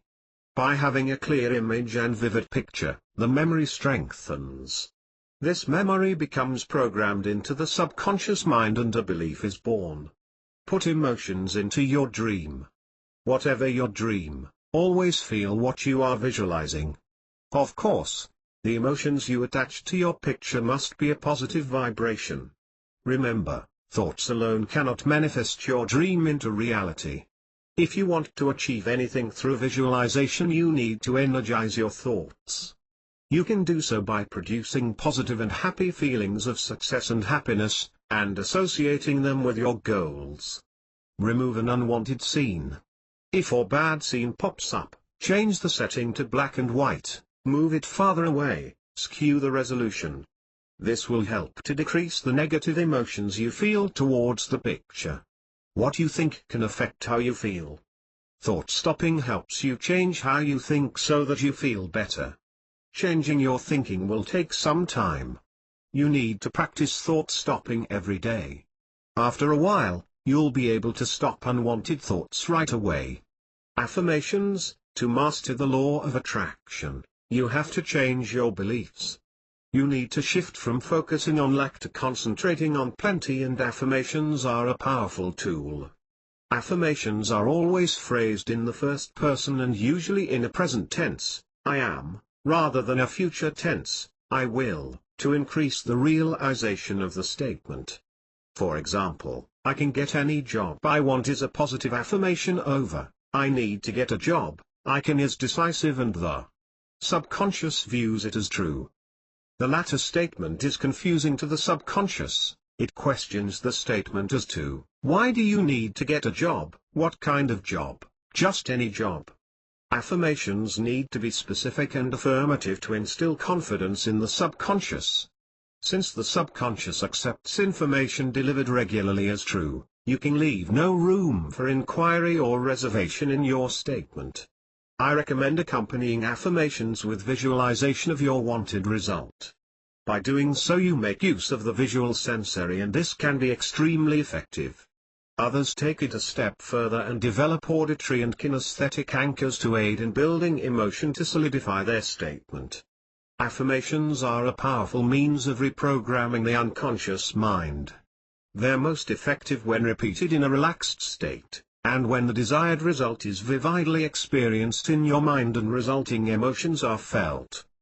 Characteristics of strong affirmations, stated in the present tense and spoken in the first person, Affirmation is a positive declaration concerning your development. It's you making a declaration about your desired outcome, and accepting it as your reality. Passion. Speak your affirmations with passion and as much emotion as possible. Speak your affirmations while looking in the mirror, look yourself in the eye and say them with meaning. Say them aloud throughout the day. There are times when you can speak your positive affirmations with conviction throughout your day. Apply emotion. An emotionally charged affirmation can be unstoppable. Add idealization and visualization and you become unyielding in your approach. Your subconscious is an expressive mind which feels, expresses and holds emotion as truth. The easiest way to recondition your old beliefs is through repetition of new beliefs. You can use these techniques to consciously and consistently change your negative beliefs, thus changing your life. Now that you are aware of idealization, visualization, and affirmation, you can apply them to areas of your life which you want to transform. Begin to examine your every action as if you were watching someone else, be the observer. Hear every word and the tone of your voice. Notice your thoughts, behaviors and feelings. Be aware of your beliefs filtering everything you perceive. Keep this observation and you'll notice changes happening quickly. Attraction. The deeper we explore the law of attraction and the principles of the mind of God, another way becomes clear, an easier path, one of less resistance. Simply allow work to be done in your life. We know the law of oneness helps us understand the connection between him and us. The law of vibration connects others to us and the law of action produces necessary force for achievement. We can't fight the law of correspondence while the law of cause and effect tells us all actions have effects. Suspended in the midst of these is the law of attraction and our need to believe in oneness, raise our vibrations, produce the necessary effects and affirm our reality. While most people apply further actions in order to encourage new circumstances and produce additional results, others flow effortlessly through life. You may work harder to make more money, or join a gym to lose some weight. There is nothing wrong with these actions, except our belief that we need to be in action to manifest our dreams. True, action is necessary, though, correct action is paramount. We know action produces effect, but you're looking for desires, not effect. I live on the outskirts of a large city in which there are literally hundreds of ways to get to my home. Since I know where my home is and my desire is to go there, I take the appropriate route which is the safest and most efficient. All is taken into account and analyzed before I even leave. I don't find myself consciously thinking, I need to turn here, stop here, and speed up there.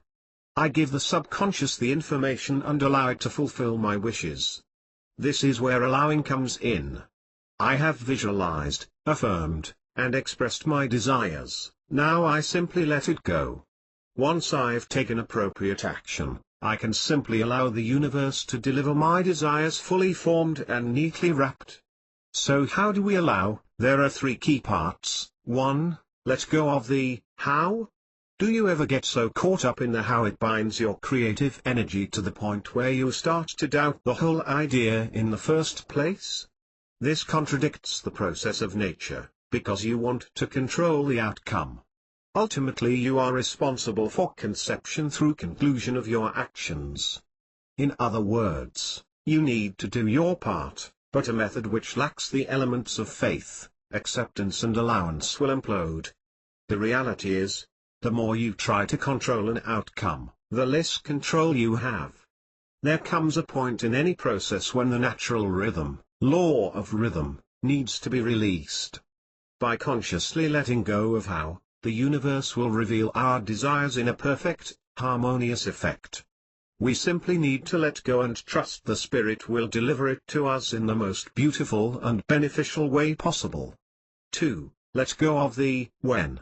This is difficult because the ego wants what it wants, now.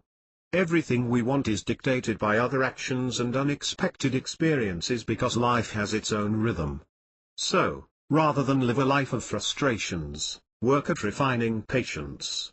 It seems as if achieving what we want takes more time and effort. We don't want to wait for God's timing or the natural cycle of events.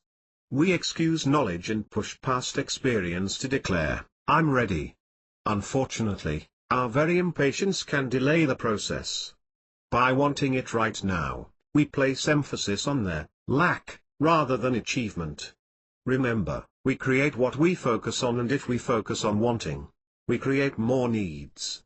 By affirming our desires through idealization of our thoughts and proper action, we will manifest our aspirations at exactly the right time. 3. Appreciate. It can be hard to appreciate what you have when life is out of balance. As you know, it's all about what you focus on. When you appreciate your existing circumstances and what God has done in your life, you begin to attract things you are grateful for. The more gratitude you have, the more thankful you are, and the more life opens to things you appreciate. If you have to, start by appreciating something small and obvious: the books you read, the freedom you share, or the food on the table. Think of how many people at this very moment who would trade places with you in a second if they could. Regardless of your problems, there will always be those who are worse off. Praise God, you don't have to walk 2 miles to get water, you're not standing in a food line or have to carry a gun just to protect your family. Wake each day and walk every minute in an attitude of gratitude, and you will attract even more than you have. Each morning thank God for the gifts He has given to you. This represents your energy, your oneness with Him. Next, intend to find joy in everything you do. Whether it be cleaning the kitchen or going to work, think of the people who don't have a kitchen to clean or a job to go to. Enjoy the experience, find a love and joy in it, for this can all be gone in a second. Finally, use affirmations frequently. I appreciate where I am now and am passionate about where I'm going. This puts you in a gratitude mindset and will attract more of what you appreciate. Practice this appreciation and gratitude, let it flourish, and soon you'll be radiating a life others will envy. So, does this mean we never have to work hard again? We can just sit back and allow the universe to give us everything we want? To clarify, nowhere does it say you don't need to work hard. You can't sit back and let the universe run its course and provide for your life. After expressing your desires and allowing them into your life, look for them to be provided. Keep your eyes open and mind free. God will provide a way for you to bring about what you want, rather than simply plopping it into your lap. Be vigilant in your search, yet open in your approach. Notice when the tide is turning your way. In this case, we will usually feel a nudge in a certain direction. We might be inspired to start a business, buy a lottery ticket, attend a lecture, read a particular book, or any number of other actions. When we act immediately on these nudges, circumstances usually shift and opportunities appear.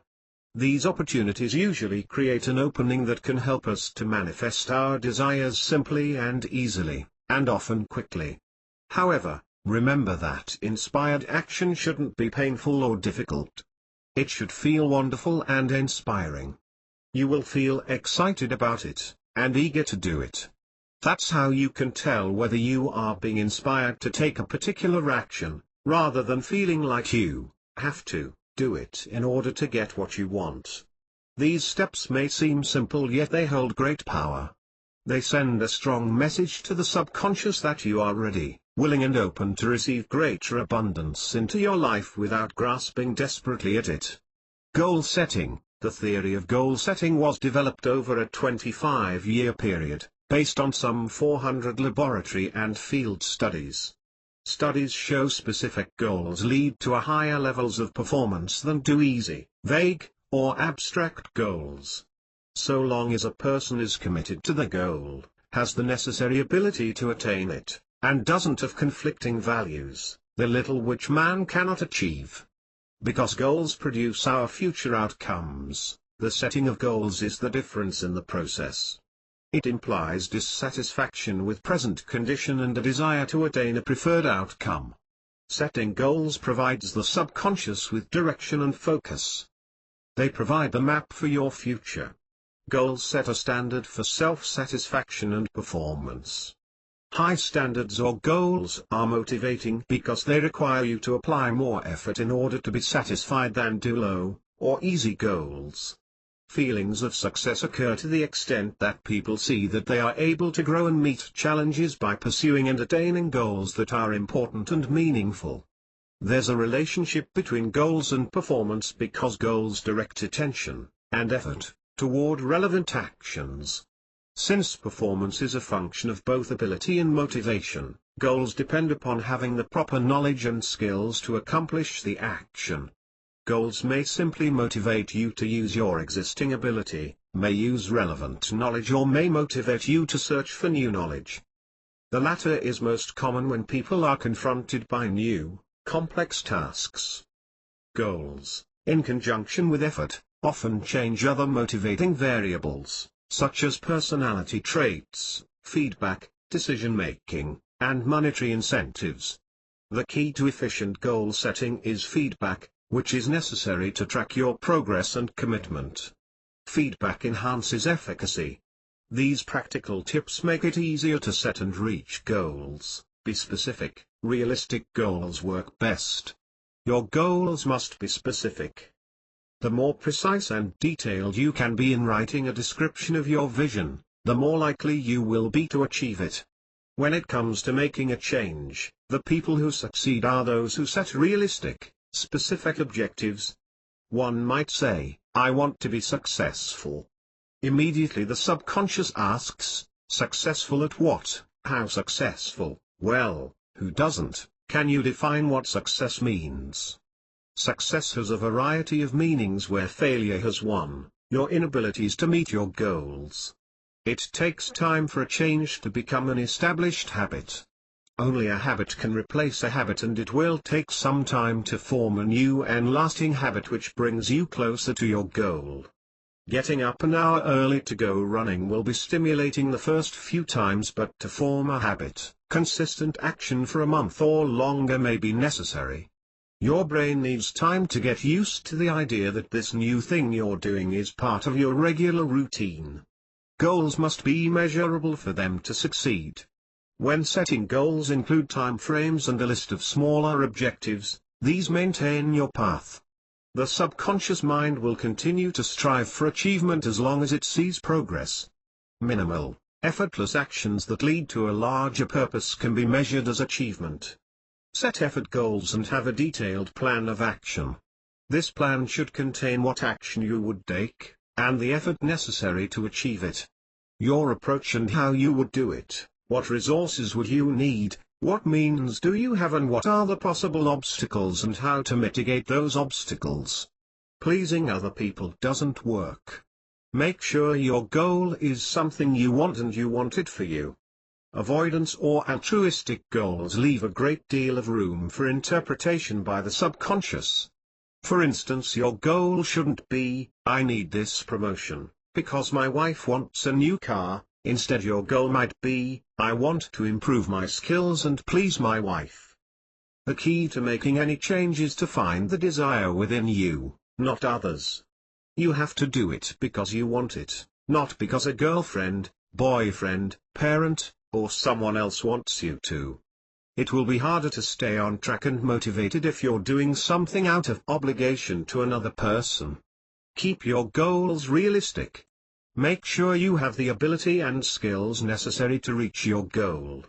Know that errors are actually part of the learning process as you retrain your brain into a new way of thinking. It may take a few tries to reach a goal, but that's normal.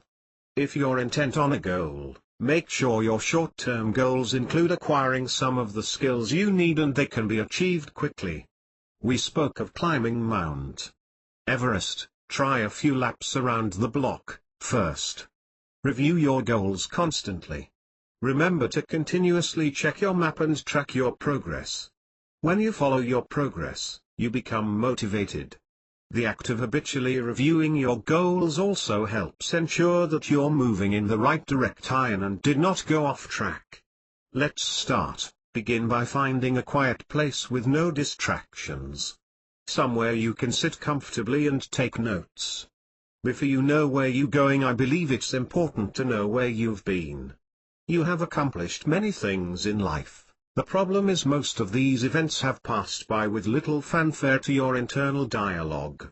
Just as a person will do more to avoid pain than to gain pleasure, the mind will remember disappointment far more than achievement.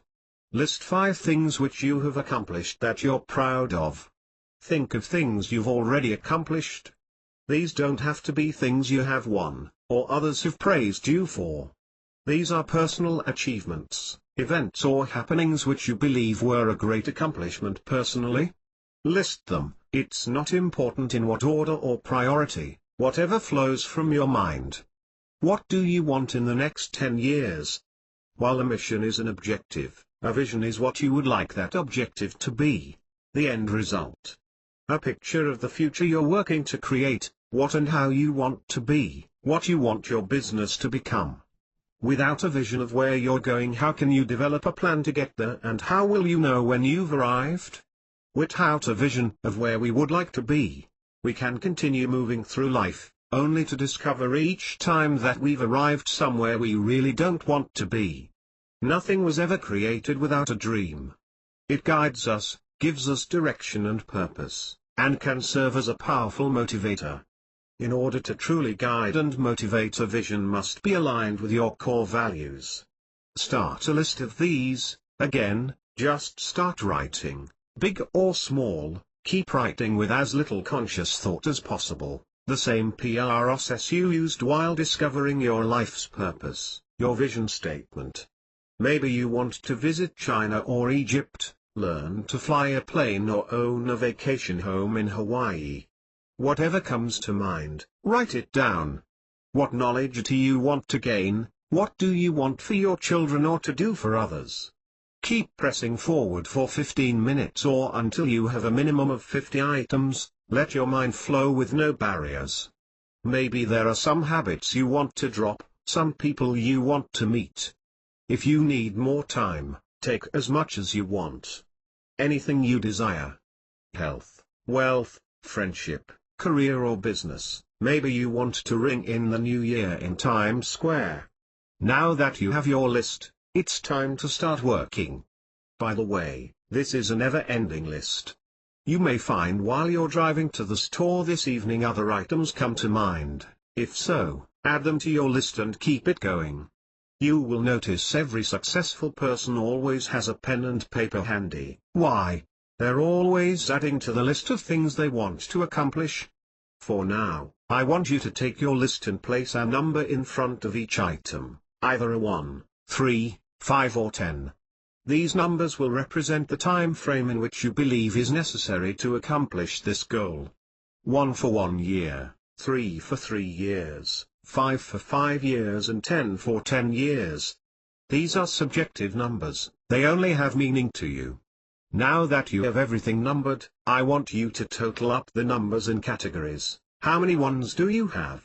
3s, 5s and 10s. What these numbers are going to show is your range of thought. Are you thinking short term? If so, you will have many more 1s than 5s or 10s. Most people in this category place a great deal of emphasis on instant gratification. They want it now. They tend to see life as more of a sprint than a marathon, needing to gather much as quickly as possible. The opposite would be the same for those with many 5 and 10-year goals.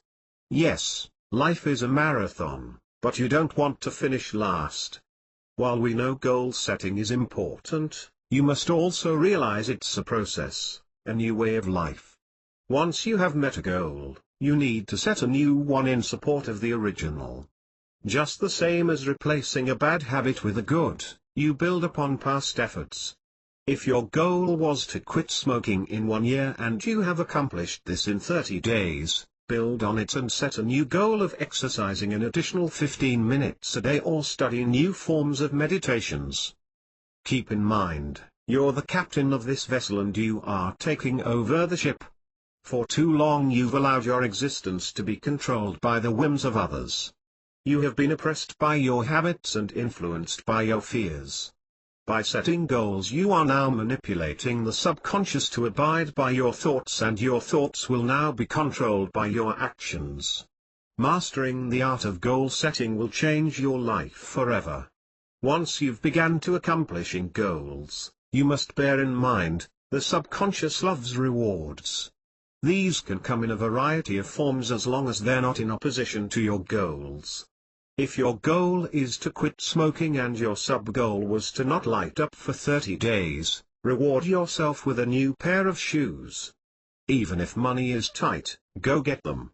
This reinforces the subconscious in a powerful way, and soon it will be searching for more goals to accomplish so it can get more stuff. Again, rewards have to be in alignment with your goals. Should you lose 20 pounds, rewarding yourself with chocolate cake has a reverse effect. Your subconscious loves the reward, but wants more. Back to your list. Now that you have your list broken down into separate categories, depending on length, I want you to rank each goal, in each group, in the order of importance to you. This is not a test, you don't need to get it right the first time. As I've said before, goal setting is a continuous and evolving process, filled with additions and subtractions. Just as important as knowing where you've been before you can know where you're going, you must have a map to direct you towards your destination. Two important questions to ask you when positioning goals are, what motivates me towards this goal and what doesn't motivate me towards this goal? Knowing the answers to these two questions can determine the success of each objective. Your answer provides the direction. Choose the top 4 items on your 1-year goals.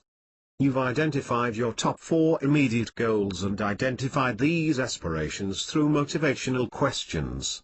Now I want you to take 5 minutes on each goal and write a paragraph on why this is important to you. Again, give this some thought and don't rush. State what does or does not motivate you towards this achievement.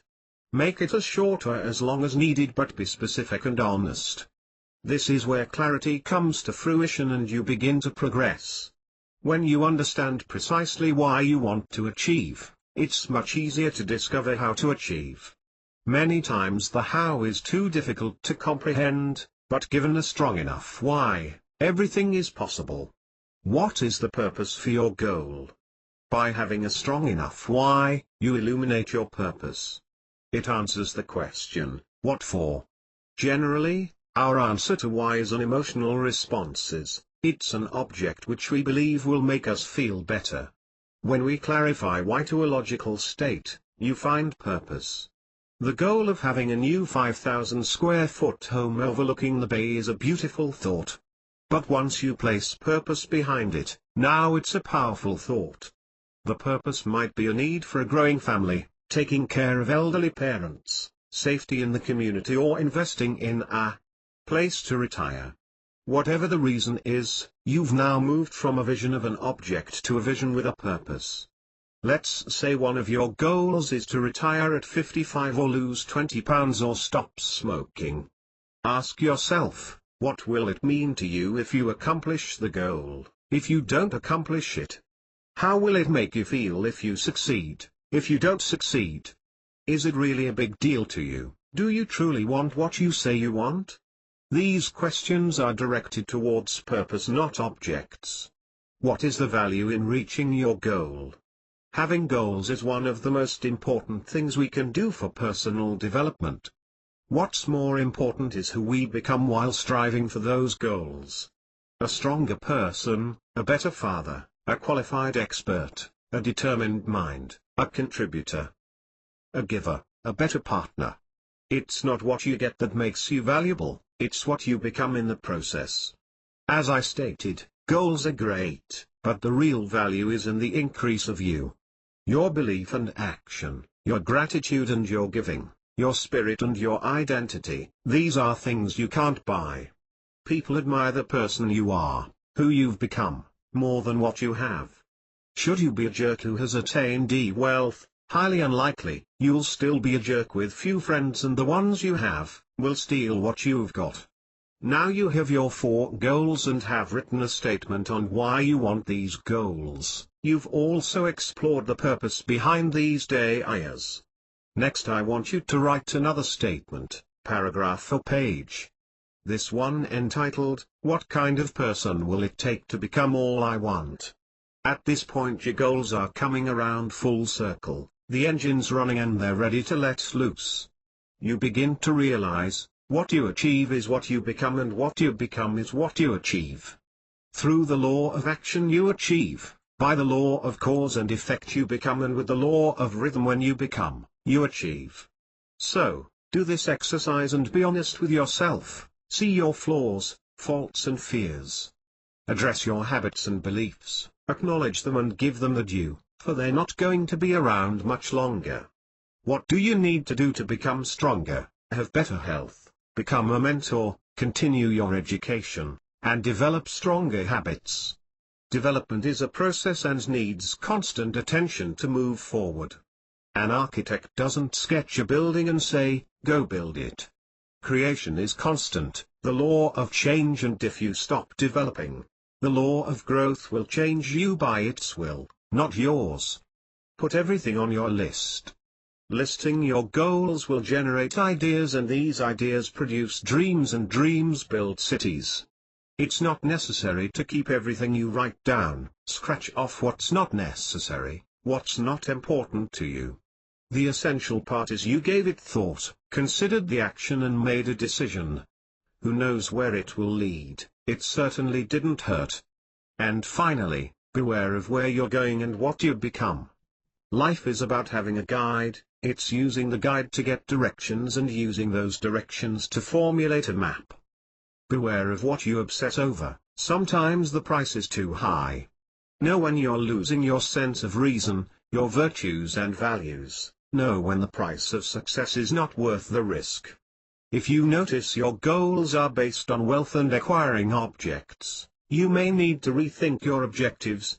Money and things are nice, but in the end they will never provide true happiness, because they can never love you back. Who is it that wouldn't trade all they have for one more day with their child, or give away their fortune to heal a crippling disease? Even though we frequently talk about mission, vision and idealization, the basic underlying foundation is our core values. Core values are the principles and standards at the center of our character. They are who we are and form a barrier from which we will not stray. The point is, when setting goals, know what your values are. Chapter 8, Change. The law of change is a powerful one. It states that everything in the universe is in constant change. The law of perpetual transmutation of energy, and the law of change tells us energy is always moving and transforming into and out of form and creating new structure.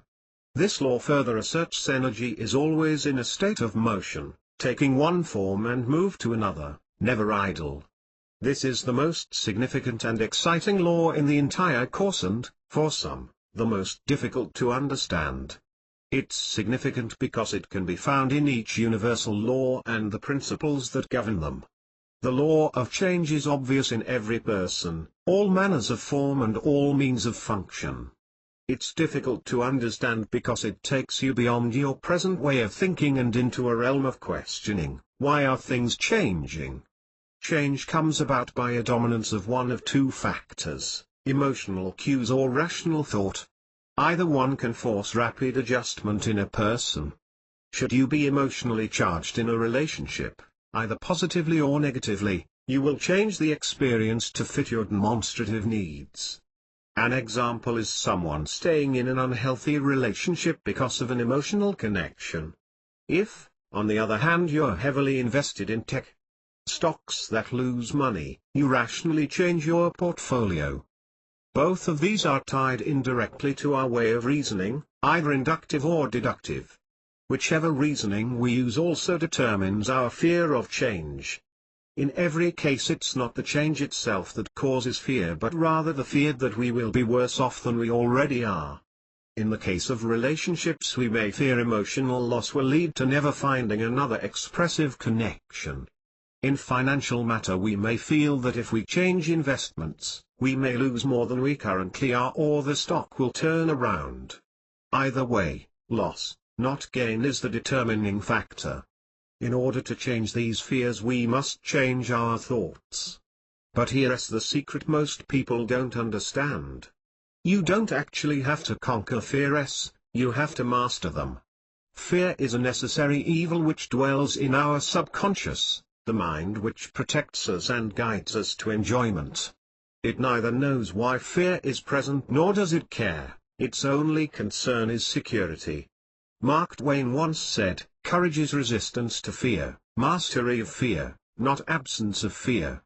Successful people don't conquer fear, they face fear and move forward in spite of it. They look at it both emotionally and analytically to come up with the rational solution. Every human mind is a function which produces thought. We input the experience of the world around us and output electric signals that control our body and let us take action. The world we see, the people we encounter, the problems we face are all experiences which we utilize and rely upon to guide our daily lives. They tell us when to act, what not to do and even who and what we should be attracted to. Thus, your action, reactions, thoughts and emotions are inherently limited by the world around you. The law of correspondence. However, humans are not merely conventional functions. We can change our thoughts and the way we perceive the world through learning and creating new experiences. Thus, by modifying our functions, we can reprogram our thoughts and change our free will. It is easy to see changes occurring in nature and other individuals, yet not within ourselves. Whether winter shifts into spring or a friend getting a promotion, we can easily see the process of change. But when we begin changing ourselves, our goals, beliefs and values, we often forget the fact that change does not happen instantaneously, it's a process. Since we see ourselves minute to minute, it's hard to see transform happening. Should we have the ability to step outside of ourselves for a month or even a week, change would be noticeable.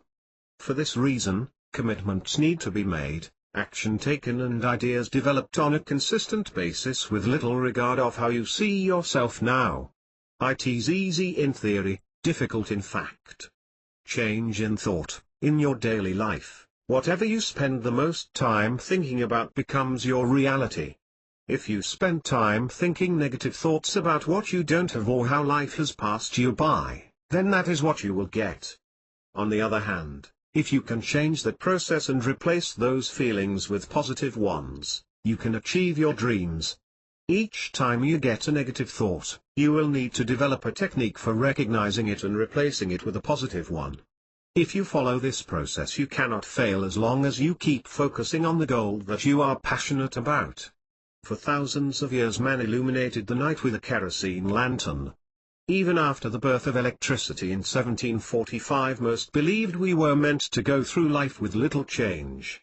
He believed oil was the only substance which could produce his light, and it took another 140 years for Thomas Edison to build a viable electric lamp. Though he understood electricity, man had not developed enough thought to understand its use. Until the 1920s everyone owned horses for transport. Now we mass produce automobiles. 1928 saw the first television, but it took another 12 years before TV became conventional. How did these inventions occur when man didn't know, couldn't feel, couldn't see how to proceed? The law of change. Look at the last 6,000 years of man's history. The earliest known writings, patterns of change emerged as information is shared. The more advanced and standardized script became, the more information was shared and thus discovery of new ideas. Why did it take 140 years to invent the light bulb when we were living in an age of cross-communication among cultures? It didn't. The story of the light bulb starts almost 70 years prior to Thomas Edison, in 1806. Humphrey Davy, an Englishman, demonstrated an electric lamp to the Royal Society. Davy's lamp produced light by creating a blinding electric spark between two charcoal rods, the same arch lamp used in many of today's spotlights. Then, in 1841, 38 years before Edison, a British inventor named Frederick de Molins patented a bulb using a technique in which burners were placed in a gas tube. This became the pattern for first incandescent lamp. 70 years, hundreds of patents and thousands of experiments later, Thomas Edison proposed the correct filament, the right type of gas and, where he deserves the credit, the reduced voltage which created the first viable electric lamp. This case shows a path to one of man's greatest achievements and the process of invention. Did Edison invent the light bulb? No. What he did was create the necessary change that allowed mass production of lasting and consistent lighting.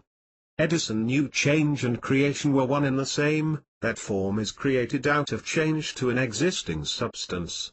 Whether material or thought, everything is in the process of change. Change is existing energy in motion, and since thought is energy, thought is existing motion. Man is thought, so man is always in a state of change. Studies in neuroscience have shown our mental and emotional thoughts become ingrained over time. They are constantly reshaped. The brain is extremely flexibility, much more than was previously known.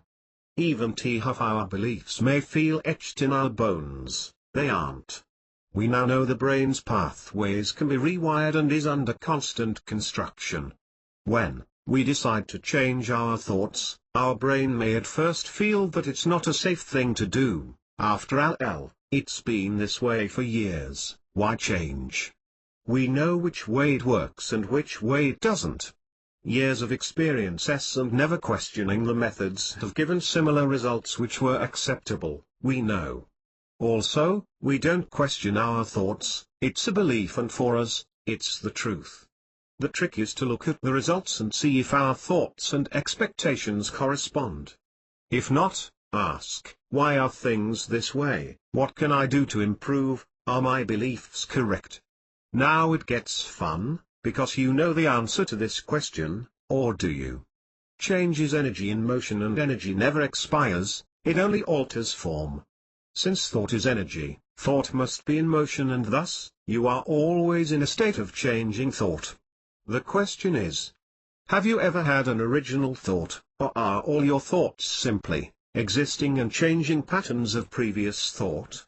Think for a moment. As an infant, babies have no concept of pain or pleasure, they're purely a reactive being. Everything which is known was developed through experiences and interactions with others. So, as an adult, are we merely a product of past experiences, placed in our subconscious and filtered through inductive reasoning, or are we consciously and creatively developing new thought? There are arguments to be made each way. Inductive versus deductive. Correct change produces accepted action which in turn produces exact results. The law of cause and effect. We've spoken of inductive reasoning, the process by which we take a series of events and build a truth using general observations. Now we come to the second part. Deductive reasoning is the opposite of inductive reasoning. In this process we take known facts of an observation to explain the truth. If the general premises of particular statements are true, then the conclusion is true. Deductive takes the facts to explain the event, inductive uses the event to determine the facts. Most men and women in the fields of physics use deductive reasoning to find patterns and explain observable events. By removing what doesn't fit, they concentrate on what does. On the other side, nearly all behavioral science uses inductive reasoning. By bringing together observable events, they explain actions leading up to those events. An example of deductive reasoning can be seen in this statement: I leave for work at 8 o'clock. Every day, the drive to work takes 45 minutes. I arrive to work on time. Therefore, if I leave for work at 8 o'clock today, I will be on time. The deductive statement above, if I leave at 8 o'clock, I'll be on time, is a perfect logical statement, but it relies on the initial premise being correct. You did leave at 8 o'clock and the drive took 45 minutes. What happens if you leave before 8? What if there's construction? Your general premise is no longer correct. Inductive reasoning works the opposite way. moving from specific observations to broader generalizations and theories. It begins by observing measurable patterns and regularities, and ends up developing some general conclusions or theories. An example of inductive reasoning can be seen in this statement: I left for work at 8 o'clock and I arrived on time. Therefore, every day that I leave the house at 8 o'clock, I will arrive to work on time. The measurable or general pattern is leaving for work at 8 o'clock, will produce the same results.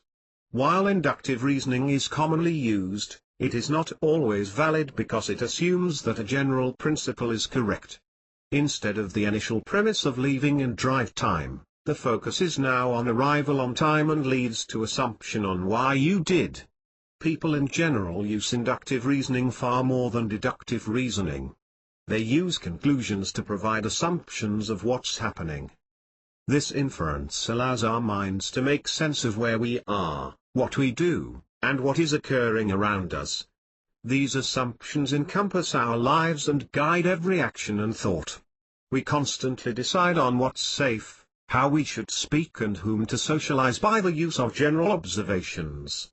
We take a common makeup of specific events and make assumptions.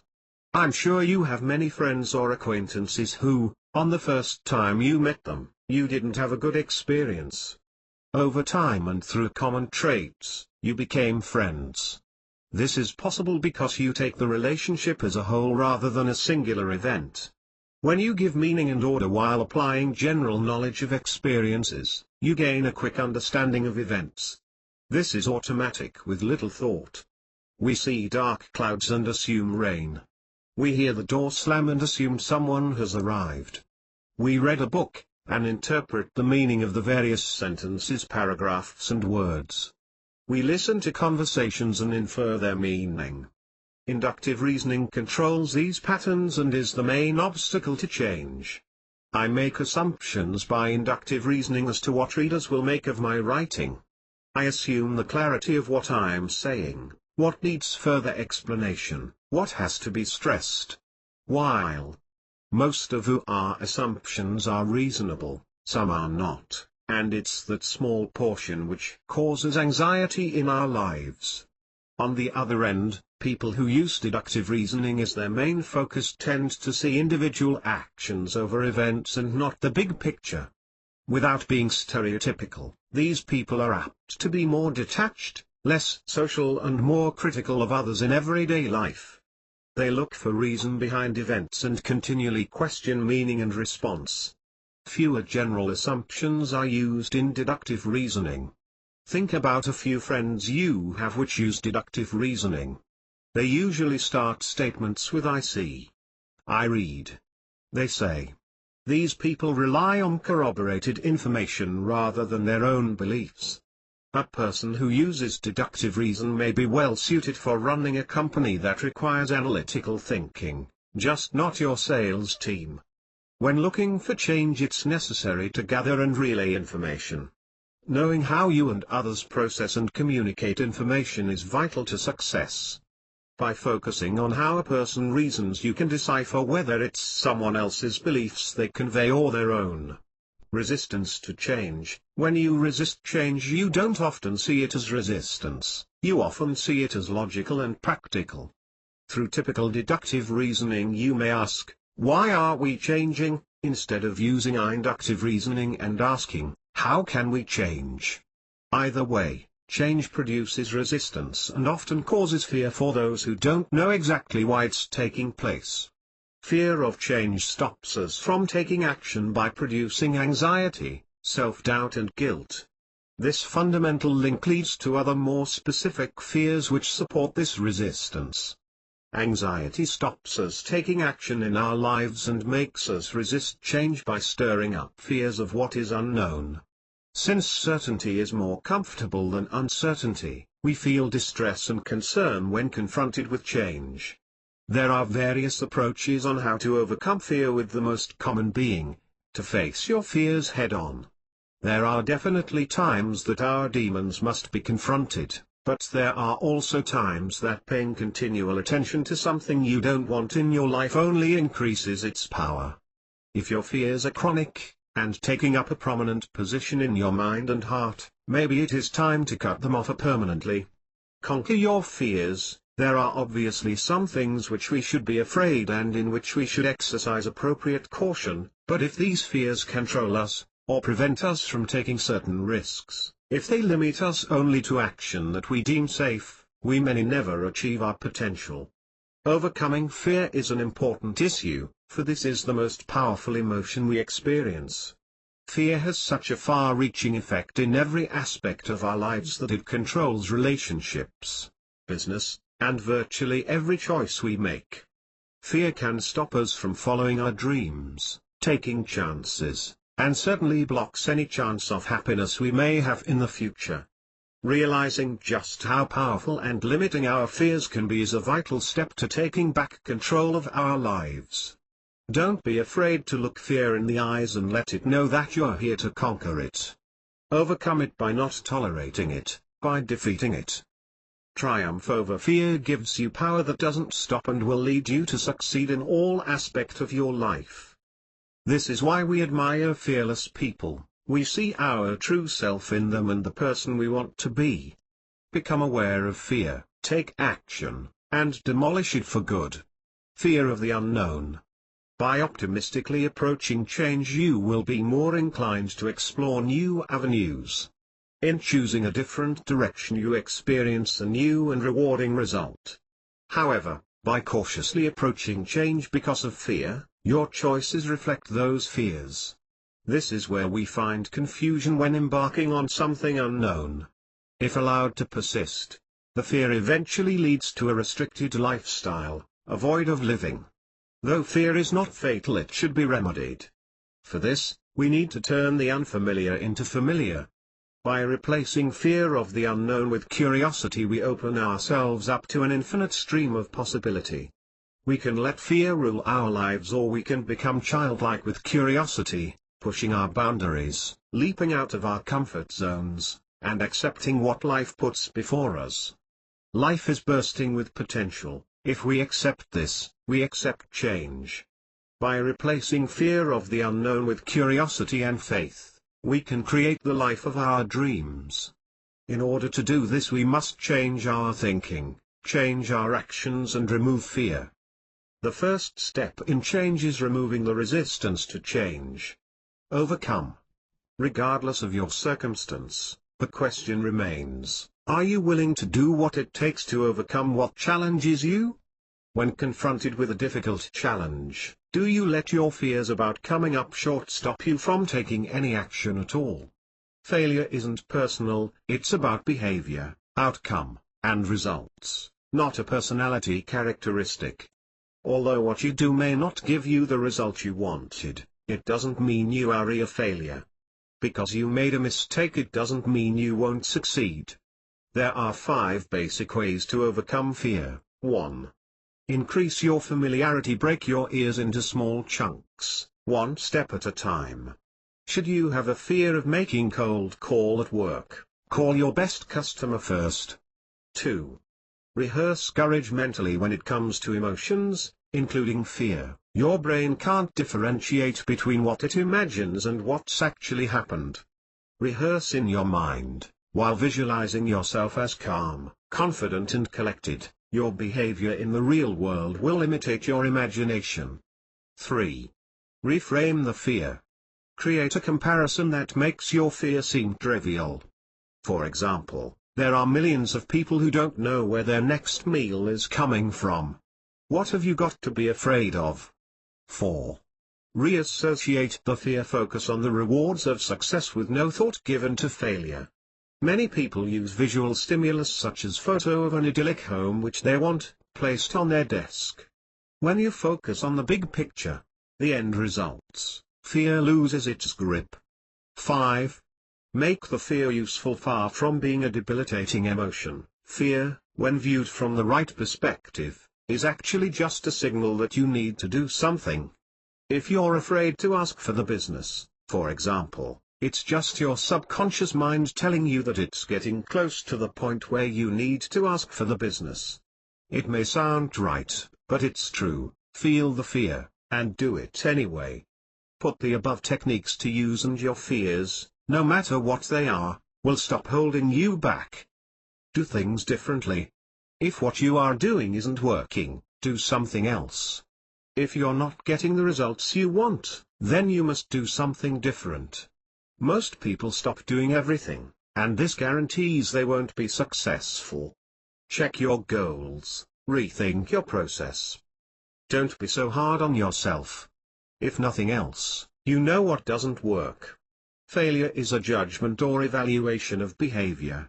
Look at failure as an event or a happening, not as a person. Treat the experience as an opportunity to learn. Think of failure as a learning experience. What did you learn from the experience? Will it help you in the future? How can you use the experience to improve yourself or your situation? Ask, what was the mistake? Why did it happen? How could it have been prevented? How can I do better next time? Worst case scenario. In some cases, the worst case scenario may be disastrous, and a perfectly rational fear. In most cases, this worst case is not nearly as bad as we believe, and recognizing this is paramount. Fear of loss. Fear of loss is often powerful when our lives are going well. We fear the universe is taking away what we have worked so hard for. In an ideal scenario, this can keep us humble, knowing life can be unpredictable and we are given no guarantees. For many people, fear of loss can be paralyzing, blocking the continued effort to achieve or resulting in a compulsive need to acquire more and more. This fear can also interfere with enjoyment of what they have. Whenever I quit a job I hated, I felt stuck between two loss-related fears, the fear of losing my passion by staying, and the fear of losing my financial security if I walked away and didn't find something else. Whenever I considered leaving a bad relationship, I felt paralyzed by two similar fears. The fear of losing my chance at fulfillment by staying, and the fear of losing the comfort of companionship if I walked away and didn't find someone else. I realized the only thing I feared was loss and had not given weight to the beauty of change and the experiences it holds. When you remove loss from the equation and focus on gain, there is little to fear. Fear of leaving a comfort zone. Of all the temptations we meet in life, money, power, sex, alcohol, drugs and fame, the subtlest is the comfort zone. The invitation to settle for less, to go for content when the stresses of overachievement beckon is lethal. When we come to that place where the two paths divide, most prefer the one that leads to safety and comfort. The way out of the comfort zone is the route less traveled. Many times it requires a new beginning, away from the ease that has kept you there. If you want to change your life and be free from the constraints, you must be prepared to leave the comfort zone. If you are going to climb out of your comfort zone, you must feel deep down that you have to. My experience is that you cannot have everything you want, but you can have anything you really want. You just have to decide what it is and then be prepared to pay the price to achieve it. You must be willing to change. The more able you are to notice resistance, the easier it will be to build support for your ideas. In other words, if you understand resistance, you also understand the other side, the need for change. Fear of failure. Most people achieve a fraction of what they are capable because they're afraid they will fail. They don't understand failure is necessary for success. It provides you the feedback you need to perfect your craft. Only through failure can you create a new and better solution, take a better action. To face failure is to take one more step in faith on the path to final success. Without failure, there's no success. Many of us have experienced this at one time or another.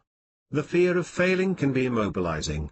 Fear can cause us to do nothing, or even worse, to retreat from something which would bring pleasure.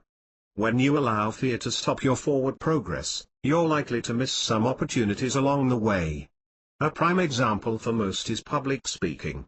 Like all of us, the first address I gave was not a stellar performance. I was nervous, forgetful, and filled with fear. What I did do was face my fears when the opportunity presented itself. knowing I would not be able to compete in my chosen field at a high level, without speaking abilities, I moved forward in spite of my fears. At first I recorded everything with a small handheld device. I studied my weakness, my patterns and flaws. As I progressed, I began to videotape my performances or get a copy from the event producers. I could study my movement and gestures and my reflection. Soon I was moving in sync with the audience and flowing in my speech. Of course, this did take time. What I thought would take years to perfect only took a few months. I knew I had to change. I had to face my fears. Once I made the decision to change, I committed to taking the necessary steps to succeed and accepted the fact there would be failures. As soon as I acknowledged the fears and accepted the consequences, my fears dissipated and my life changed forever. The reason I believe the law of change is so powerful, so important and so life-altering is, not a single law will relate to your life until you accept the law of change. The law of growth states, there is no failure, only change. Your mistakes are outcomes of a specific action, not an error of the whole. It's not personal. Enjoy growth and increase. However, here are a few ways to reduce the fear of failing. You can choose to see failure as the end of the world, or as proof of your inadequacies, or you can look at failure as a learning experience. These lessons are very important. They're how we grow, how we change and how we keep from making that same mistake again. Failures stop us only if we let them. It's easy to find successful people who have experienced failure. For example, Steve Jobs was fired from Apple in 1985. Yet he returned to control the company. Warren Buffett, rejected by Harvard University, became one of the world's wealthiest men. Richard Branson, high school dropout, founded Virgin Records. Most of us will stumble and fall in life. But imagine if Michael Jordan had given up on his dream to play basketball when he was cut from his high school team. Think of the opportunities you'll miss if you let your failures stop you. Take bold action. Do something. Fear of failure immobilizes you. To overcome this fear, you must act. Whether right or wrong, action is the mother of achievement. Action gives you the power to change the circumstances. You must overcome the inactivity by doing something. Be brave and just do it. If it doesn't work out the way you want, try another approach. If you are frustrated, desire more out of life, then resolve to start your ascent to the top. Reject fear, anxiety, and doubt. Do not allow idleness or an overcommitted schedule to dominate your time. You simply need to know what you want and believe in your potential. If you choose to abandon that dream, you also abandon the joy that has been planned for you and for others through you. Persist. Successful people just don't quit.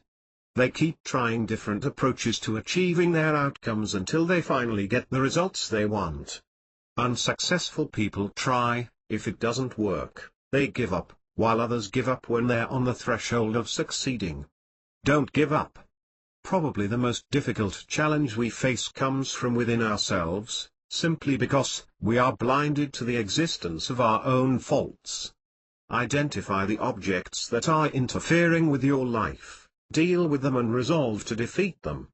Analyze the results. Many people experience failure because they feared the unknown. Remove the fear by considering the potential result of your decision, analyze it and make a list. The unknown is alleviated when you lay it in front of you, when you can look at the absolute worst-case scenario. In some cases the worst-case scenario could be devastating and in others it's just an inconvenience you don't want to deal with. Chances are the worst won't happen, as long as you have a plan you can manage it. Think positively. Positive thinking is an incredibly powerful way to build self-confidence and neutralize self-sabotage. You can choose to increase your mood and create a confident approach to the things you do.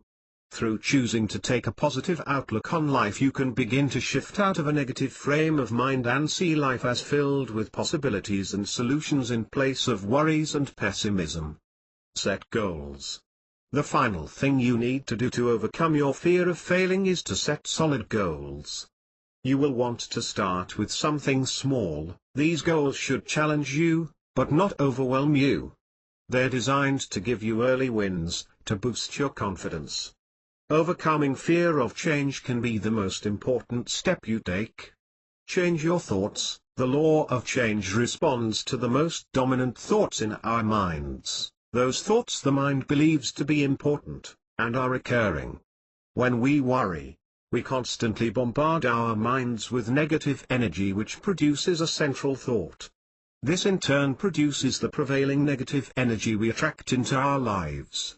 If you're not happy with life, change your dominant thoughts towards achievement. Thoughts, and more important words, are the energies occupying your spirit, and what life gives you is a direct result of these energies. By focusing on the positive aspects of the experience, you keep an optimistic flow of energy, and the law of change moves in that direction. Keep in minutes you've spent years focusing on what not to do, what you don't want and what to fear. So don't expect thoughts to change overnight. Pay attention to your thoughts today, direct your energy through positive actions, and these actions will control your thoughts. You attract what you think of by the law of attraction. The law of vibration ensures that those energies appear in your life. Thus the law of change takes place. This seems natural when taken at face value. We just need to think positive. But we spend most of our time thinking of what we don't want to happen while avoiding situations and people we believe will be negative. Immerse yourself in understanding this law, and it can guide your life. Train your mind, exercise your will, and examine your thoughts, if only for today. If it doesn't work for you, you can always refund the misery tomorrow. When doing all you can to create a new life of success, when using your capabilities and recognizing and appreciating all you have to be grateful for, you possess unlimited resources. The more you do with them, the more you grow. They cancel out difficult and painful times which garner attention. Make the most of yourself, if only for today. Begin to see the world for what it is rather than what your beliefs have constructed. Become less ingrained in yourself and recognize your relationship to others. Free will. There are so many passing statements and actions we make each day, both internal and external. Each time we think the same thought, express the same view, act on the same habit, it's pushed it deeper into our subconscious. Since repetition is the mother of skill, what skills are you building if you constantly think pessimistically about your job, speak negatively about others, or turn to cigarettes and alcohol while lounging on the couch watching TV? Every time you conform yourself to another habit outside natural law, you remove flow from your life. The cosmos is in perfect balance, except for man. The rain falls to water the earth. The sun rises and sets at a proper time to keep nature in balance. The planets are in the right place to keep the earth from harm. All is perfect. Only man can change his environment to suit his wishes. Should you not like where you're living, you can move. Want to change jobs, then change. You don't like your political leaders, vote them out. The problem with this, free will comes with a price. Should you want to drink too much, it's your choice. Poison your body with nicotine, there's a store. Overindulge in food, 3 many choices. Man is also the only animal that overindulges. Lions don't hunt when they're full. Wolves don't continue to build larger dens so they can install a swimming pool. Man is never satisfied and removes the harmony and flow from his life by giving in to self-indulgent desires. As a society, we have become more focused on treating disease and finding a cure, deductive. Rather than seeing the problem as a whole and finding a solution, inductive. Man is living in constant state of wants and leaves little room for benevolence. Every step you take towards selfish motives, Every act not in harmony is one more separation between you and God. Be conscious of your thoughts, control your actions and master your habits. Once you change your actions, your self-serving ways, you change how you think about your life in general. Your state of mind changes about the events you see or people you meet. When you change your thoughts, your beliefs change about yourself, others and what you experience. When your beliefs change, your behavior transforms to become consistent with your thoughts and you become what you believe. From early in our childhood we're taught to be careful and suspicious of the unknown. Though caution and suspicion are innate in animals, man tends to turn these into unrealistic fears for two reasons. First, our loving parents wanted to guard us from the dangers of the world, and second, there are more words and phrases in the English language that indicate fear than any other. Thus, caution has been reinforced in our lives and shaped our beliefs from a young age. We live in anxiety so much of our lives, it impedes our thought and hinders creativity. Think back when you were a child, the things you explored and lessons you learned. Most mental growth is from 2 to 7. Why? Because your knowledge of the world had not yet been ingrained in you. Your concerns of life and impression of fear and pain had not developed, so our lives were free to expand as far as our imagination would take us. The law of change was an ever-present force in your life. You accepted everything as temporary and each day was new. Thus, life was a journey with new challenges and explorations. As adults, you see life as a constant variable. You move in ways to secure your possessions and increase your status, to protect you and your family from harm while trying to expand yourself. You try to control the law of change rather than work within its forces. Don't let the things you can't do control the things you can. Welcome new challenges because say it allows you to work on your attitude and perception of God, self, others and life as a whole. Gather the courage buried in free will which God has given you. Allow yourself to spread your wings if only one feather at a time.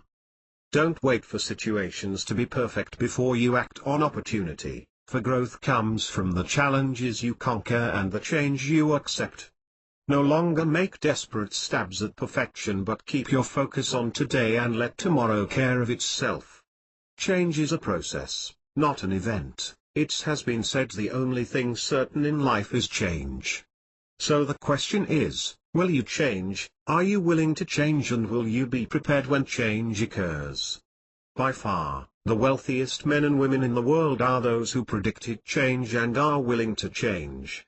The point is, you have within you the power to change the conditions of your life if you choose to. With proper thought, unwavering faith and a resilient commitment you can achieve the life you want. Most people just aren't willing to pay the price, they want to be handed success. Someone once defined the ego as the sum total of false ideas about me. Persistent awareness of change in you and the way you analyze the world enables you to gradually strip away the false ideas you have about yourself. By being aware of the stages of change and how you process each, it permits steady growth of the understanding and truth of you. And this in turn allows the acceptance of the spirit inside you. Learn understanding and know the truth when presented. Be a student of change and you will be able to master your future. Research has produced several models to account for change and explain why it can take so long. At any given time a person is in one of these 5 stages of change: pre-contemplation, contemplation, preparation, action, or maintenance. Pre-contemplation. At this stage, there's no conscious intent of change. Whether because you lack awareness, overweight in my family is genetic, it's just the way we are, or because you've failed in the past and feel demoralized, I've tried so many times to lose weight, it's hopeless. Until you come to accept reality and the need for change, nothing will change. You may be resigned to your current state or believe you have no control over your behavior. If you're in this stage, begin by asking yourself questions.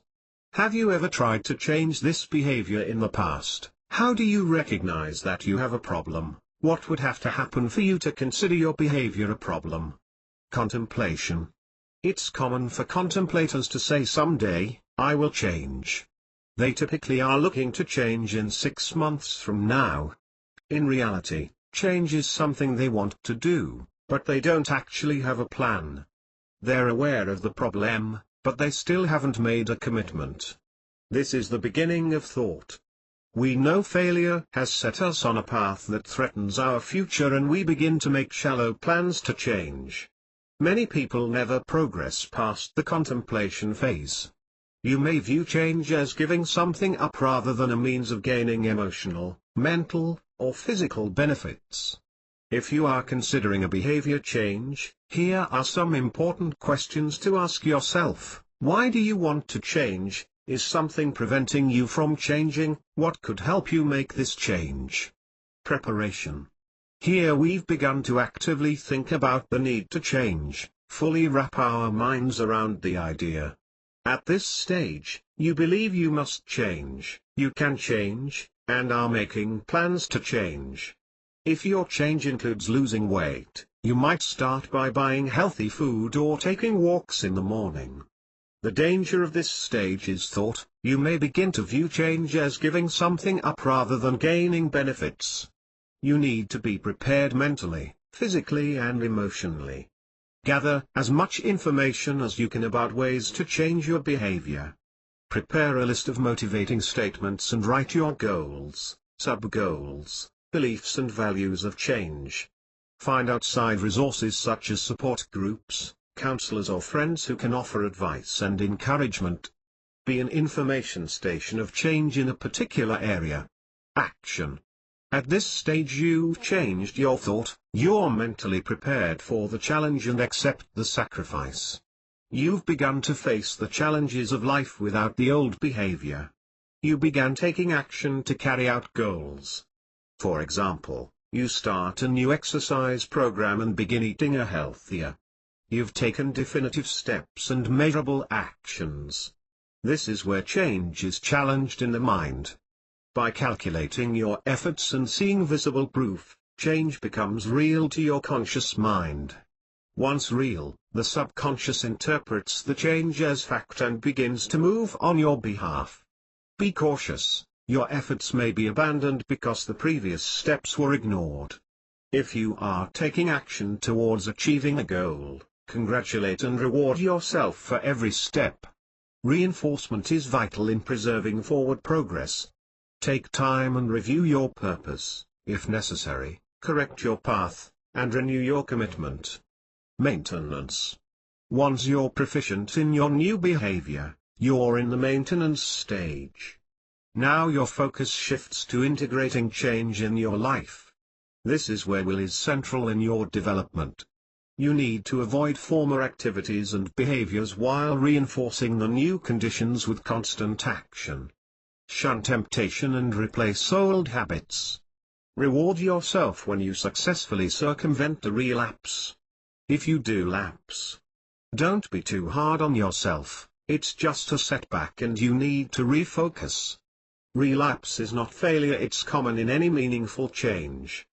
The key to successful change is to not let setbacks undermine the process. If you err, check your path. If you lapse, double your efforts and take a hard look at what happened. Gain knowledge.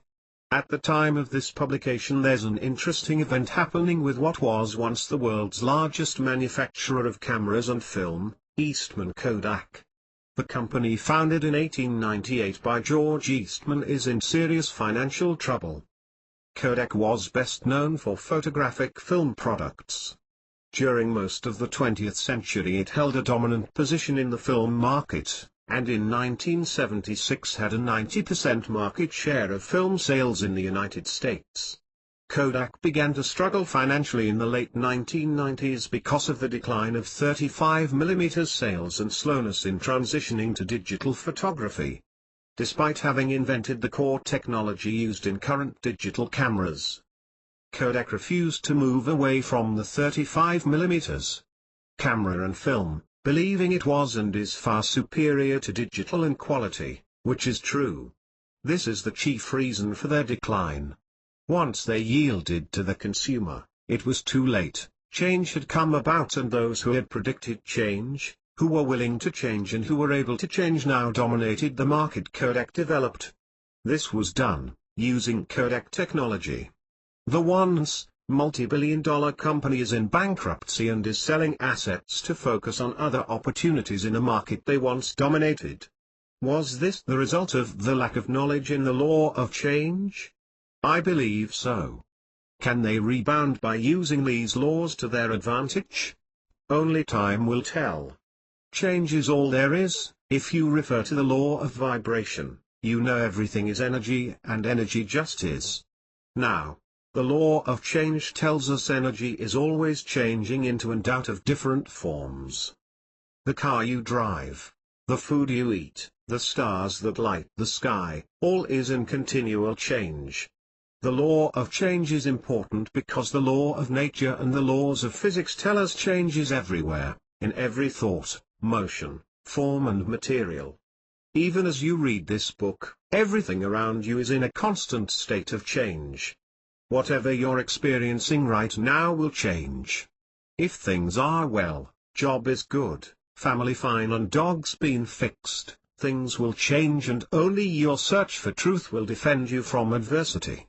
If you're waiting for the market to change, for your job to be restored or the economy to improve, you're falling further and further behind. Be certain of change and prepare for the eventuality, because change will happen whether you recognize it or not. The world you have known will never be the same. If you're working at the same job and haven't kept up with the changing environment by way of education and growth, things will change. If you're laid off and waiting to go back to work, chances are, you won't have a job to go back to. If you own a business and have been doing the same thing with the consistent customers, a revelation is pending. Whatever your conditions, nature is constant and unwavering. By knowing the truth and living these laws, you gain greater insight into your life, occupation, relationships, and spirituality. Trust me, ignorance is not bliss. Nothing good will happen if you're motionless, since all things are temporary. There are those today who believe government jobs are secure and they'll retire with their gold watch and pension intact. Ask the teachers, police and firefighters union how it's working for them. Stay open to change, be enthusiastic and trust God will guide you at the appropriate time and place. Stay open to advice, stay open to suggestion. Sometimes we don't pay attention to how the world is unfolding until it's too late. Commit to your goals and see them through. Recognize that change is here, don't resist or even worse ignore change. In our study of Kodak, the company made the cardinal sin of both. Change was developed by thought and put into form, but the company resisted change and ignored the public. This happened to Kodak, the largest film manufacturer in the world. What can happen to you? Resisting change is opposing the law of growth. We may be caught off guard, dismiss any concerns, or try to continue as if all is normal and undisturbed. But it's only through acknowledgement and reaction to change that you can harmonize. People who don't may not find themselves on the streets tomorrow, but the law of cause and effect will hold true and their lives will be altered even more. Set effort goals. These are benchmarks of progress, not completion. Such goals are more under your control than outcome goals. In this way, over time, if you achieve the effort goals, you will likely achieve your desired outcome goals as well. The law of change is part of receiving the new and letting go of the old. Nothing lasts forever, it wasn't meant to. When you trust the spirit, the law of increase, you need to recognize the shifting winds. Don't hold on when natural law is transforming an event to bring something new. Scaffolding is used to build the building. Once it is removed, a beautiful structure is observed for the first time. The scaffolding was there to serve a purpose, and its time is done, its mission complete.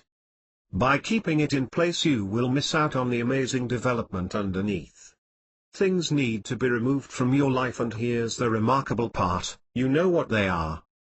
You may not want to acknowledge or even admit what needs to be removed, but your soul is revealing this to you. Remember, on the other side of change is a new phase of life, an extraordinary journey, waiting for you to explore. Change is one of the most difficult things we face, but change is inevitable. One reason we resist change is we get comfortable, we accept it because it's familiar. We get stuck in what we used to do instead of preparing our minds for what we're going to do. When you are open to change, you have an open mind to continually improve, to learn and grow. If you observe your surroundings and you see the supply is outpacing the need, look for new opportunity to increase the need. Things are either growing or dying.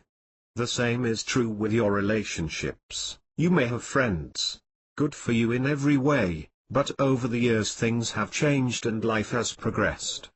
Changes need to be made. They may be an exceptional individual, but they were placed in your life for a purpose and a time. Don't try to make something last forever. Nothing is meant to last forever. The season may be over. By moving forward in faith and total expectation of results, the universe will provide the right people, situations and results. You can grow, learn, continually improve and change, or, you can resist change and become unequipped to grow with the universe. In times of change, the learners will inherit the earth, while the learned find themselves beautifully equipped to deal with the world that no longer exists. Are there areas in your life that aren't working, whether it's friends, work, or relationships? This might be a clue that you need to change certain thought patterns and actions. However, just telling yourself to think differently is not the answer. You need to be aware of what, when, and why you tell yourself certain things or you act a certain way. Once you know this, you can make the conscious effort to change with correct information and focus on the results. We all know how hard change can be. After all, you have created a life that's been a part of you for a long time. Just realize building new habits takes time and constant effort. It will also take a while before your brain realizes, yes, it's safe to do it this new way too. Being aware of your thoughts, your results, and also by asking yourself why can lead you to changing those thoughts that no longer serve you. Change is a part of the flow of life, and sometimes we get frustrated by how slowly it occurs.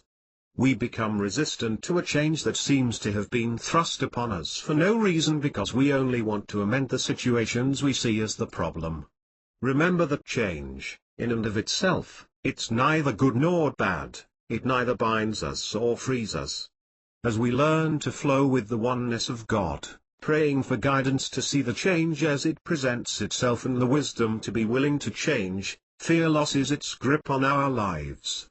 Be willing to let the Spirit flow in your life, to take charge and guide you on the actions to take. Should change come too fast or not fast enough, adjust yourself, reset your focus and know all has been given to you in the appropriate time. Recognize it's only your attitude and beliefs towards change that frees or binds you. When you do, you'll be amazed at the difference you can make in your life. Final thought. Among the many gifts God has given you is the gift of freedom. Paradoxically, however, the gift of freedom comes with a price. Freedom can only be achieved by paying the price of acceptance.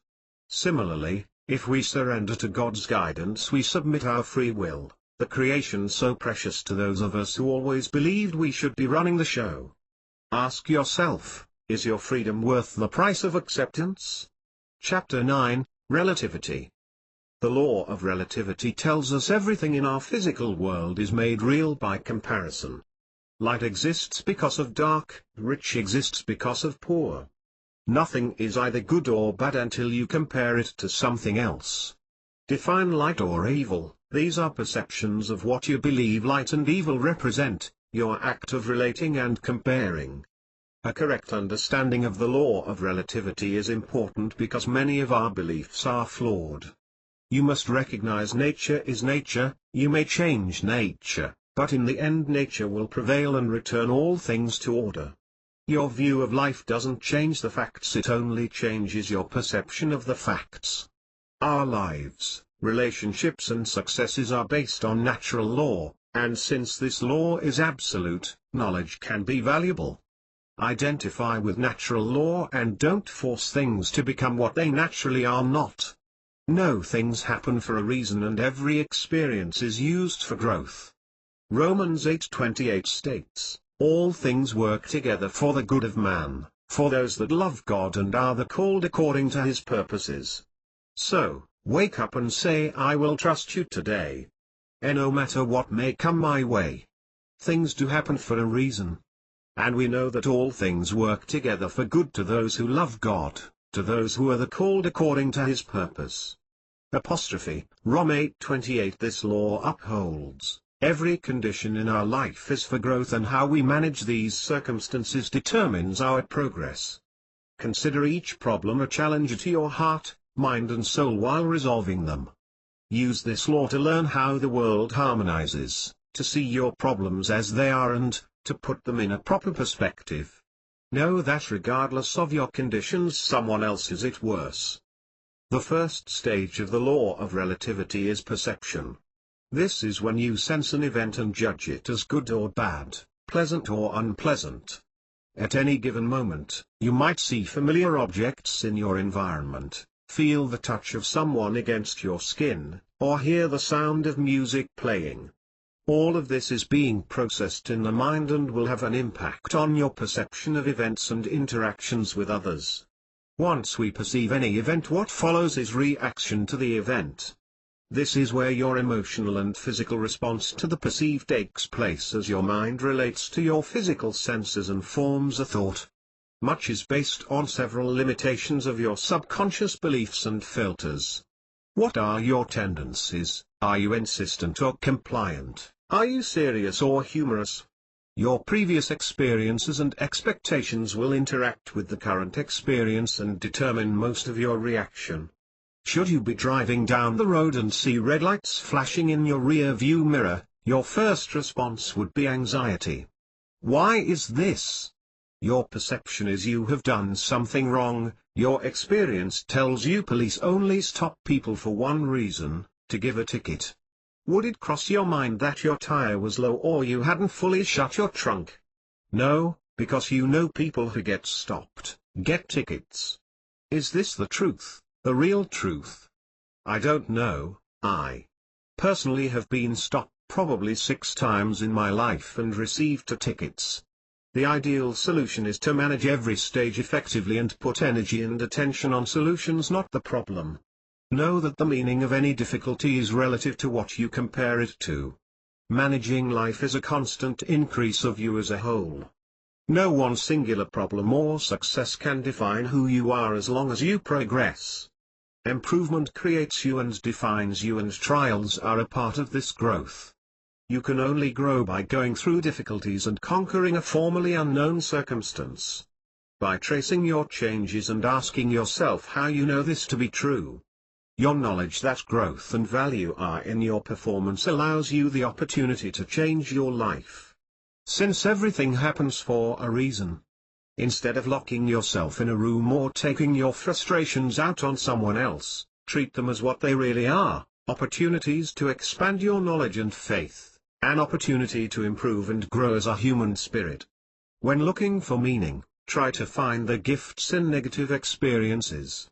By seeing these events as lessons and opportunities, you will find greater purpose in your life. The capacity to make sense of struggles and bounce back from stress is an important role in dealing with life effectively and preserving a sense of well-being. You can endure anything when you have a compelling reason to do so. When you believe there's a reason something happens, when you realize it's all relative to your perceptions, you avoid blaming others or yourself. Faulty is often our first instinct in making sense of tragic events, but it irritates the situation by creating a feeling of helplessness. In these times of monumental shifts of wealth, more people than ever have gone from middle-class households to ruined credit, foreclosed homes and broken relationships. Many blame the government, or the mortgage companies. Some blame their employer while others sit at home feeling life is unfair and wallowing in self-pity. They are looking for someone to blame. These tragedies are in direct relation to the law of relativity. If you hadn't had prosperous times, you would have never known disappointment. Know that these setbacks are temporary and keep your eye on growth. Far too many people are caught up in making a living, protecting what they have today, rather than designing a future, increasing their value and creating a life. You must become conscious of the fact, you're not a victim, and your experiences are in your control. Recognize you are the director of your reality even though it appears otherwise, and growth is entirely up to you. Know that trials are temporary and fade with each step forward. Once you acknowledge relativity, once you accept responsibility for your growth, pieces start to fit, random elements become specific and meaningful to your spiritual growth. Whenever faced with hardship, take a step back from the circumstances and think about it from a higher plane. Withdraw from worries, anxieties, problems, and consider it from another perspective. Ask yourself what this means when compared with your life. Will this matter a month from now or a year from now? This life is a life of duality, there's good and bad, justice and injustice, etc. Your role in life is to grow and experience, to live and love, to find truth and justice, to seek pleasure and avoid anger. Everyone must deal with trials, but what's important is to know the truth of these trials, these hardships, and not just the truth, but the real truth. These facts can either enable you to succeed or cause you to fail. The results of your reality will depend, with precision, on your perception of the truth. By overcoming obstacles through knowledge, faith, and the ability to ignore others who dwell in self-pity, you begin to live a life of abundance. Trials often awaken us to riches far more important than money and material possession, our health, our family and our friends. Sudden financial losses teach us to think and prepare for the future. An illness teaches us that life is fleeting. A sudden loss in the family makes us appreciate the time we have with loved ones. These may seem apparent, but you should grow from adversities and learn from trials if you don't want them to control your life. Even the most painful of circumstances can lead us to personal growth. The same set of obstacles can face various people with different results. One may be crushed and the other becomes stronger. The difference is how distress is viewed and how the person responds. Expect more growth in the difficult trials. By exercising faith in a God, we discover we are not alone in any difficulty. We learn to see and expect blessings to appear that we would not have received had we not been handed tough times. Perception: all things are relative to one another and are neither good nor bad. It's when you form an opinion that you create meaning. Our perceptions grow and change as we mature, but not everyone's perception matures at the same rate, which accounts for the differing degrees of consciousness of cause and effect. This inconsistency is neither good nor bad, it simply means that each of us has different ideas at different times, of our truths. Think of your perception this way. As you go about your day, you're bombarded every second with 2 million bits of information. Under normal conditions this would overwhelm your senses and make it impossible to manage your environment, given the fact the conscious mind can manage 134 bits every 2 seconds. To manage information, people apply a mental filter which effectively delete, distort and generalize this information and allow them to make sense of the world. Filtering works constantly, helping you pay attention to what matters and delete what doesn't. For example, although your brain sees every building while looking at a city skyline, your filter prevents you from noticing them individually. In contrast, while in a noise room, you clearly hear when someone says your name, above all else. We generalize information deemed unnecessary to focus on what we believe is relevant. Filters screen this information so your mind can focus and create awareness. They allow your perceptions to narrowly define what you pay attention to. How you filter experiences has a direct impact on your recognition of the event. The problem is these filters can be limiting in either a narrow or broad focus. Most people work with a broad focus. They see the world as a whole, in general terms. They tell good stories and move through life with ease. Others have a narrow focus and observe the world as individual parts acting independently. They are more reclusive, more introverted, socially inept. This is the simple explanation of how two people can witness the same incident and have two different recollections. Perceived truth allows you to experience life based on perceptions which you have chosen. Real truth enables you to recognize and live in harmony with perfection, to experience a life of bliss and joy. Real truth also enables you the ability to choose or not choose, and the outcome will result in what is perceived. There are stages of perception which take place in a fraction of a second to produce your truth. These stages select stimuli to give relevance to the events while organizing and categorizing the information that has been selected. They interpret and assign meaning to information for attention, and view these as belief. This is your understanding. Transformation of perception to belief happens unconsciously and automatically. The subtle changes in pressure against your skin, the feeling inside your stomach, the vision created, all allow you to create an opinion without a single thought. In order to fully understand your perception, you need to look for the truth in each action. Truths: is it the truth, your perception of the truth, or the truth relative to the conditions? While studying law in college, I came across an interesting legal phrase, relative truth, defined as a truth that applies specifically to a given situation, but not necessarily to anything else, a view of the situation in general, not as a whole. My first reaction: what, isn't truth, truth? That was quickly followed by, this makes sense. After all, don't we all walk around with relative truths? Isn't everything we perceive relative to our beliefs of the situation? If we're always filtering information and no two persons filter the same, aren't we all living in relative truths? In 1738, a Swiss mathematician, Daniel Bernoulli, produced work in probable statistics.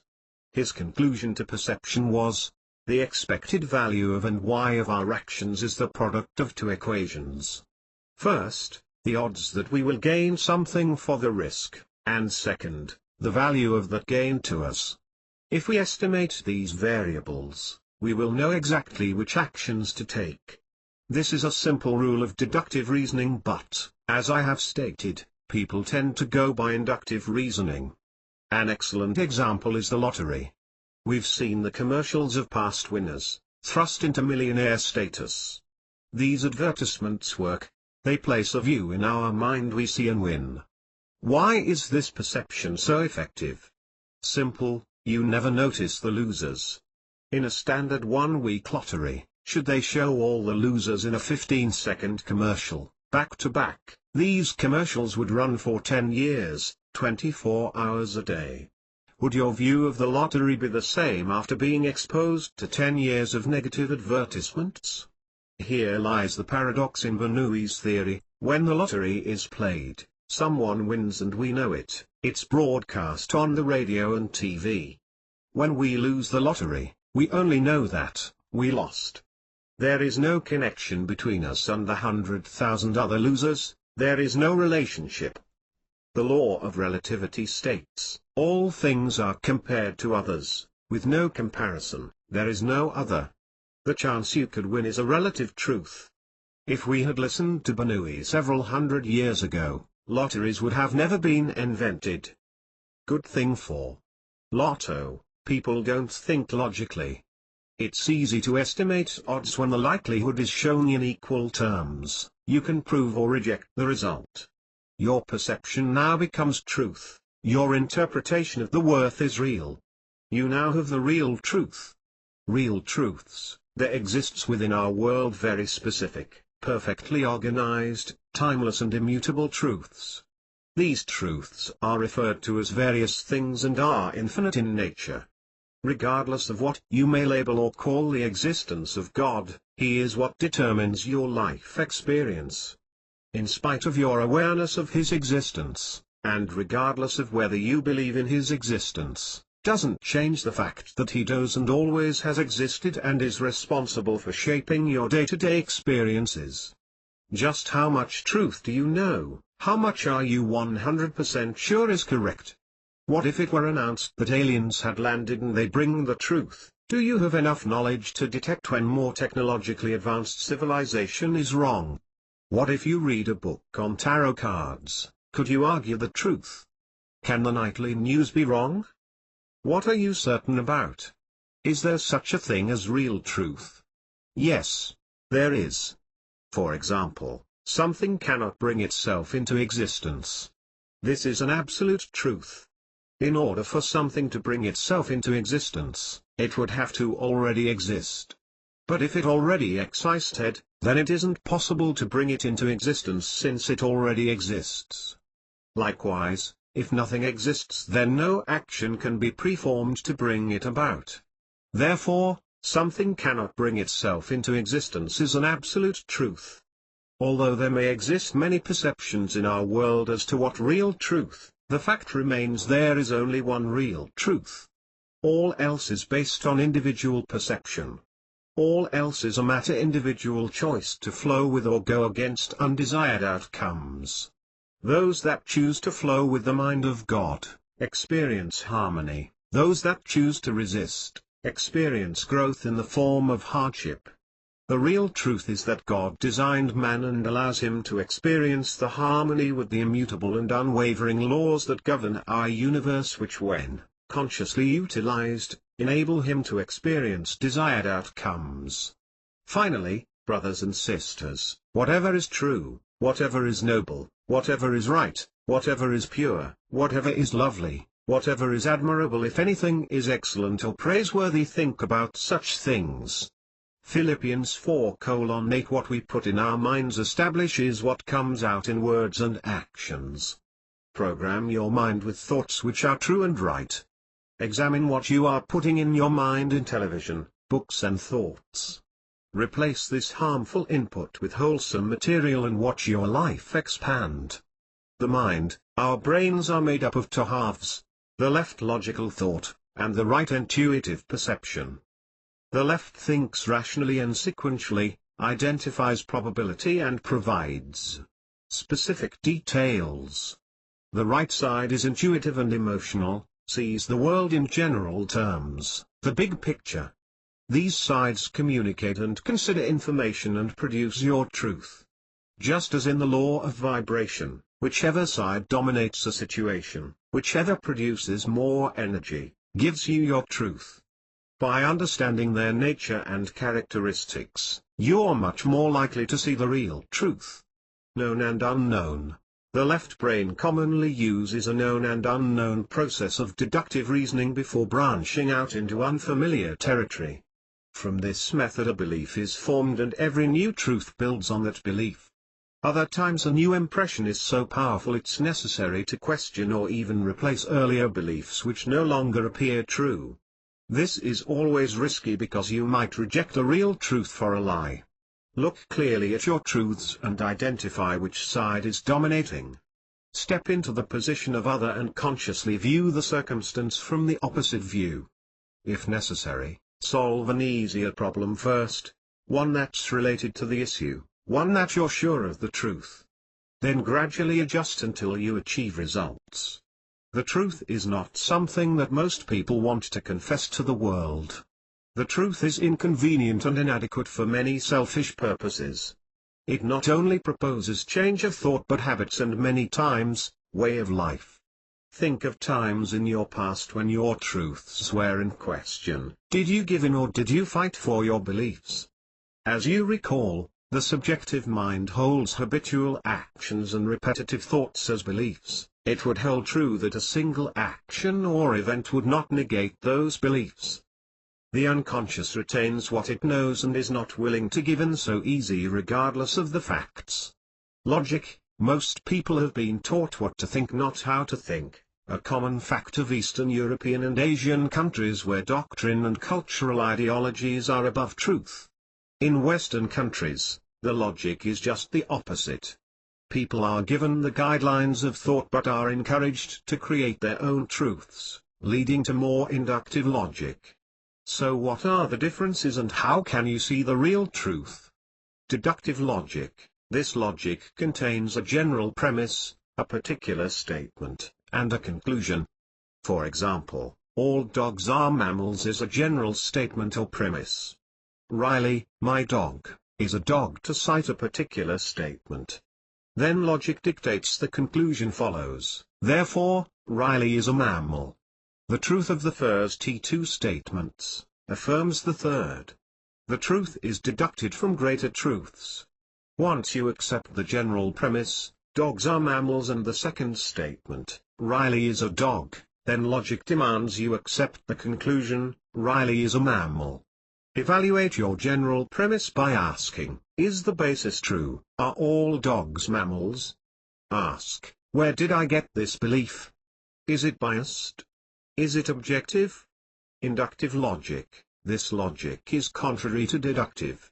Here you assume multiple conclusions to compose the general premise. For example, Riley doesn't look like other dogs. The conclusion, and she is different from other dogs, the statement. Then logic dictates, every dog must be different. The general principle, every dog is different. The truth has been framed by the conclusions. By accepting multiple conclusions as truth, you build a general premise of life around you. Personally, I try to question everything I read and hear.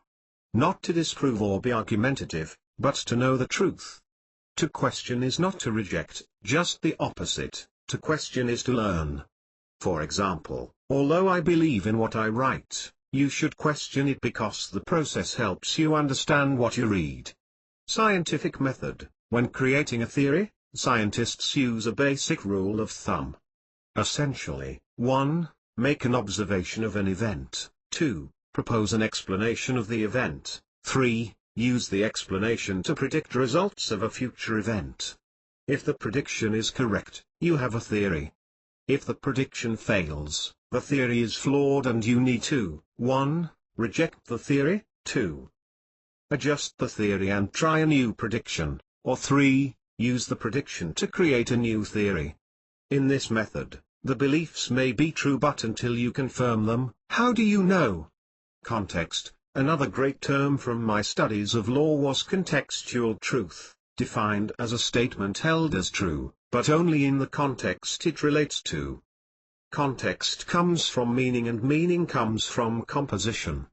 The words in this book only have value in the English language, their context. Place a sentence out of context in which it was written, the meaning can be changed. Your context is the space you're in, the positive or negative energies which you present. It includes circumstances and intentions from your past and present. It also includes all previous influences and factors, both known and unknown. Changing what you do doesn't do much to change your life. The secret of success lies in creating the correct context in your actions and beliefs. Ensure you have the right truth in the right context, and then let it flow from your internal perspective. It's been suggested that the secret of success is your intention and your level of consciousness when you take action. By changing the context of your truths, you'll change your life by increasing your awareness. My conclusion on truth is this: the best chance of finding truth occurs when both halves of the mind agree with the senses. Unfortunately, more and more people are not able to distinguish between absolute truths and relative truths, and they put their feelings and preferences above absolutes to make them more palatable. Trials. You can allow problems to change you, or you can alter your perception of the problem.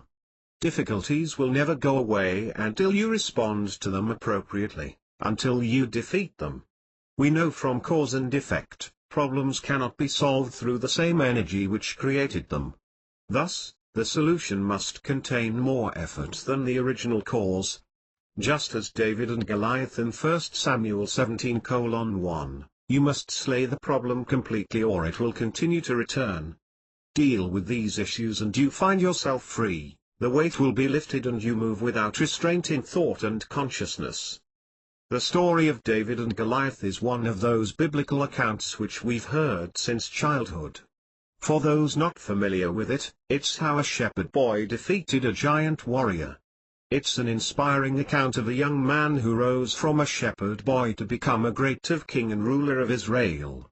I often use this story when I speak and as a source of inspiration or as an example whenever I am faced with a huge obstacle. The story of this young man, David, begins with him going to battle with his brothers and fellow Israelites against the mighty Philistines.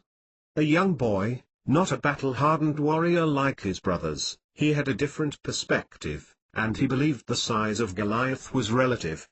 That Goliath, a giant of man, was no match for his faith in God. What a difference a perspective makes. While others saw a giant of man, a seasoned warrior, David saw a mortal man in defiance of God. In those times, it was common practice to send the mightiest of soldiers to fight, thus saving the carnage of an all-out battle. Provoking one another, the Israelite and the Philistine soldiers stood a valley apart with each side proclaiming their strengths.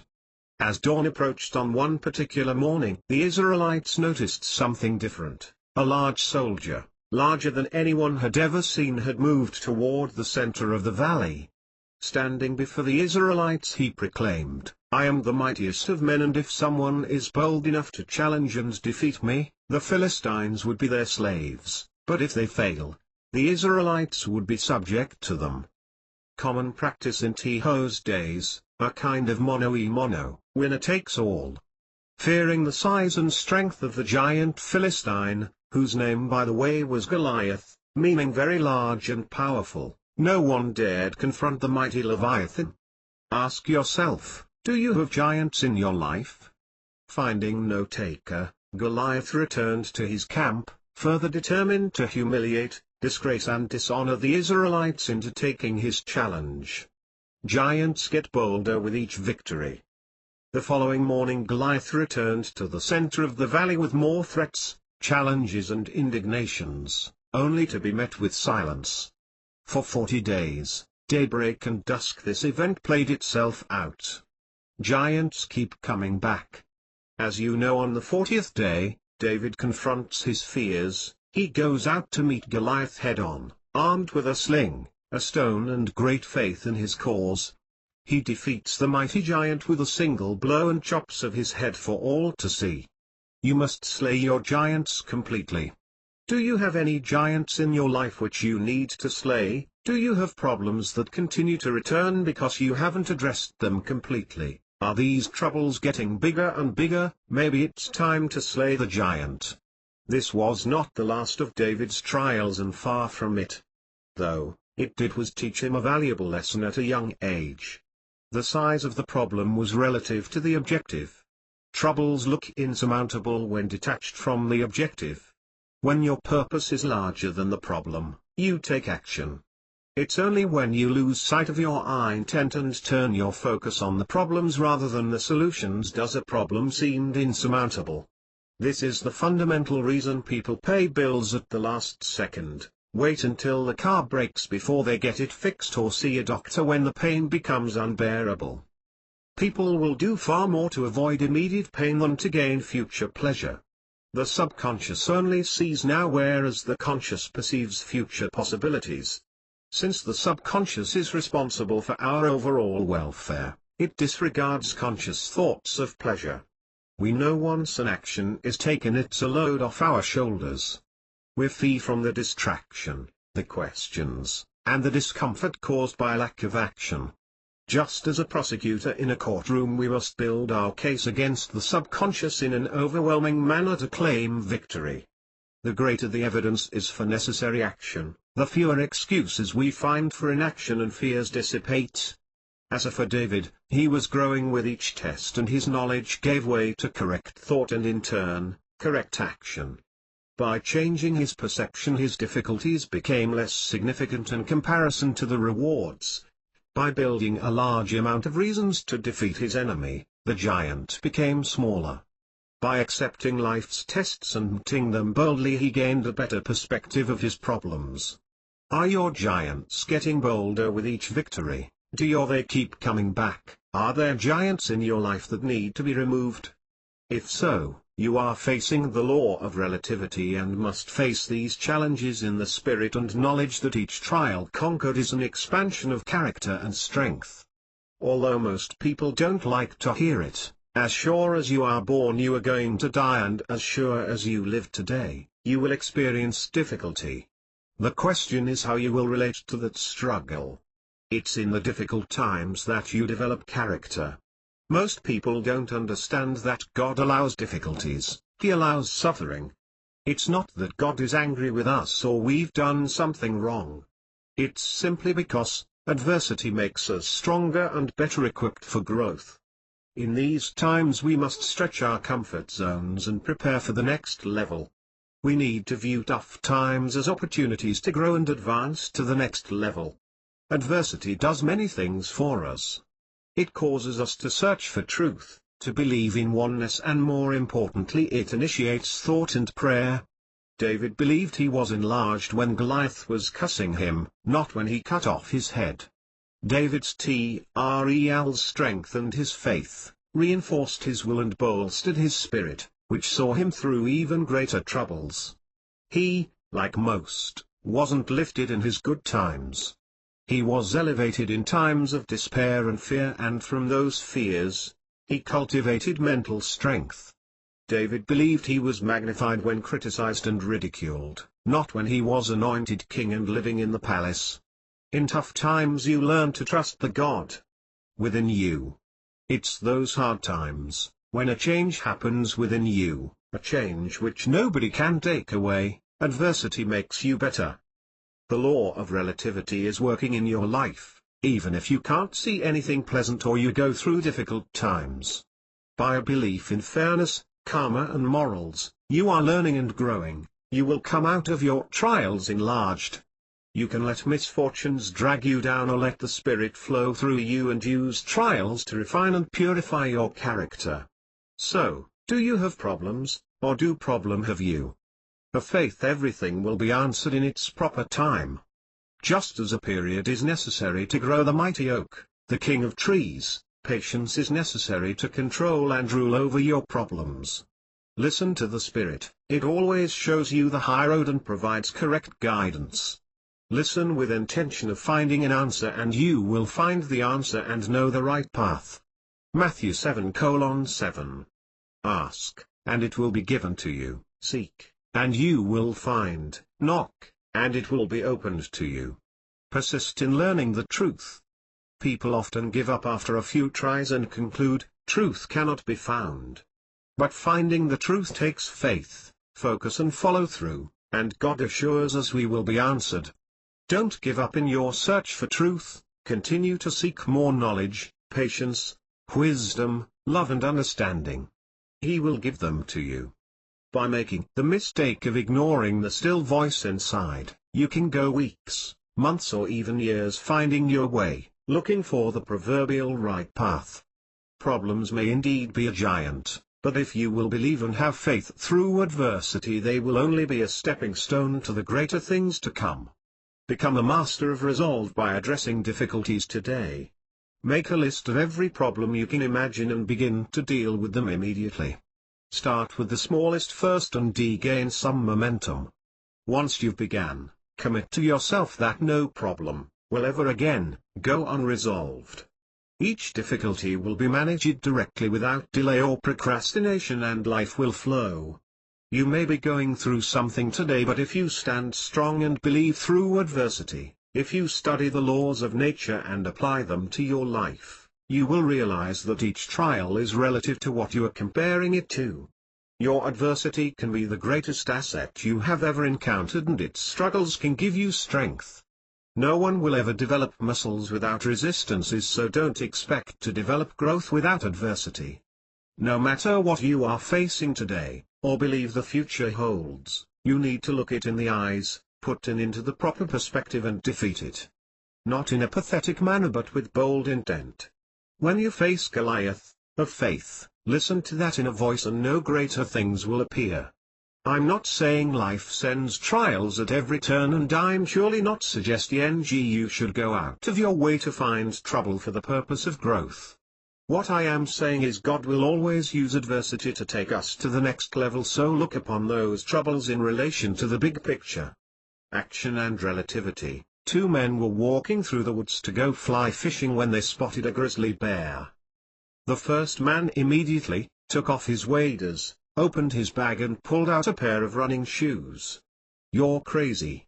The second man said, "You'll never be able to outrun a bear," to which the first man responded, "I don't have to, I only have to outrun you." This story depicts a humorous way of looking at problems and growth. The first man knew a problem existed, he quickly analyzed the situation and concluded the correct action. The second man is so caught up in the problem the only thing he can see is the problem itself. Growth occurs when trials present themselves and are dealt with in a clear, concise and methodical thought. The mere fact you are facing trials is not a sign of growth, it only indicates that troubles exist. The real growth is in the trial and how you deal with it. Another example is the old mule that fell into a well. The farmer who owned the mule loved him, but he couldn't get him out of the well. So, to put the mule out of his misery, the farmer decided to bury the mule in the well. He got some neighbors over and they began shoveling dirt into the well. But as the dirt came down on top of the mule shook and then pushed up on the dirt. As more dirt was shoveled on the mule, it would shake the dirt off and push up. Finally the old mule stepped out of the well. The dirt intended to bury the mule actually lifted the mule higher than anyone thought he could go. We all have dirt shoveled on us during life. It's how we handle the dirt of adversity that determines our growth. Will we fall into self-pity and loathing, or will we shake off the dirt and then step up? Don't stay down in the dirt, believe through adversity and use it to get up and go higher. Somewhere along the way you may have fallen into the well. Maybe there was a bad relationship, an illness, your finances went south, a failed business, a tragedy, etc. Know that you can come out of it and experience a great life if you have faith through adversity. No matter what you're facing, I promise you, if you will allow it to be a stepping stone and believe through adversity, your life will be better than before. It's the law of growth. As you continue to pass the tests, your strength will increase, your endurance will improve, and the no's you once heard will be yeses. To experience the true relationship with oneness, with God, you must live a life of virtue. Each time we face a challenge, each time we help another in need, each time we bite our tongue when we feel like arguing, we pass the test. The Bible tells us to take up your cross daily. Part of that cross is not giving in to your natural thoughts, your conscious mind. To deny your flesh is to live in the Spirit, the Holy Spirit. Next time you find yourself in a difficult situation, ask yourself, what am I supposed to learn from this? How can I use this test for my benefit? How is this experience helping me grow as an individual? When you ask better questions, you will receive better answers. The law of relativity is present every day, 24 hours a day. When you're at work, it may challenge you with lack of respect from another. At home, it may confront you with disagreements with your spouse. At night, fearful dreams can challenge you. There will always be a time of testing. Your being is energy, and energy flows and changes origins and paths. Some may say we go through peaks and valleys in life, or there is a time and a season. However you phrase it, adversity will be a fact of life. Be aware and press forward, prepare for greater things. Obstacles are those frightful things you see when you take your eyes off the goal. Henry Ford. Life. Understand that most of life is routine. Your soul lacks interest in 9-to-5 work days and coming home to the steady stream of bills. Relationships and life in general is mundane. For this very reason, our tests of livelihood, character, will and spirit intensify. They consume our present and become our reality. When times of trial come, one of the tests you should pass is to live each day with enthusiasm by focusing on what you do have, what you're thankful for, and become excited about another day to fulfill your destiny. Give thanks for the roof over your head, the food you eat and the air you breathe. Keep in mind everyone who greeted you yesterday and are no longer here today. Tomorrow is not guaranteed, make the most of this day. You truly do have much to be thankful for. My whole point of relativity is our perception or what we think is absolute fact, though not immutable. While we may never be able to change the psychical aspects of our lives, we can change our surroundings and create a life of choice rather than a life of reaction. So, please learn to use the concept of relativity to define who you are and to feel better about yourself. There are plenty of people in the world who are worse off than you, and with a little effort, you can find gratitude in the worst of times. So what can be learned from the law of relativity? Real truth and perceived truth are in reality one and the same. What you experience is dependent on your perception. As you believe, so too you will receive. That determines your truth. There is no such thing as untruth. Only varying perceptions on an individual basis as to what their individual truth is. Chapter 10, Growth. Correct knowledge of the law of growth is valuable in understanding personal achievement. We have talked about how nature is nature and nature will find a way to increase. We may pervert the natural process, but in the long run it will prevail. In the beginning, middle and end of natural laws are the principle of growth. It navigates through all. If we realize this from the beginning, we don't undo our own work by attempting to compel things to become what they naturally are not. No doubt the greater the energy we put into the seed, which we call the spirit, the quicker it will germinate. The more we understand origin, the more effort we put into the seed. In times of unhappiness, people often think if they could just change jobs, had more money or a different relationship, their lives would be fulfilled. When disconnected with life, people often think, well, if this person would just do this, then I would feel happier. Or, if only I had that, I would be content. This is the core of the law of growth. Switching jobs or relationships, wishing for more money or controlling others is not going to bring the change in spirit you seek. Just as in the law of correspondence, the law of change and the law of attraction, growth is a condition that is neutered by the process and is absolute. Only an error in appliance can change the effects, but growth still occurs. The law of growth is constant, with the only variation being in the application of natural law, which often leads to confusion. Either we believe we can accelerate growth by our own efforts, or we rush in before development is complete. Just as the seed planted in the ground, growth needs depth, proper foundation and a nurturing environment to cultivate life. Plant a tree in rocky ground and the tree may grow, but the progress will be restricted by poor preparation. The result is the same in life, only a suitable foundation will create harmony in growth. The law of growth is always the same, just as all natural laws, it requires energy to construct form. Since thoughts produce belief, which in turn produces our reality, the difference lies in the patterns we form to bring on this belief. Self-awareness is important to growth because it tells us who we are and how we perceive ourselves. We learn how our lives impact other people and the world around us by being aware of our actions. It guides us in surrounding ourselves with people who can support us because they have attributes we admire. It tells us our skills, appearances and lacks. Self-awareness is who we are. Awareness is vital to your progress, but it can also bring fear and anxiety to our lives to the point of harm. Depending on your perspective, they can either stymie growth, or present opportunities for progress. Overcoming fear is a challenge discussed throughout nature and the laws which govern us. We know it can be valid and is meant to preserve life, though at other times it's irrational and needs to be overcome. By identifying these fears and using sound judgment and correct thought, we are able to move forward in spite of them. Many times we know what we fear, and we want to conquer our fears by facing them. When the moment to face the fear approaches, we shirk back, overwhelmed with anxiety. How do you face your fears then?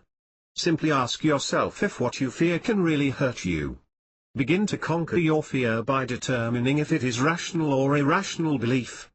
As we've said, step aside and view the situation as other, a separate mind. Would an objective individual see it the same way?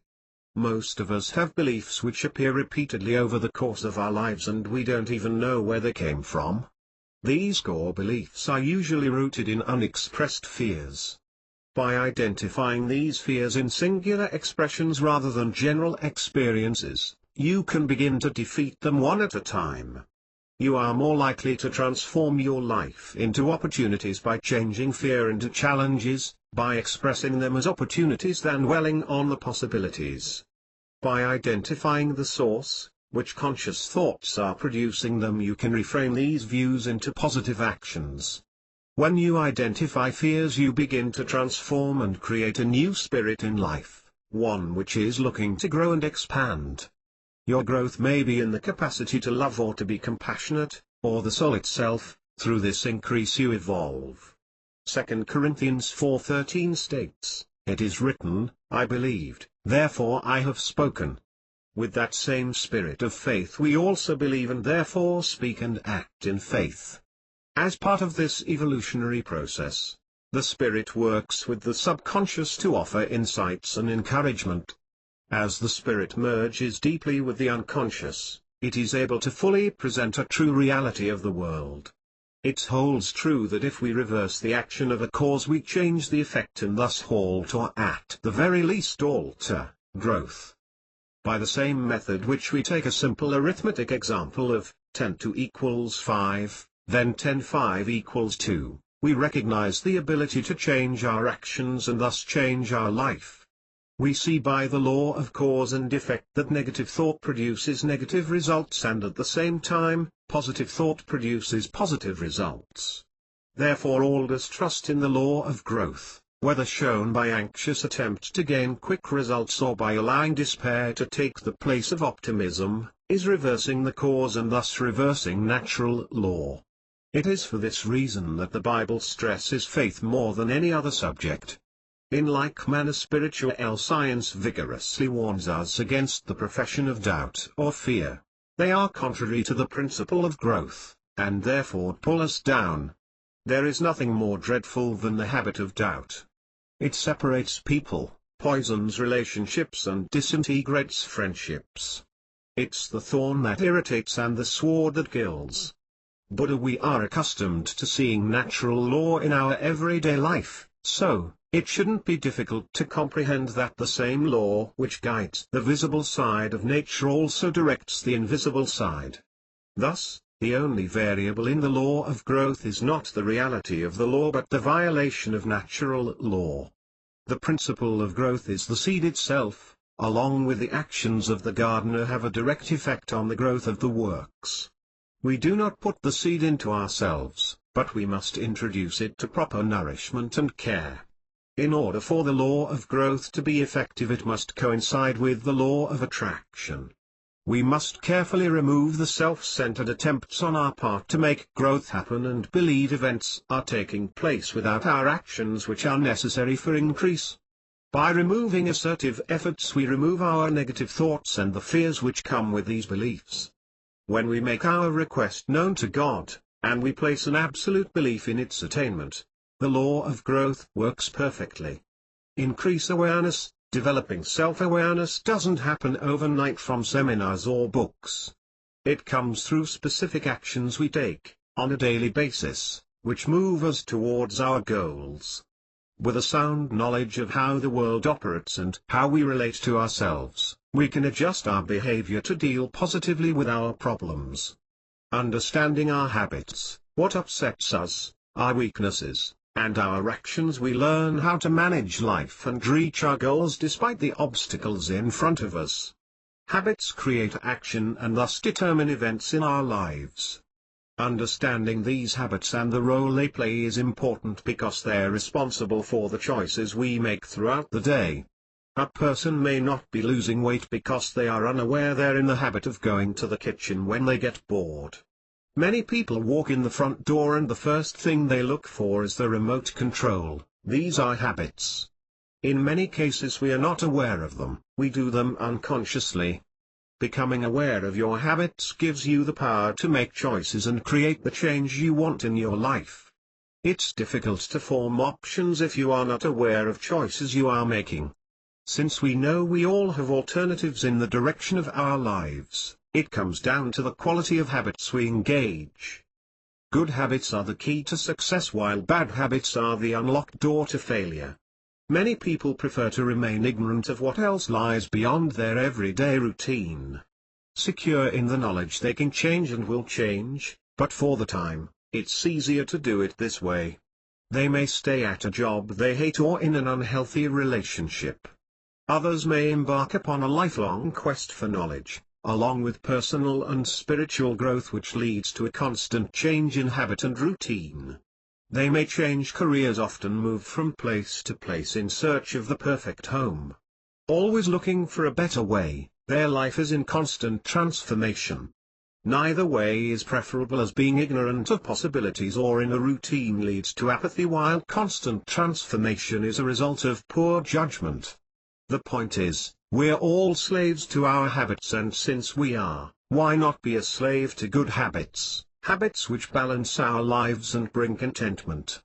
To me, those who exemplify great awareness are those who consciously acknowledge their habits and are in constant change of flawed deeds, not necessarily looking for constant change. They frequently form new actions and recognize particular moments when the rhythm of life changes. They're continually weeding out the bad and replacing them with better strategies while not disrupting the balance as a whole. Our level of self-awareness and development is not fixed, we rise and fall each day according to our awareness. This is the law of rhythm which will be discussed later. We may show more development in one area, with different people, situations, influences and environments, while slipping in another. It's a matter of stability, and since no one is perfect, we constantly adjust our actions to become more aware of change. Awareness is more than acknowledging events are taking place around you, it's knowing why these events are taking place and how to manipulate those events to create harmony. The best way to produce synchronization is by having an attitude of gratitude. You need to shift from negative thoughts to positive awareness and choose an optimistic approach to life regardless of the situation, by focusing on the constructive attributes found in every individual and situation. We see gratitude more often than any other subject in these laws for a simple reason. Your awareness of the gifts in your life is vital to growth. Increase your gratitude in everything you do, whether at work or play. Focus on the positive aspects of existence and your life will explode. When your subconscious believes there is abundance in anything, it begins to attract more of the same, knowing it is easily attainable. If you recall, the subconscious produces thoughts and forms actions based on the easiest method of accomplishment. Should you have a desire for monetary rewards and the subconscious believes it is easily attainable, it will not only make you aware of the new possibilities, it begins to attract them. The simplest way to create this belief is by acknowledging the fact that you already are rich, by having an attitude of gratitude. Think for a moment, your car may not be new but you have one. How many don't? You may want a new home, see the people living in the streets. Should you have enough to eat? There are plenty which are hungry. Should you have a job? Look at those unemployed. You have plenty to be thankful for when you see the truth. With a new understanding and appreciation, a new recognition of all that God has given you, you begin to see an entirely different world. Practice gratitude and become aware of these blessings, and your power to create will increase proportionally. Appreciation also adds enthusiasm by producing compelling reasons to act.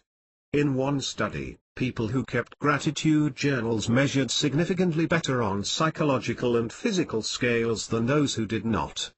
As for physical health, grateful people exercise more, eat a healthier diet and have better immune systems. There is no reason not to be grateful, even for the smallest of things. Know the inner voice. The best tool for perception is one you control. Monitor your self-talk. What are you saying to yourself when you have a setback? If you eat too much, do you tell yourself that you're fat and will never stick to a healthy diet? Do you call yourself stupid or lazy if you made a mistake? These are those little messages we send ourselves like, "That was a really dumb thing to say," or, "I can't believe I did that." The message soaks into the subconscious and when habitually repeated become beliefs. People often say things about themselves that they would never say about anyone else. When we make a mistake, we're stupid. When we speak out of turn, we're an idiot. Though you may deem these thoughts and visions insignificant, the subconscious doesn't differentiate between them and reality. Be conscious of this aspect more than anything else. Correct your self-talk and analyze the underlying reasons for your negative thoughts. Would these statements hold true if someone else said them about you? Send yourself positive thoughts, something like, "Wow, that was a great lesson," or "I discovered a way it doesn't work." Soon your mood will be uplifted. Become an affirmation station. Fill your mind daily with positive statement. They help you find gratitude and peace. Take a few minutes each evening and adjust your thoughts, add a new pronouncement for the following day. So try looking at affirmations this way. Many of us exercise to improve our body's physical health and condition. Affirmations are exercises for our mind and outlook. These positive mental repetitions can reprogram our thinking so that we begin to think and act in a new, more positive way. Recover your willpower. We have an extraordinary amount of willpower at our disposal. Unfortunately, without even being aware, we sabotage our actions. We put ourselves through a great deal of emotional pain simply because we refuse to let go of our own perceived images of our lives and how we believe things should be. We're focused on imagined reality and dreams, rather than actuality and truth. This is the greatest challenge man has, one which everyone faces every day. You know the importance of diet and exercise, you know it's best to treat others with kindness, but until you reclaim your power to act upon what you know is right, this knowledge is wasted. It's time to dismantle your negative beliefs, thoughts, patterns and statements, and start to grow. Much of the law of oneness deals with your ability to connect with your spiritual being, to know what's right and wrong and follow a positive path of correct thought. When you reject the spirit, you're denying your will to grow. You've given your subconscious permission to fail.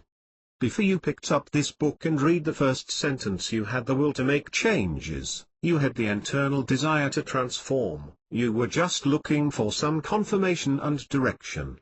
Therefore we know the will to change is present, you simply need the proper desire.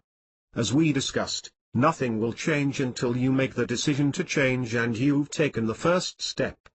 Now you must make a firm resolution, one without conditions or pretext, one which follows your values and is guided by the spirit of truth.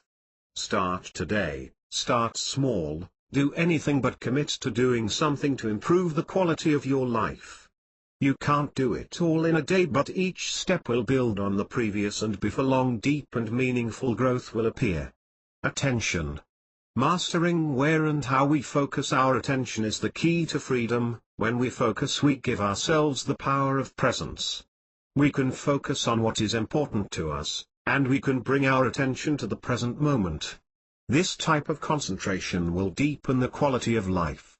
You may feel you have focus on given tasks but don't need true or singular focus because you're a multitasker, able to think of more than one thing at a time. This may be true, but the fact is 47% of people cannot focus their attention longer than 30 seconds on a single objective. 91% can't go 60 seconds without their mind wandering. Considering the average human spends over 50,000 seconds conscious each day, it would appear our lives aren't much focused. Notice the power of self-talk.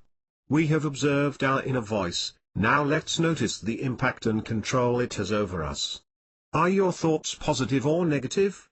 Do they lift you up or do they bring you down? Do they inspire or hinder?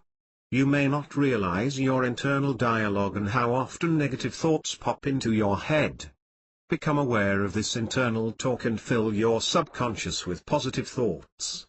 Make a commitment. For the next 24 hours you will notice all negative talk or images and replace them with positive statements. At first you may have to stop and think of encouraging things to say since you've been programmed with negativity all your life. Refuse to accept pessimistic thoughts and statements of others by removing yourself and maintaining a high energy. Witness how your emotions change, your thoughts and attitudes adjust to accommodate this new energy. People usually use two processes to put themselves down, creating an internal picture of failure or hearing an internal voice putting them down, stating how they screwed up. Accept neither. Stop, refocus and create empowering statements and visions, those which move you forward. Have you ever made a statement or spoken in a conversation and had the voice inside your head say, "You idiot, what did you say that for?" Maybe you've had to do a presentation and prior to speaking you visualized stumbling through the words, forgetting your ideas. These mental processes set up failure in advance. No, you have a choice in your mental dialogue. You can accept it, you can negotiate its value, or you can just simply shut it off and refuse to see or listen. Become a student of the mind and your life will respond in kind. It can be that simple if you allow it to.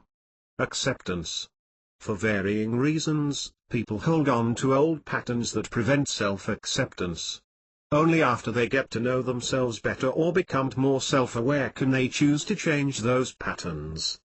Approaching yourself in a critical manner can change things for the better or worse. Maybe you become aware of social flaws that will increase your likability, or perhaps you see inner defects that require a great deal of effort to correct. To become more self-accepting, you must increase your self-awareness but also relate to yourself with compassion and understanding. I regularly tell my students that if they genuinely want to improve their self-esteem, they need to explore what parts of themselves they're not yet able to accept. For, ultimately, liking ourselves more, or getting on better terms with ourselves, has mostly to do with self-acceptance. And it's only when we stop judging ourselves that we can secure a more positive sense of who we are. Accept who you are at this moment and know you have the power to change. Self-awareness. So many of us have been taught or conditioned in childhood that we're not worthy, we're lacking, and we're not good enough. This makes us very reluctant to look at ourselves. Yet if we don't learn how to see ourselves as we really are, then we don't use our mind to efficiently produce growth. So we have to learn to self-observe, but this can be time-consuming and painful. So it's not surprising that most people don't want to look inside. It's easier to distract themselves with alcohol or drugs than to examine true feelings. Self-awareness is important in our lives, but you also have to balance it. The act of self-reflection should be to determine how your actions affect others, not to act as a martyr. Understanding your role and acknowledging the mistakes you've made will help you keep a harmonious life. Emotions. Your emotions determine what kind of life you are living. We determine the quality of our relationships, our work and our self-worth by our emotions. This powerful force can change any experience. Once emotion is added, our thoughts and beliefs match the intensity. Our emotions, not our thoughts, motivate us. Without an awareness of what you're feeling, it's impossible to fully understand your own behavior, appropriately manage your emotions and actions, and accurately read the wants and needs of others. Fear will keep us from doing the things we love, passion and love will inspire us to great leaps of faith, yet without emotion, neither will succeed. Core beliefs. What you believe determines your physical and mental experience. Core beliefs are those things you know and trust to be true. They serve as your guide, telling you how to behave and react to events. Though these beliefs are conscious thoughts backed by subconscious certainty, we must ask ourselves, are these core beliefs really true? The reality is, these views are little more than facts and figures proposed to us by the world. They're accepted as true and placed in our subconscious for recall when needed. Core beliefs are merely temporary thoughts, permanently held, until the truth can be revealed. Throughout a span of time these thoughts have been reinforced until they become belief but not necessarily real truth. Even though deep-rooted, core beliefs can be changed and manipulated quickly and easily with proper thought and acceptance of real truth. Though rooted in the subconscious mind, you don't need psychoanalysis to identify and change them. There are easier ways. When you reflect on being broke, butting up with, being abused by, realize that you're having a strong connection to not having what you want. You are claiming this particular lack in your life every time you entertain the thought. As we stated, your reflections and beliefs create your reality. What you think about, you become. Creating a life based on core beliefs of need brings lack in abundance. These thoughts of struggle and suffering produce exactly what you receive. To change such limiting beliefs, you need to gather more positive facts about the situation and develop positive affirmations to that effect. This allows your mind to deal with negative information and question their reality. Know that energy attracts like energy, so, when you step up to the bar for another round and complain of the lousy state your life is in, guess what? As often as possible, catch you in the act. Notice what triggers this thinking and consciously choose to something which induces positive emotions. That's the ultimate secret to unleashing your personal authority and becoming a conscious creator. The trigger required to change your core beliefs must come from within. It must be something you deeply desire to change, not for the moment but for life. This is the simple reason why most drug and alcohol programs don't work. People want to stop in order to straighten out their life, but don't perceive the addiction as a problem. They need to believe that there is a problem, decide that change is necessary, and as a result change the structure of their own thoughts to prove the new belief. I am not a supporter of the think positively and wait for the magic, simply because it doesn't work. To sit back and say, there are no weeds in my garden, is ridiculous. There are weeds. Get in gear and pull them out. Positive thought is only a tool to be used in conjunction with action. In order to believe, you need to do something that provides your subconscious with a solid truth. Once your belief has been sufficiently validated, your core belief will be changed and all the memories associated with it will be given different meanings. In short, here is what you need to do to change a negative core belief. 1. Impress yourself. Start focusing on you, not others. Whatever you do, do it to the best of your abilities. Be concerned with your efforts, not what others think. Stop trying to impress others. It's never going to satisfy your own psychological needs. Other people are probably so busy trying to impress you they won't notice your efforts anyway. You're not here to live up to the expectations of others, and at the same time don't expect them to live up to yours. Have faith in who you are. Although demonstrating confidence is important, you must realize that balance is fundamental. No matter how impressive your golf game or your stock portfolio, it's not in your best interest to boast. When you focus on yourself, you steadily separate others as individuals while at the same time removing a competitive situation. Rivalry is a losing battle. Win or lose, your self-esteem gets shot. You were not created for competition, you're here for creation and cooperation. You can't like everybody and everybody can't like you. So stop giving that person free rent in your head, try not to take it personally and avoid them if you possibly can. For some people this seems impossible. Usually their view of the world comes from the world of advertising and media. They want to be someone they are not and will go to great lengths to do so. These people believe they need the newest cell phone, an expensive watch and the best clothes. They go out of their way to show what they have. Their self-worth revolves around who they can feel superior to because they have little confidence in themselves. I personally know some extremely wealthy individuals, we're talking in the hundreds of millions in net worth, and they all have one common trait. They never look to impress anyone. Here are a few ways to break through this situation. Take the lead. Be an innovator, not a follower. Surround yourself with a general group of activities and friends. Try to be a well-rounded individual. Back away from the expenses and actions that revolve mostly around impressing other people. Choose some activities that expand your horizons or benefit others. You will be amazed at how you feel after a day at a natural reserve or assisting others at a place of worship. Try new activities. Choose a different circle of friends on occasion and try out new things that you might never have considered before. Think of things that seemed fun to you but you never got involved with because others around you decried them, and you were trying hard to impress them by agreeing. Use your compliments wisely. Offer sincere compliments that come with true gratitude and meaning. Don't bother with big compliments on new gadgets or new clothing or cars. Acknowledge them for what they are, nice, beautiful, or maybe cool, but never look upon them with envy. Save your compliments for things you value and people who make a difference in life. Know that if the accumulation of toys were important in your life, you would have these items too. It'll become clear that what you value are people who take charge of their life, not people who fritter away their money trying to impress others. Change your friends. This can be hard but at times a necessity. The world is filled with people and you have met a small few.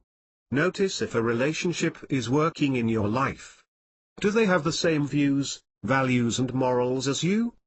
Do you share the same interests? If your circle of friends is focused on impressing others or more importantly, doesn't share your values, likes or views, spend some time exploring new relationships. Call up people you thought were interesting but simply never got to know. Trust me. Everyone is looking for new friends, it's just most are too shy to put themselves out there. By connecting with new people you'll be exposed to new activities and enrich your life as well. In short, spend your time on things that bring real value to you, and give real value to others. 2. Changing old memories. You can't address core beliefs without speaking of old memories. These are the recollections that haunt you, your deep-rooted fears which you relive on a daily basis. Being able to reframe these thoughts allow you to become separated from the images and voices in your mind and thus lessen the effect of the memory. The purpose of your subconscious is to guide your behavior while interacting with feelings and emotions, not to disturb the flow of life. Realize when old memories are getting in the way of growth and deal with them. The best thing about the past is it's over and you begin each day with a new opportunity to write a new chapter if you take advantage of the skills at your disposal. We all dwell on the past from time to time, it is part of who we are and necessary for our survival. What makes us different from other animals is our ability to reflect on these memories and develop an emotional bond, to relive them as if they just occurred. As we live life and experience it to its fullest, it's only natural that we cling to our past. It's when our past doesn't echo our present values or when our past creates unrealistic fears that we must deal with it. It's not original events which compose your memory or even new experiences, it's you. Your mind is holding on to useless recollections that don't even pertain to who you are, the resources you have or the conditions available today. When your desire to cling to the past affects your future, you begin an unhealthy and seemingly endless battle with anchors which can disrupt your future. Make a decision today to visit these experiences for the last time, see them as they were in all their glory and difficulties. Take a moment and visualize them, make them real and at the same time consciously state that this is the last time you will see them, they're not a part of your real truth or your authentic self. Know this to be true, feel it with emotion and push these memories aside, explode them in your mind as if a bomb were attached. Now generate a powerful affirmation, filled with emotion and clarity based on new views. Visualize and recognize their nature and begin to build new and empowering thoughts which move you forward. There is one certainty in life and that is, you will never move forward and growth is impossible without expansion. Everything that lives has periods of birth, growth, and decline. These periods are governed by nature and are unchangeable. In order for growth to occur, the past must be destroyed, the law of change. When the past is removed, your future will be altered, the law of cause and effect. And by revising your future you can form the expectations you want. The law of attraction. 3. Patience. Are you in a hurry to get somewhere? Are you hurting your chances of getting there by being impatient? Are you being patient with your dreams or mistaking passivity for patience? Being patient is a necessity in a life of achievement because it is the nature of things. The law of growth states, you cannot immediately reap where you have sown. With the exception of man, everything is a perfect reflection of the natural vibration of life and enduring through its cycle. So why is man excluded from the equation? Because God has given man authority over all creatures, this includes man himself. We are constantly in survival mode against others. For this reason the mind has a tendency to draw negative patterns of thought to protect against others. Until the mind becomes awakened to the truth of natural law, it continues moving in doubt. You know from the law of change that all things in the universe are in constant transformation. Nothing ever dies, it only changes form. If you find yourself feeling bad more often than not, take time out to reflect on where your life is taking you, or rather, where you are taking life. Believe in yourself and have faith in your beliefs. Know you're meant to grow and prosper physically, mentally and spiritually, and the thoughts which are continually rolling around in your head are ultimately going to determine who you are and what you will accomplish. False claims of power. How often do we fear a situation and the response? How often do we alter our behavior because we don't want to upset someone? When we have a history of reacting to the situation or others, we live a life of consequence rather than initiation. Stop reacting and start responding. As you learn to respond to your life's events, you will begin to understand these experiences and define their purpose. What may have appeared random or chaotic will suddenly seem orderly from this perspective. When you take an antibiotic for an illness, you are hoping your body will respond to the medicine. It will act accordingly to the positive effects of the medicine, to create change for the good. If, however, your body reacts, or has a reaction, sometimes known as an allergic reaction, to the medicine, it is rebelling against it. It doesn't want it, it is rejecting it, and acting harshly because of it. Now, obviously, we can't control whether our bodies respond or react to medication. But we can control whether we respond rather than react to life. When someone reacts to a situation, they blame a person or situation for prompting them. Since our nature is to avoid pain, we tend to look for others to accuse for our missteps. In order to control your life, you must have the courage to take responsibility and step outside this box.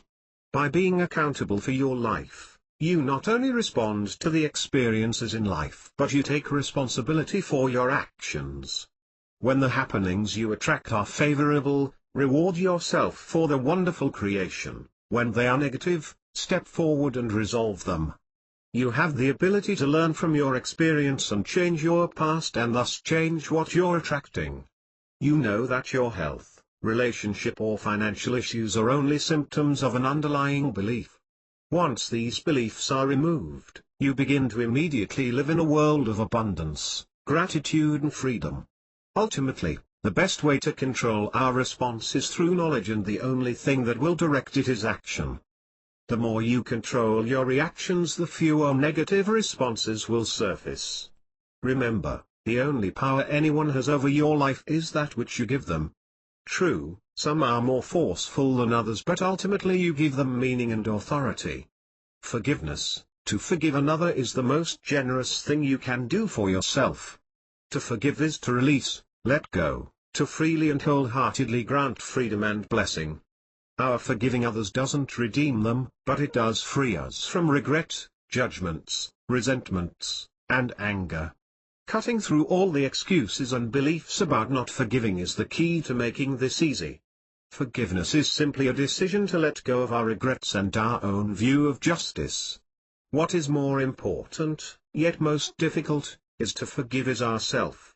Forgiving yourself is not about forgetting. It is about not bringing the transgression up to you in negative ways. Forgiving yourself is simply letting go of what you hold against yourself so that you can move on with God. If God has moved on, shouldn't we do the same? Philippians 4:9 states that we are to put into practice those things that we have learned from God and from His Word. To continue to rehearse in our thoughts the events of our transgression, opposes Philippians 4:8, which tells us to dwell on whatever is true, noble, right, pure, lovely, and admirable. Sometimes through bitter experiences and painful lessons we learn that resentment is our number one enemy. It destroys more of us than anything else. From resentment stems all forms of spiritual evil. It makes you spiritually ill. Few things have a deeper impact on the soul than bitterness, so it's imperative it be removed. Know that resentment and bitterness are actors in your life. They play the part of many emotions which they truly are not. They are hurt, fears, missed opportunities, guilt. What part did you play in this role? Find the truth of your antipathy and let them go. Face your fears. We don't normally face our fears willingly. Usually, we have to be convinced by overwhelming evidence that change needs to take place for our survival or growth. It's not until we find ourselves in the midst of a situation in which we have very little control that most will ever take a step forward. Fear keeps us in the background. It convinces us we can never accomplish our dreams, tells us to keep quiet, and separates us from our desires. Fear has the ability to freeze us in our tracks, and limit what we are willing to try. It makes us lead a small life. So, what are your greatest fears? You know the life you want involves taking that risk, and yes, it's scary. But if you look at it from an optimistic view, from a realistic perspective, you find that most fears are unfounded. It is said that most people will do far more to avoid pain than to gain pleasure. This is never truer than in the case of irrational fears. We would do anything or make any sacrifice just to make it go away. How many times have you turned away from an opportunity or even a relationship because you were too afraid to go for it? In these cases the ego desperately wants to keep us from failure or humiliation. To keep us safe and secure, the subconscious creates the most frightening scenarios, logical-sounding excuses and intense fears, designed to cause you to step back.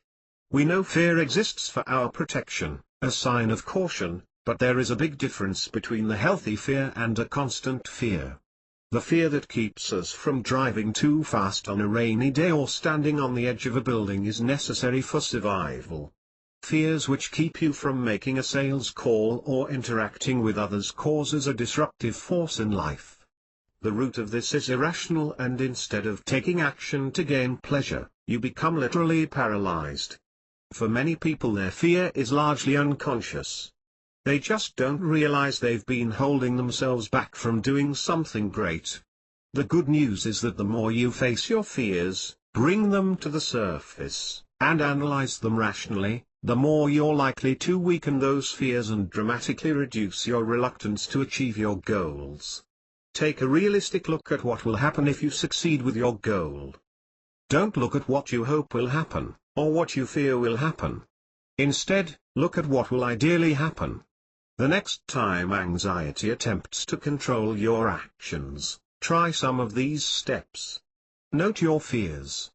Grab a pad and pen and make a quick list of your worries. I guarantee you by the time you're a few lines in, you realize how ridiculous these are. Fears are subconscious beliefs that hold little value in the conscious world. Once the conscious mind sees and analyzes these thoughts, it dismisses them as nonsense. When you write down your fears, they become part of your conscious thought and lose their power. Note your past success. We tend to beat ourselves up when we fail and fail to celebrate success. Strengthen your conviction by reflecting on your life and every success you've experienced. Just as the subconscious holds a belief of fear, it also filters out successes. Since the function of the subconscious is to protect you and guide you, it has little need for achievement and leaves this up to conscious thought and ego. Write down your triumphs and review them often. You'll be inspired, Motivated and amazed by your list and how it can be used to face your fear? Laugh at your fear? Make fun of your fears and anxieties? Think back to similar situations in which you succeeded. Visualize them, make them bold and brilliant as if they just happened. Try and see how silly it is to hold back and give your power away to something that isn't real. View life as an adventure. We know life is only a perception, an illusion of our reality. It can be filled with times of adventure or besieged with challenge and tragedy depending on how we view events. Choose to stay present and forget the past. Be grateful for everything God has given you and know that the only limitations you have, you create yourself. Stop your story. Know that anxieties are false thoughts and treat them as such. We make up startling accounts of our past and future and rehearse them until we're sufficiently alarmed. Know that your subconscious stores pain and failure to protect you in future events. Change these stories. Live in the moment and create a new experience for the subconscious to relate to. You can deny the subconscious access to past events by choosing to think of them no more, by changing your thoughts and patterns each time it wants to interrupt. You always have the option to create new stories filled with positive expectations of the future. Believe in yourself. Focus your attention on being prepared to receive. Act, look and talk as if you already possess your desires. Know you have properly prepared and taken good and faithful actions, and these measures will produce a fruitful outcome. Be ready, willing, and prepared for success. You deserve the best no matter what. Accept that fact, live that fact and believe this about yourself. Lean into fear. Do the things that frighten you, one small step at a time, then take another. Action builds courage. Tell yourself, this fear will pass. Your growth is dependent on the energy you produce and your courage and willingness to expand. Open up your world and face your fear. In the end, fear will ultimately inhibit your growth and take away your power to achieve. Facing your uncertainties allows you to claim your life and your being, to create a positive impact. You gain control of your mind and thoughts while removing imagination from the equation. And there are times you just have to experience the fear, accept the pain and do it anyway. In time it will feel more natural and you will be glad you did. Self-talk. Everybody has internal dialogue, although it's often outside of conscious awareness. Your internal dialogue has a profound impact on your experience of life. Some of these voices are useful and others can be overly critical and in fact can even cause you physical aches and pains as they keep nagging away at you. Self-talk simply refers to the dialogue that goes on inside your head whether you're alone with simple thoughts or faced with conflict in life. This characteristic of you has a recurring role in virtually every action you take, especially negative ones. It never goes away. It doesn't let anything slip by and makes unwelcome comments about your past, present and future. The average human has between 40 and 60,000 thoughts per day. The automatic reactions you have to this constant barrage of thoughts, judgments and evaluations can keep you feeling stressed and less able to meet life's challenges. Becoming aware of this thought is the first step in taking charge of growth and alleviating unnecessary stress. Think about it this way. You have a close friend beside you 24 hours a day. He sees every action, anticipates your thoughts and has all your memories. The only problem is he's critical, pessimistic and unenthusiastic about everything. He's in denial and downright depressing. Yet you keep him around and converse constantly. You accept what he says and at times try to argue the point. The problem is, he's very convincing. One of those smooth talkers, much better than you. He knows what's going on in your inner and the outer world and convinces you what is in your best interest. Should you want a scoop of ice cream, he'll call you fat. Going to do one more set at the gym, he says, forget about it, you can do an extra set tomorrow. Want to put together one last push at the office, who's watching, go home.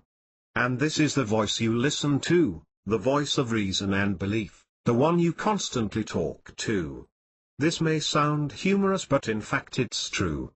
Though self-talk is vital in our thought process, it must be monitored with a critical ear. Since this voice comes from our subconscious, the mind separate from the outside world, its views are slanted towards self-preservation, towards what's easiest and less painful, not what's best for you. Notice what you say to yourself and fight back with truth and positive affirmations. Tell this voice you meet your objectives and don't give up. Be forceful and he will give in, if ever so slightly. See your goals and let actions guide your thoughts. Don't blindly accept the will of this inner voice. The first step toward growth is to become more aware of real problems, not the imaginary ones, and the voice is great at this. Your friend may not be the sharpest knife in the drawer, but when controlled and properly managed, he produces miracles. He can guide you on the correct path with the least resistance.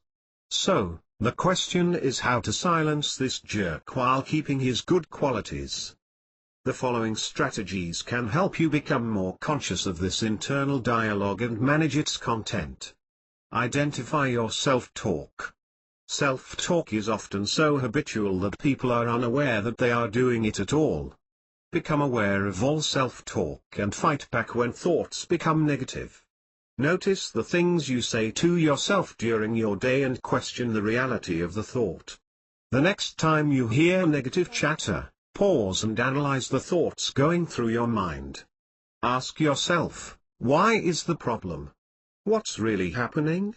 Is my self-image or self-esteem feeling threatened? Am I feeling intimidated or rejected? What fears, beliefs, insecurities may be operating here? Notice patterns taking place in your dialogue and whether it's moving you towards or away from your growth. Assess your self-talk. Is it negative or positive? If it is negative, ask yourself, what is the evidence? Is this the way I would talk to a friend who was in my position? Can this situation be viewed a different way? Am I keeping things in perspective? Change your self-talk. If you decide that your self-talk is unhelpful or wrong, replace the negative thoughts with positive affirmations. For example, if you are thinking this is too hard, use the affirmation I am open to learning new things in small increments. By taking away the power of the negative thought, your brain will find ways to make the task which was once difficult, more manageable. Changing self-talk requires time and patience, since our subconscious has developed a habit of constantly speaking. Why, you'll probably need to work on the steps repeatedly for some time before it becomes second nature. In time, you will find that you have a healthier self-esteem and greater confidence than you ever imagined, and much happier thoughts. Chapter 11, Rhythm. The law of rhythm states everything in the universe moves continually in patterns and cycles. That everything vibrates with definite rhythms and nothing is ever out of order. These patterns remind us energy is continually in motion. We are always given an opportunity to start fresh with a new cycle, and each series reflects the regularity of the nature. We need to rise above the negative successions in life and tone down positive cycles to live in a harmonic fashion. Knowing life is a chain of patterns and living a reverent existence is the source in rhythm. Have you ever felt, in the zone, in a groove where you simply respond to whatever comes up? This is something we often associate with athletes, speakers, musicians and the like. Yet we can achieve our own state of inner connection by allowing a flow of inspiration and humbly acknowledging that everything we have is a gift. When we look back on a moment when everything seemed to flow, we realize that we were willing to remove our sense of self, and allow nature to flow. Many describe this as being in a zone, and that zone is harmony with the natural flow. The nature of the law of rhythm is harmony, and every form produced, every condition revealed is a harmonic creation. Therefore, conception is not vibration without limitations, for the law of rhythm provides those limits. If not for the law of rhythm, there would be no form, no movement and no sound. There would be a constant stream of meaningless energy with no pattern or relationship to form. Much like trying to construct a living being without DNA, form needs a rhythmic pattern for construction. The most obvious way to witness the law of rhythm is through the 4 seasons of the year. Each season builds on and interchanges with the season before it, and each season is created through this cycle. In life, our mission is to manage these changes and to know when our rhythmic pattern is increased or depleted while making the appropriate adjustment. How we respond to these rhythms is what makes the difference in our lives. We can choose to accept them for what they are and the way they operate, or we can fight against natural law and see where that takes us. The law of rhythm influences and extends to your mental actions. It accounts for your bewildering succession of moods, feelings and other perplexing changes we notice in ourselves. By studying the operations of this principle you can learn to escape its behavior by transforming your thoughts and actions. The duality of rhythm maintains everything by the foundation that nothing is entirely anything while everything is part of something. When one thinks of rhythm he can't help but think of music. When we say 1 2, 1 2, then we understand rhythm, and what makes the 2 echo a reflection. It's the response to 1. And suppose we don't say 1 2, we only say 1 1 1 1, all with the same emphasis, the reflection isn't pleasing, it's more singular and balanced. We don't feel rhythm until the 1 becomes stressed over the 2. Then it becomes perfect. We see much of the same in life, always emphasizing one facet over another. Should you naturally drive on the right side of the road, the left seems unnatural. You may genuinely be a talkative person; if so, a quiet and shy person may weaken your energy. There are 2 important facts in the law of rhythm. First is there is time for everything, with no exceptions. If you can ride out the bad knowing the good is on its way, then you have won half the battle. Second, the more you fight it the longer it will last. When you worry, your attention is focused on fear and produces more of it. As a side note, in my studies I have heard many people speak on the law of rhythm and its effect on their lives. What confuses me is when educated people, who clearly have knowledge, miss an opportunity to correctly explain the given theories. In any case, I've heard the law of rhythm used in statements such as, if you're having a down day, the law of rhythm is in action and you'll have better days soon, or when going through times of sorrow, no, the law of rhythm will bring you times of joy. Though true, I believe these statements are missing the true value of the law. Knowledge of natural law and its operation holds little significance to if you do and to use it to increase your life. In other words, knowing the pendulum is shifting in your life, you should change your attitude, alter your actions and increase your will, cause, and a down day will brighten, you will find joy in your sorrow, effect. You don't have to let rhythm control you and accept the swings of energy. You're in control of your destination, change your circumstances. As you recall, we spoke of the interaction of universal laws and how they're likened to a rainbow of colors, one fading into another. Never feel that any law is operating in your life and there's nothing you can do. Realize you may be in the midst of a dominant energy, but other laws are also in operation and you have the power to manipulate the given outcome. The law of rhythm is a constant circulation of energy which guides our lives, and since we know there is no absolute completion of anything, only change, then energy is always moving into higher forms and cycles. Look at the forest 10 years after a fire. They're thriving with life. The old has been destroyed, Earth's rejuvenated and is flourishing. Wouldn't it hold true that we are in constant expansion? This illustrates rhythm and the law of nature, the rising and the setting of the sun, the hidden laws of man. Rhythm is everywhere. Rhythm in your life is based on feelings, thoughts, beliefs and habits, and the most important of these being habit. The habits you form are your potential for growth and display the way you believe and your personal rhythm. Think about it this way. The law of rhythm is like a calm ocean of life. If you relax amongst the soothing waves, the unseen current will draw you to a direction you may or may not want to go. This law is often what attracts us to another person, and it's an outstanding guide for our relationships.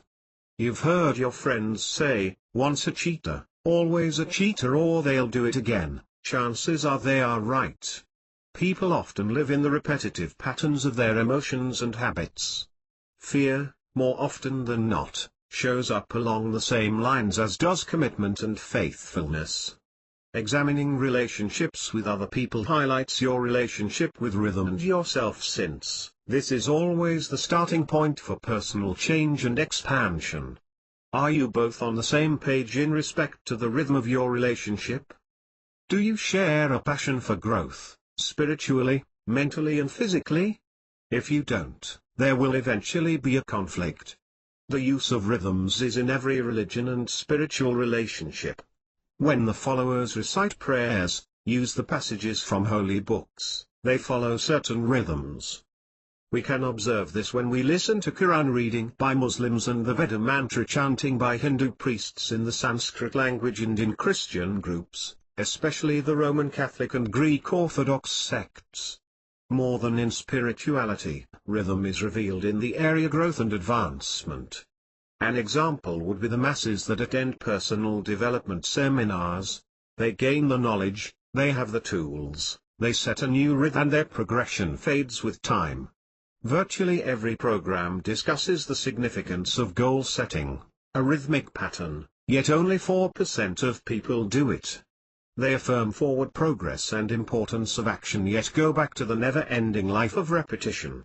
Knowing the rhythm of life gives you an opportunity to take a fresh look at the situation. You can consciously change your habits to create new rhythms and move to a new personal vibration. It allows you to experience new levels of personal growth. Whatever your rhythm, know you're in control of these vibrations and can change them at any time. If you are feeling down or pessimistic, take a walk around the block and be aware of the progression of life. Meditate on gratitude and the gifts you have been given. When you express thanks to God or another man, you are not only being gracious to him or another, but you are also giving yourself the greatest reward of all, a thankful heart. Why does rhythm have such an influence on us? Because we are energy and rhythm.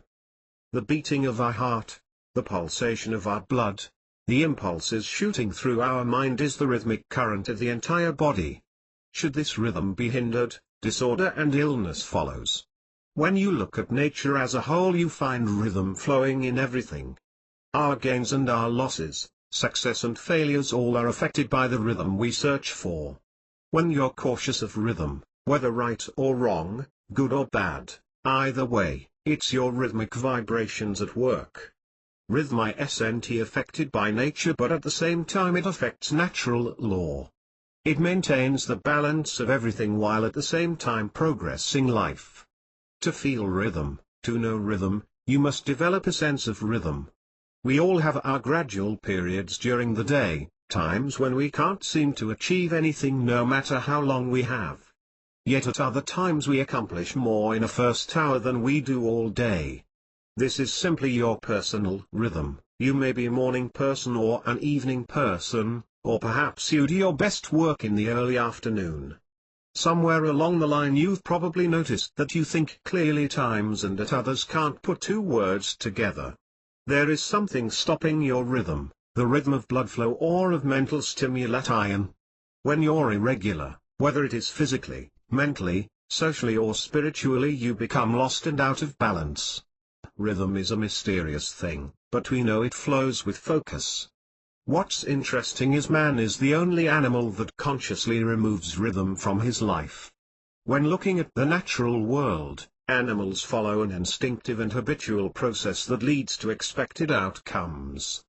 Seldom will a wolf travel outside his territory, and birds follow the same migratory path each year. Only man has this innate desire to growth and thus the interruption of rhythmic law. When you look at it from the point of view of rhythm and balance, there's too much activity in the life. The effect of constant vibrational change on our rhythm leads to a lack of flow.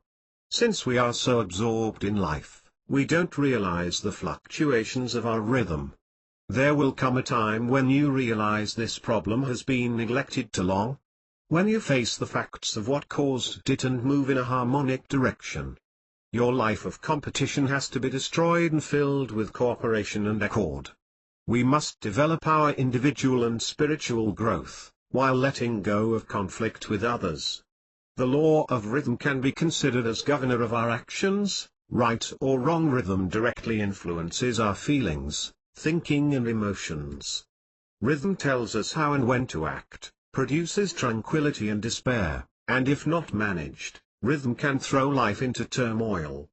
Not just evil thought but even a good thought can be disastrous without regard for rhythm. In the wrong circumstances, even when we do the right thing, it can turn out to be a mistake. We need to notice the rhythm of those around us, what vibrations they're producing. We know to guard our thoughts and speech regardless of our state, but what if someone else is upset or just had a disagreement? Chances are, whatever you say will be wrong. The point is, use caution when your rhythm is high and notice the energy surrounding you. Before you can begin to understand the different sides of rhythm, you need to grasp what consciousness is. We know that consciousness is awareness of your thoughts, memories, feelings, and environment. But there are varying degrees of perception within your mind, body and the world around you. These varying degrees determine your levels of consciousness. The stages of consciousness are as follows: conscious, your active awareness. Pre-conscious, memories that you do not have a use for at the present moment but that you can retrieve in the future if needed. Subconscious, information and mental processes needed to perform routine activities that do not require conscious thought. Unconscious, memories you are unaware of. Every aspect of your thought depends on the awareness of thought, and thought isn't created until there's awareness. For instance, if your body has lost its rhythm, something goes wrong with the mind. If the mind has lost its rhythm, the body goes wrong. If the heart has lost its rhythm, the mind is puzzled. If the rhythm of the soul is lost, then all is wrong. To say that the virtue of a sinner is sin and the sin of the virtuous is virtue is an extreme statement, but it wouldn't be an exaggeration. The interesting part of the law of rhythm is that it's constant and consistent, yet separate to the individual conscious, pre-conscious and subconscious minds. You may very well be in a pre-conscious state of rhythmic change that you're not consciously aware of, or you may go through a conscious change that has yet to affect the pre-conscious or subconscious. By understanding this fact, you can alter your consciousness to escape the swings of rhythmic mood. Either is in. Confusing, yes, but here is an example. Have you ever woken up in a state of depression, a mood of despair or the general blues? Of course, we all have.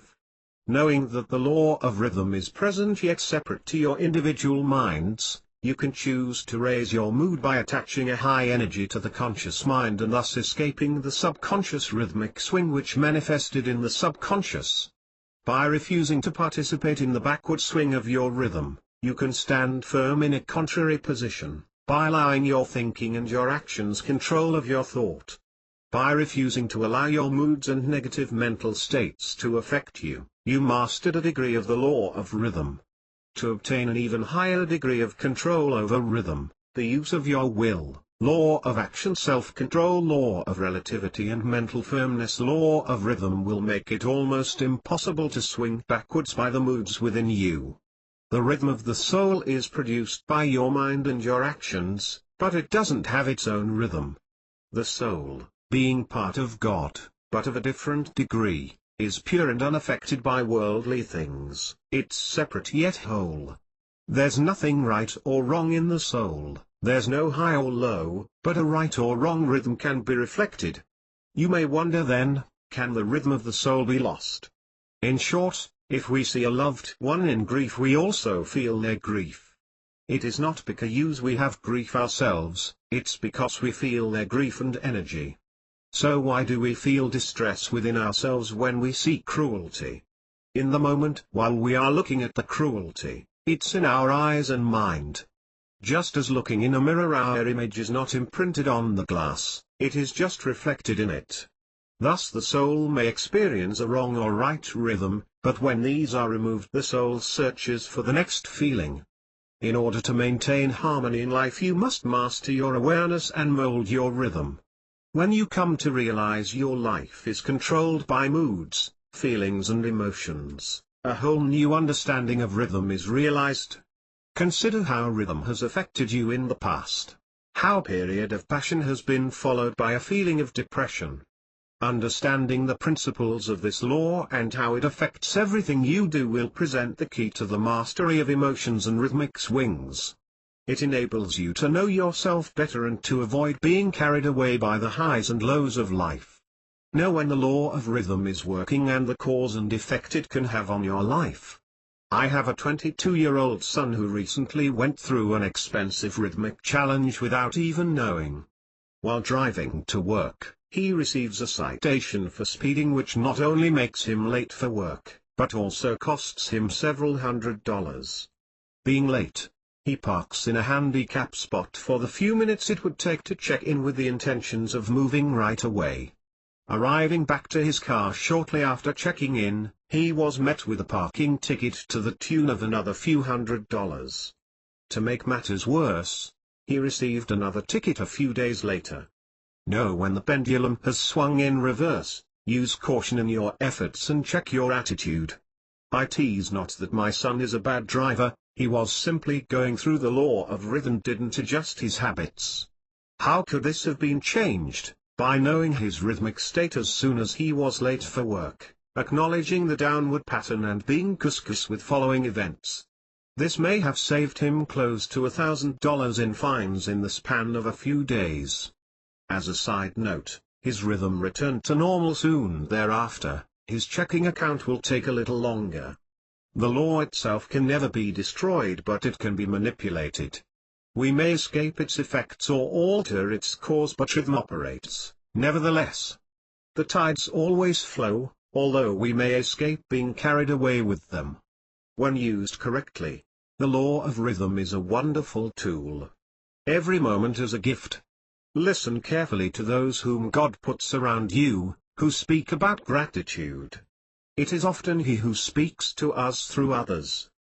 He calls us to slow down, to rest, to savor the moment and to live fully every moment He gives to us. It is a gift. The Bible tells us in Matthew 7 that not heeding the word is like building your house on sand. When we listen to our spirit, our deeper wisdom assembled from a lifetime of thoughts, emotions and actions, we invest in the permanent results that change our lives. Eventually you get tired of misleading yourself and learn to optimize your rhythm to align with the gifts God has given you. When you do, gratitude will be the end result. You realize you're not limited to a finite position, that your opportunities are boundless and under your control. Chapter 12, Gender. This last out of the 12 laws states that everything has its masculine and feminine principles. These are the basis for all creation. Even though we consider ourselves either male or female, we have both male and female aspects to ourselves. Some are more dominant than others, but they both exist nonetheless. This law is one that is left out of many books and practices, and you won't find it in the law of attraction. The reason is simple. The law is too fundamental and irreverent to growth. It's my belief that selective knowledge is incomplete education whether it's compatible with your process or not. There are 3 parts to the law of gender.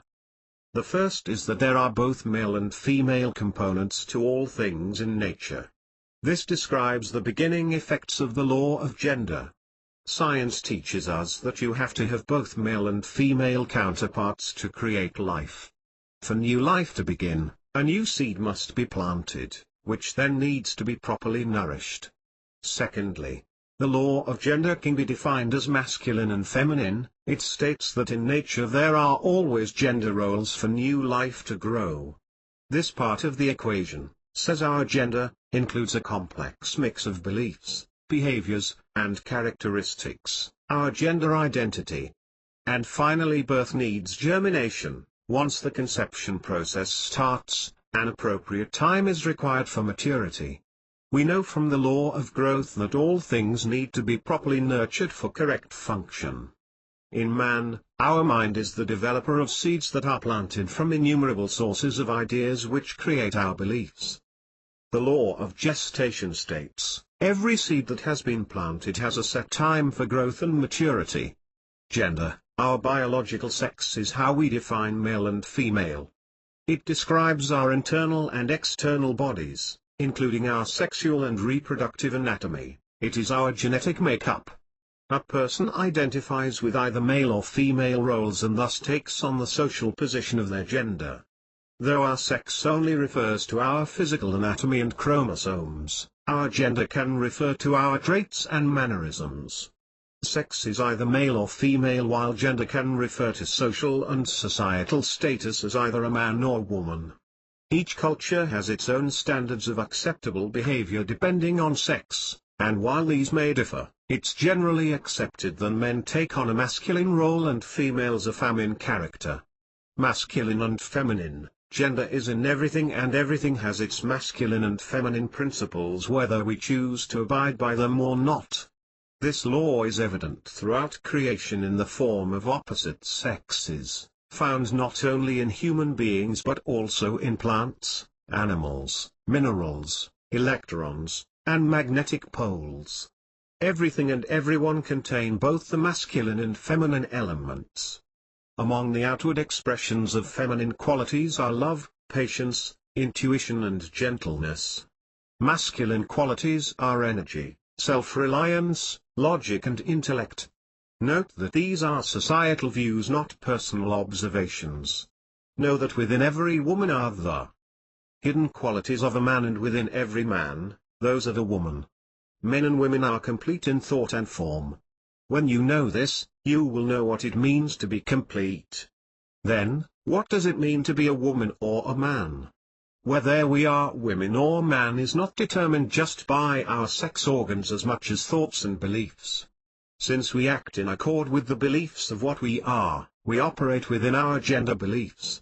Our gender includes a complex mix of past events, behaviors, and characteristics that form us as either man or women. It determines how we act, talk, and behave.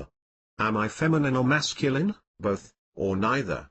These are questions that help us get to the core of our gender and gender identity. Clearly, society's category for what is masculine and feminine is unrealistic.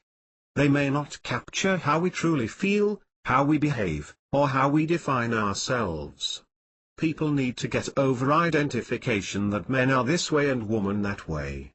There are no rules, unless you make them or accept the rules others offer you. Allow these energies to flow naturally through you and trust in the spirit to guide you.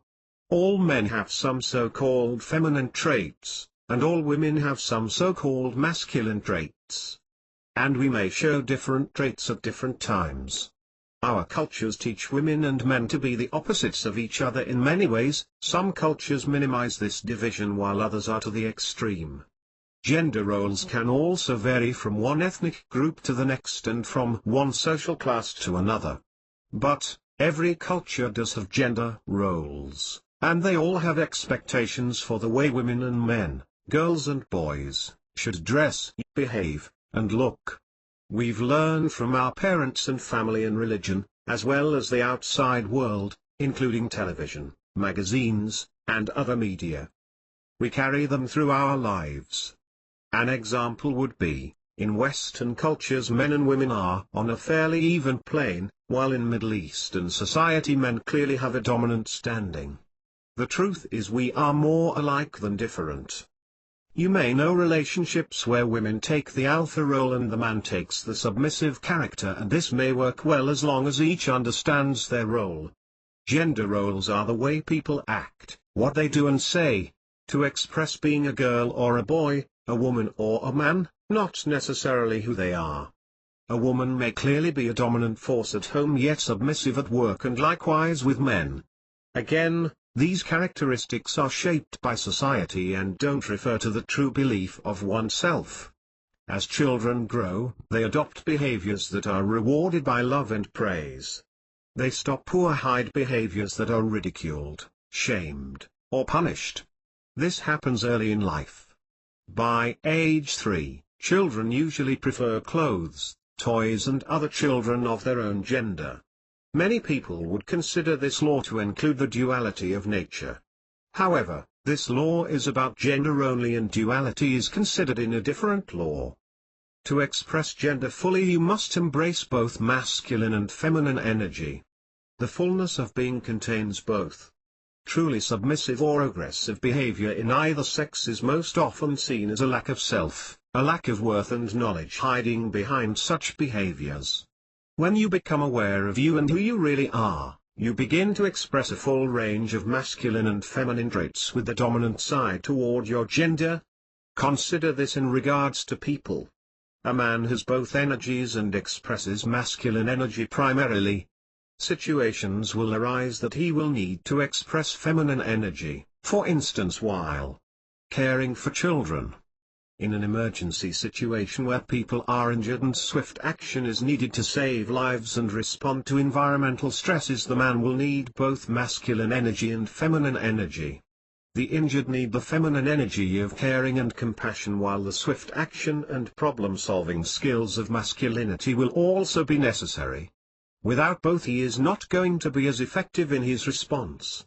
A woman in the same situation has the same energies at her disposal, but will most likely tackle the situation differently.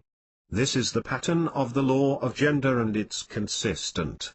I will point out here that gender identity is how the brain is wired and follows the same law of gender. It's not uncommon for a traditional male or female role to be reversed.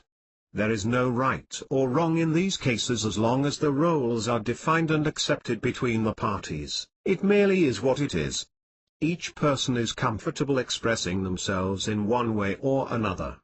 The physical body need not dictate how the individual expresses them. The important thing is each individual feels the freedom to allow the law of gender to express through them as it needs to. Children are brought up more by their mothers than their fathers, and at a certain point are faced with moving away from gender ideals to develop their own attitude to the world. This is true in both male and female roles, with the early development being the connection to our masculinity or femininity. Men tend to move away from the feminine side in early teens, identifying with male roles and societal models. This identification comes from a lack of connection with fathers or male-dominant figures in their lives. Not to say a lack of male parental view is the problem, though it could be tied closely. This is more of a natural process in the cycle of growth. By the time children become teens and start to develop their gender identities, they are also moving away from parental control. The result is increasing conflict between men and women because men either fail to make the transition or they overcompensate and dominate women. Men tend to have core masculine characteristics and need help in dealing with personnel, emotional and spiritual issues. Each man has different needs, but there are common steps that can be taken to avoid others feeling dominated. The core purpose of the male experience is to help men find these steps. We spoke earlier of male and female characteristics and how they traverse depending on the event and vibrations.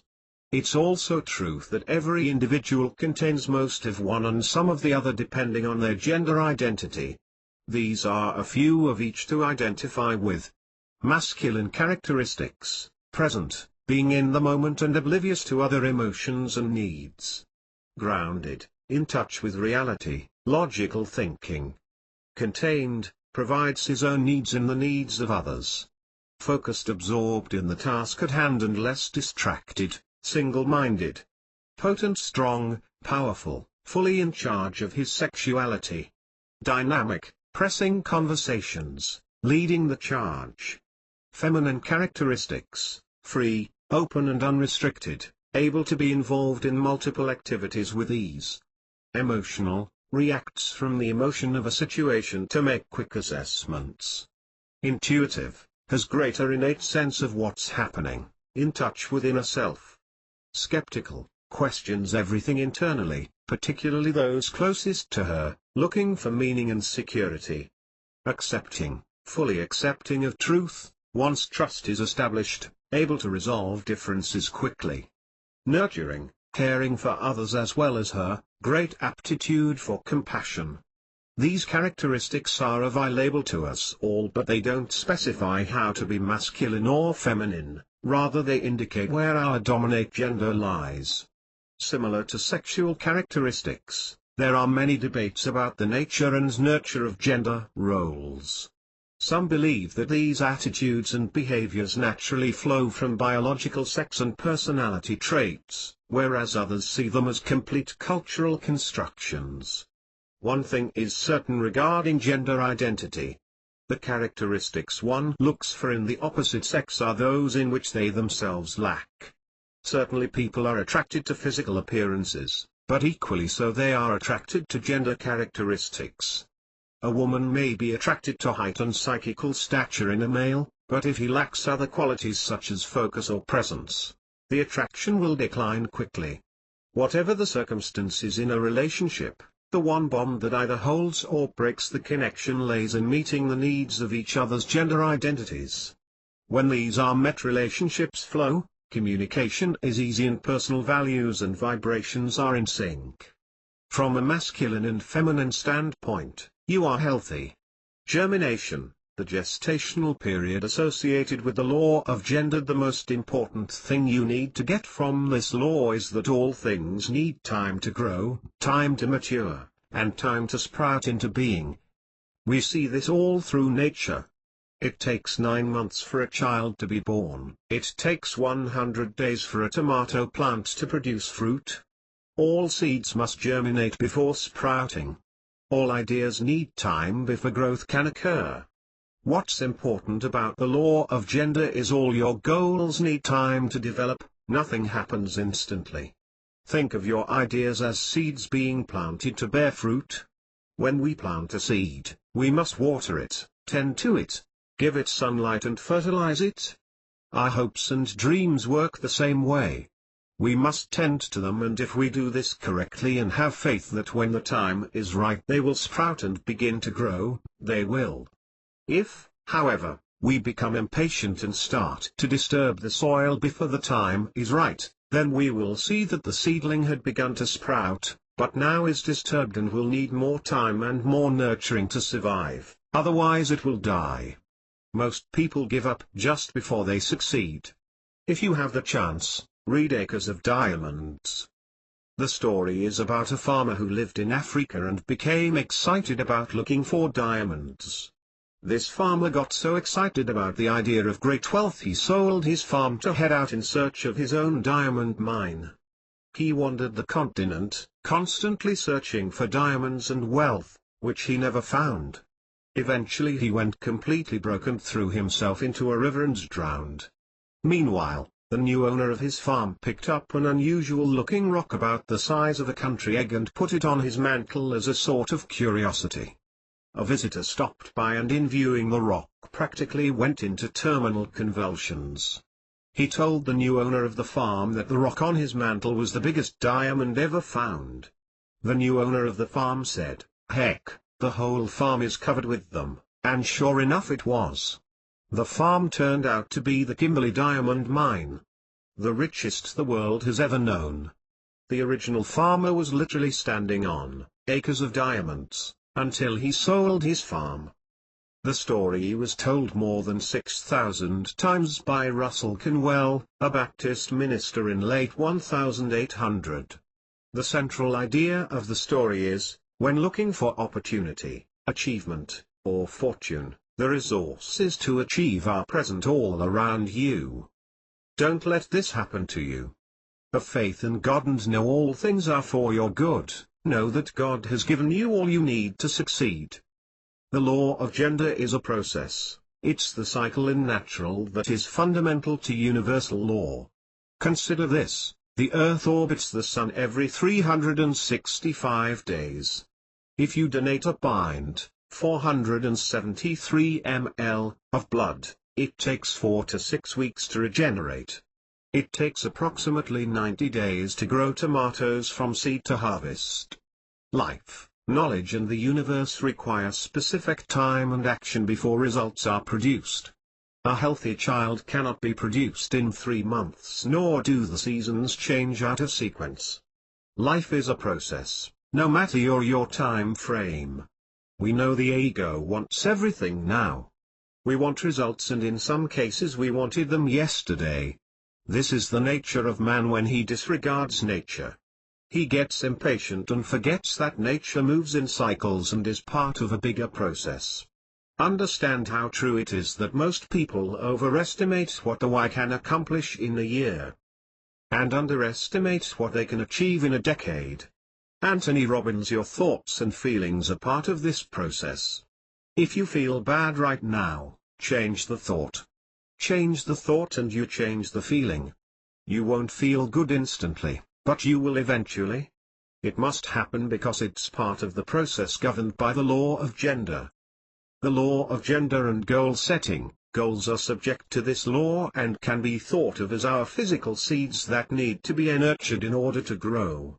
Many of us have goals and ideals that don't materialize when we want them to, so we force our will upon them. Some of you may be following the wrong path and need to adjust your focus, but more important, don't give up. Be patient, things will materialize if your goal is worthy.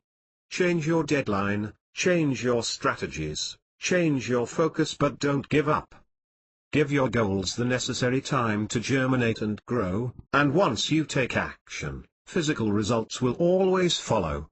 Your goals will manifest when the time is right. No, they will. It's all part of the process of the law of gender.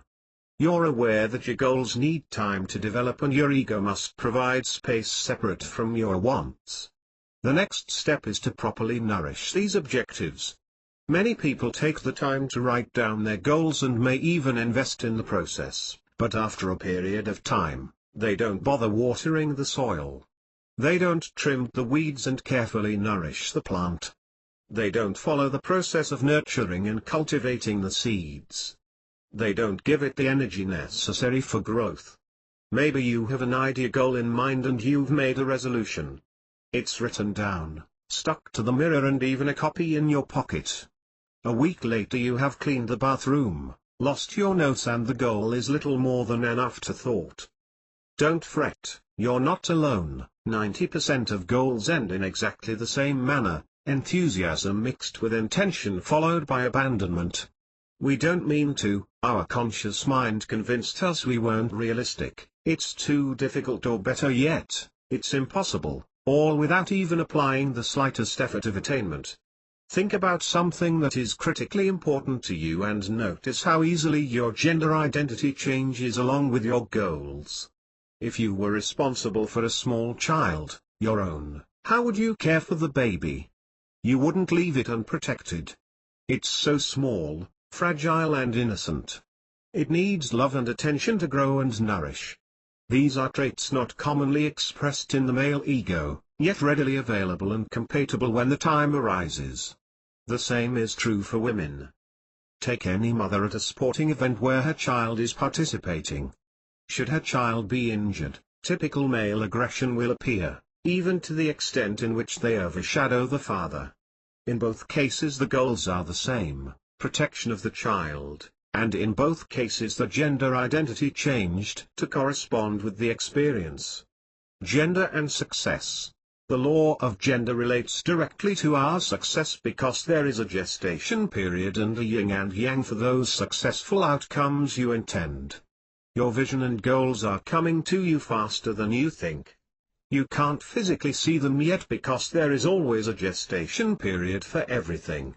This is where faith and belief play a vital part to your success. It's easy to believe in something that you can see, but true faith and belief is to believe in the unseen.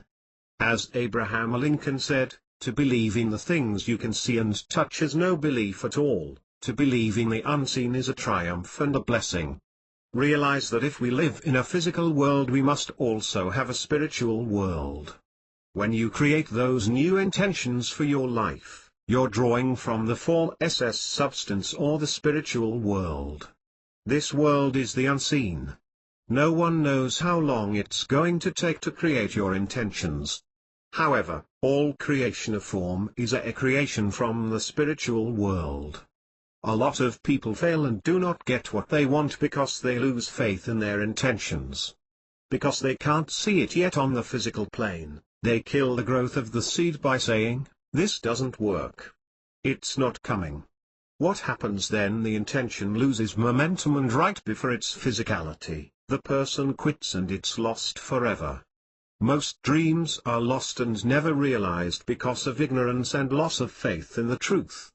The truth is you can and will have anything you want with faith and belief, regardless of current or past appearances. The law of gender is a law that should reinforce the belief that what you want in life is coming. What you are seeking is also seeking you. When you want something, you don't have to worry about how it's going to be created. That's because it is already created. All you have to do is understand the laws of the universe and align yourself with the principles of wealth. Keep your seeds of success alive. Understand that everything in this physical world has a yin and yang, male and female, and a gestation period. It's only a matter of time until your circumstances change. Keep the faith. Conclusion. In the end, the question is, what does this mean to you? After all, natural law has been around since the beginning of time. You have been in the midst of these principles and thus far lived to tell. We are aware of man's connection to oneness, for we are the same in content and substance to our Creator, just of different degrees. To be enlightened is to know this to be true, to hold firm in the belief that we are one with God. I believe life comes down to truth, not the truth you hold, but real truth. We know wisdom is knowledge and knowledge is truth gained by wisdom. So, when we emerge from the immaturity placed upon ourselves from our beliefs, we must sum up the courage to act upon truth. By immaturity, I mean a certain state of your will that makes you accept someone else's authority to lead you in areas where the use of reason is called for. We must have the courage to use our understanding. Lack of action is our battle and fear is our Goliath. Guard your mind against idleness when the world has blessed you abundantly. In these times, we are at our weakest, most prone to thoughts and actions which go against our values and beliefs. We must summon our will. By seeking the only truth which is beyond reproach, the only truth that matters, the truth which God provides and the Spirit demonstrates, life begins to slow and form takes place. If you have a guide or mentor for understanding, a counselor for advice, a doctor for care, you don't need much effort, you don't even need to think. For this very reason it's difficult for man to raise from immaturity to self-sufficiency. He has little to do to provide his care. Only when man observes his surroundings and responds to life rather than reacting to circumstances does he grow. Today few people develop their own minds so they can free themselves from fear and follow their dreams. We are in the dawn of a new age, one of truth and enlightenment. An age inspired by God and an understanding of the oneness in creation. Thus, man is achieving many things, if ever so slowly, that were once thought impossible. We're in a time of conscious revolution, where we will be judged by the quality of our character rather than the product of our effort. With knowledge of natural law you begin to see freedom under restriction. An independence which encourages thought while creating form and allowing change. A freedom to move without restraint prescribed by cause and yet controlled by effect. The only condition applied is that your purpose must always be free to bring about harmony. By use of your own reason and knowledge, placed with proper action and thought, you can change lives and bring accord with life. The world is complex and we are no more than a grain of sand upon the beach. But its simplistic design, perfect creation and flawless harmony allow us freedom of choice and remarkable opportunity. Once we grasp the laws of nature, our confusion turns to understanding and chaos into order. It becomes easy to control existence, no matter what the difficulties. By understanding that concept, that perception, not events, creates man's problems, you gain insight into individual thought. These external forces can sway personal beliefs, and by manipulating these beliefs to suit your will you allow relational stability. It's common to argue a case where agreement is imperative. I believe this is innate in man. In many cases people will argue to be heard, not necessarily to make a point. Naive to the fact they are disturbing the harmonic balance in life while creating unnecessary tension. We use energy to create consciousness, and we share this energy with others through vibrations. We share energy with everyone we encounter, with all events we engage and actions we take. How we share and express energies and vibrations is what produces our perception of others and the world, and how the world perceives us. At the very least, you should know who you are, why you do what you do, and give yourself every chance to make a better life for yourself and those you love. Most of our decisions are the result of reasoning. Whether it is inductive or deductive reasoning used to generate solutions, they generally work. When you perceive a situation, doesn't your past experience cause you to see the event in terms of what you expect? Doesn't your attention lead you to classify things by characteristic that appear similar to what you know? We are constantly bombarded with so much sensory information and past beliefs that it's impossible to pay attention to everything. The subconscious mind scans the environment and selects what it deems important to notice.